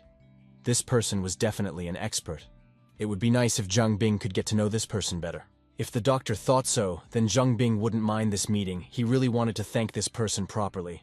Less than half a day had passed, and Zhang Miao Miao was already bored. So she thought, perhaps call her savior now. But her card had been taken away, with no way to call now. Now the father knew the name of this savior. Wang Zhen. Who is he? Wang Zheng who? Zhang Miao Miao didn't know what her father was talking about. He should have just returned her card to her. When the daughter played dumb, it was immediately clear to the father that she was trying to hide something. Zhang Bing, as a father, of course, inquired, and what kind of family was this Wang Zheng from? He wanted to know better who had fallen into his daughter's heart. But Zhang Miao Miao was adamant and wasn't going to give away her secret, so she pretended as if she didn't understand anything. Suddenly she wondered why her father had become so curious. She wasn't playing dumb at all. After all, Miao Miao really didn't even know Wang Zheng's name until today, and certainly didn't know what family he was from. In that case, father decided to hire someone to search for this Wang Zheng for him. And don't even let him try to flirt with his daughter. Only a young man like Su Tianran is worthy of his daughter. This even made Miao Miao jump up. What was her father up to? Besides, the person Su Tianran liked was Zhang Mingqi. The whole capital knew about it. It looked like father was going into a state of madness. Zhang Binghao didn't fall into marasmus. He just didn't understand how some Wang Zheng could compare to the two brothers from the Su family. Just to hold the position of vice president of Yurong International, he must be over 40 years old. But who said he was over 40? Wang Zheng is only 25 and 26 years old by the looks of it. At his age to be vice president, isn't he a young talent? In that case, the father realized that this person was indeed very capable. It seemed like Zhang Binghao was beginning to guess that this Wang Zhen was the person who had saved his daughter. The girl had to finally admit something at least. When she said simply, yes, she was as embarrassed as an 8th grade girl in love. If Wang Zheng had saved Zhang Miao Miao, then the entire Zhang family was greatly indebted to him. But how was the girl going to repay him? Miao Miao asked her father to give her 1,000 acres of land, right on the shore of Jiang Lake in the capital city. This seemed to be the reward Wang Zheng had asked for. Well, Bing Hao could appreciate our hero's appetite like that of a lion, then he seemed to be very greedy. The girl rushed to deny it, for it was not so. She had just made a wager with him before, and the wager was for 500 acres of land if he won. But if there was a chance, she would like to give him 1,000. It just so happened that the girl was not as good as Wang Zheng. Plus, she had accidentally turned the car over. Of course, Wang Zheng could have reached the finish line alone. The girl didn't think he would stop and go to save her at all. In that case, if this was the case, his father was willing to give 1,000 acres of land, but he had to have a good plan and design drawing. In addition, the demolition and resettlement costs associated with the land should be his responsibility. Such were the conditions set by Zhang Binghao. The daughter was very happy, because she always knew that her father loved her the most. And unlike her mother, who was always strict with her. Speaking of mom, she had already heard that Meow Meow had been hospitalized, so she postponed her inspection project on Hong Kong Island. She was now on the airplane that was coming here. Looks like it was all over. This time, Meow Meow was already anticipating her punishment. Zhang Binghao received a call to open a standing committee, so he had to be the first to leave. But before leaving the chamber, he asked his daughter to think about how she should behave with her mother. In any case, nothing could be changed. If her mother wanted to come, of course she could fly over. But what Meow Meow was most looking forward to was another guest, Wang Zhen. How she wanted him to visit her. She didn't understand at all why she kept thinking about him. Was it considered love at first sight? Wang Zheng was all business and was negotiating with Wen Wentao. Our hero couldn't believe that Liu Shiwei wouldn't even bother to meet his daughter. In addition, there was news about the reporter, Chen Bowen. Wen Wentao made some inquiries. It turns out this reporter had just received 50,000 yuan from others and had deliberately come to play out this scene at the press conference. Of course, Wen Wentao paid him off before he could cause any more trouble. However, the person who bribed him was very secretive and careful. It would take Wen Wentao some more time to track down this corrupt man. This rival was a real headache. Although he didn't choose to kill secretly, a little carelessness could make Yurong disappear. This enemy was a person to watch out for. In addition, Wang Zhen realized that it was really tiring to be the Shang family's bodyguard. Wang Zhen hadn't seen Shang Pei for quite some time, so he decided to inquire where she was. She knew that Big Sister had left the capital today. At her speed, she should have arrived on the same day as the boys. But why did Wang Zheng want to go with Shi to Shang Pei's hometown? But what kind of nonsense did Madame say? Wang Zheng was her bodyguard. It was finally time to see each other, old Shan's favorite wife. The old man very often thought of his wife in any spare time he had, even during dinner. He shared all his feelings together with Wang Zheng, which he remembered even after so many years. After all, they were very sincere feelings. They missed each other but couldn't meet each other. Even when they were having gunfights, Shan kept his wife in mind the whole time. Once he saw a beautiful necklace, he immediately thought that his wife must like it. Shan had already planned to take a vacation and immediately buy one and mail it to her. Old Shang couldn't come back then, he was already dying, and he never sent the necklace to his wife. Wang Zheng carried this moment through 4 years later. And finally now he can fulfill the will of his friend who died, so that his friends would survive. Will his wife be able to appreciate this gesture? In an hour, Wang Zheng expected to be at Shang Pei's house. The road was free, so he could drive quickly. She caught herself thinking that Wang Zhen seemed to be very familiar with this place. It was difficult to navigate here, but you couldn't tell from the guy.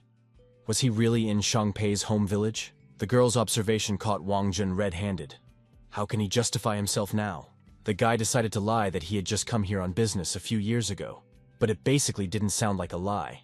After so many stories from old Shan, Wang Zheng could follow the right route with his eyes closed. The explanation was quite truthful, so the girl had no more questions. Shang Pei couldn't believe her eyes that she had finally returned to her ancestral home.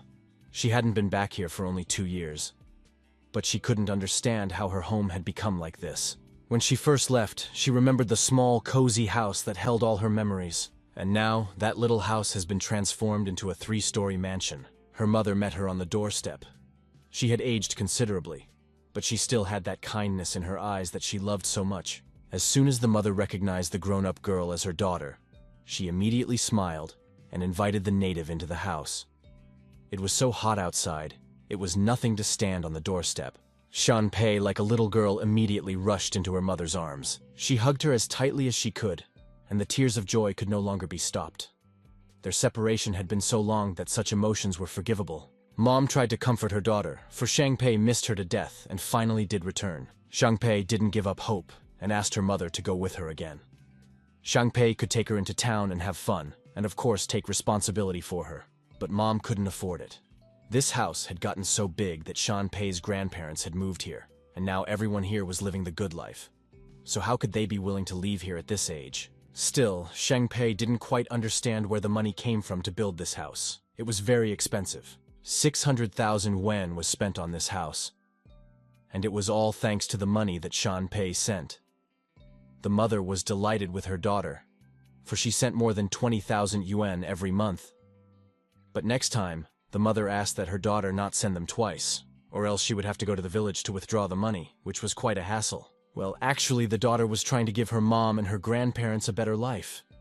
Besides, Shangpei didn't have such a big salary to send more than 20,000. She didn't recall sending money for this house at all.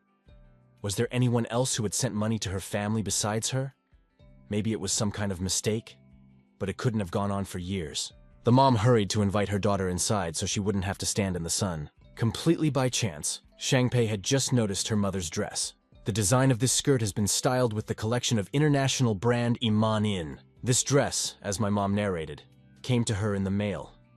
Initially, she didn't really want to wear it, but later, she realized that this dress was very comfortable. And besides, now that her daughter was back, she just felt obliged to wear it.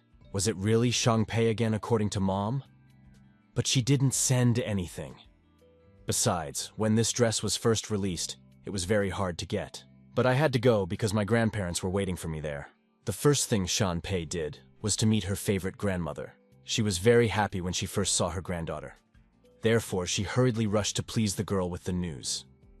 The village head of the Fei family had sent someone several times to ask Shangpei to meet his son, Fei Lin. Shangpei quickly remembered who Grandma meant. It was that boy with the constant runny nose. Shangpei should just remember that that guy Fei Lin also worked at Capital as a sales manager. And most importantly, he was making a lot of money and had a house in the capital. Because of this, Grandmother thought that Shangpei and Fei Lin looked very good together, and immediately suggested that Shangpei meet him and establish a relationship. But Grandma seemed to have forgotten something. Her granddaughter's career was on the upswing right now, and she didn't want to give in to any relationship at all, let alone get married. But the grandmother was not satisfied with this answer. Her granddaughter was not quite young, and this guy Fei Ling was really cute. Shangpei hadn't seen him in over 20 years. Now the guy had bushy eyebrows and big eyes. Plus, he was in great shape. Why shouldn't the granddaughter at least meet him to begin with? Maybe she'd like him. The girl had no sooner entered the house than she was already being matched with dubious suitors. Shangpei didn't even want to meet this guy and made it clear that she didn't want to get married so early. But how come? Grandma was making a point, so she should have met her. At this moment, Fei Ling had just come in. If you think of the sun, it will appear. The boy entered the house unsuspectingly. He often visited the Shang family and usually bought something else with him. But what was his reaction when he noticed Shangpei, the girl he had never dreamed of? Shangpei met the guy as she was supposed to. She confessed that she hadn't seen the snot in a very long time. Well, the teasing was successful. In addition, Fei Ling was surprised that the girl still remembered it, but his rhinitis had long since passed. He also couldn't help but notice how beautiful Shangpei had grown up to be. No one would have thought that a golden phoenix like her could fly out of this village. Shangpei kindly served a glass of water to her guest. She was more surprised that Fei Ling had managed to buy a house in the capital on her own. After all, she had been living in her friend's house until now. The housing prices in the capital were very high now, so Fei Lin suggested that Shangpei move in with him. This was a 2-bedroom house. It took 3 months to renovate, and now they could move in. Shangpei could live with Fei Lin, and there they could take care of each other. But the girl was extremely fond of the idea. I mean, it wasn't very good, though my grandmother said otherwise, for there was nothing wrong with it at all. Fei Lin furthermore confirmed his grandmother's words. This house was a 2-bedroom house. Everyone would have their own room, so no one would disturb anyone. Shangpei was completely confused. She didn't know what she should do to refuse someone who was trying to help her. In that case, Fei Lin suggested the following. He would help the girl move out when Shangpei decided to return to the capital next time. Fei Lin understood, as the girl had just returned, so he didn't want to disturb and interfere with the family reunion. The boy was about to leave, but he was stopped by his grandfather. The grandfather was disappointed that Fei Lin just wanted to talk to Shang Pei instead of staying with the old man and having a drink with him. Since Grandpa said so, Fei Ling decided to show respect and accept his request.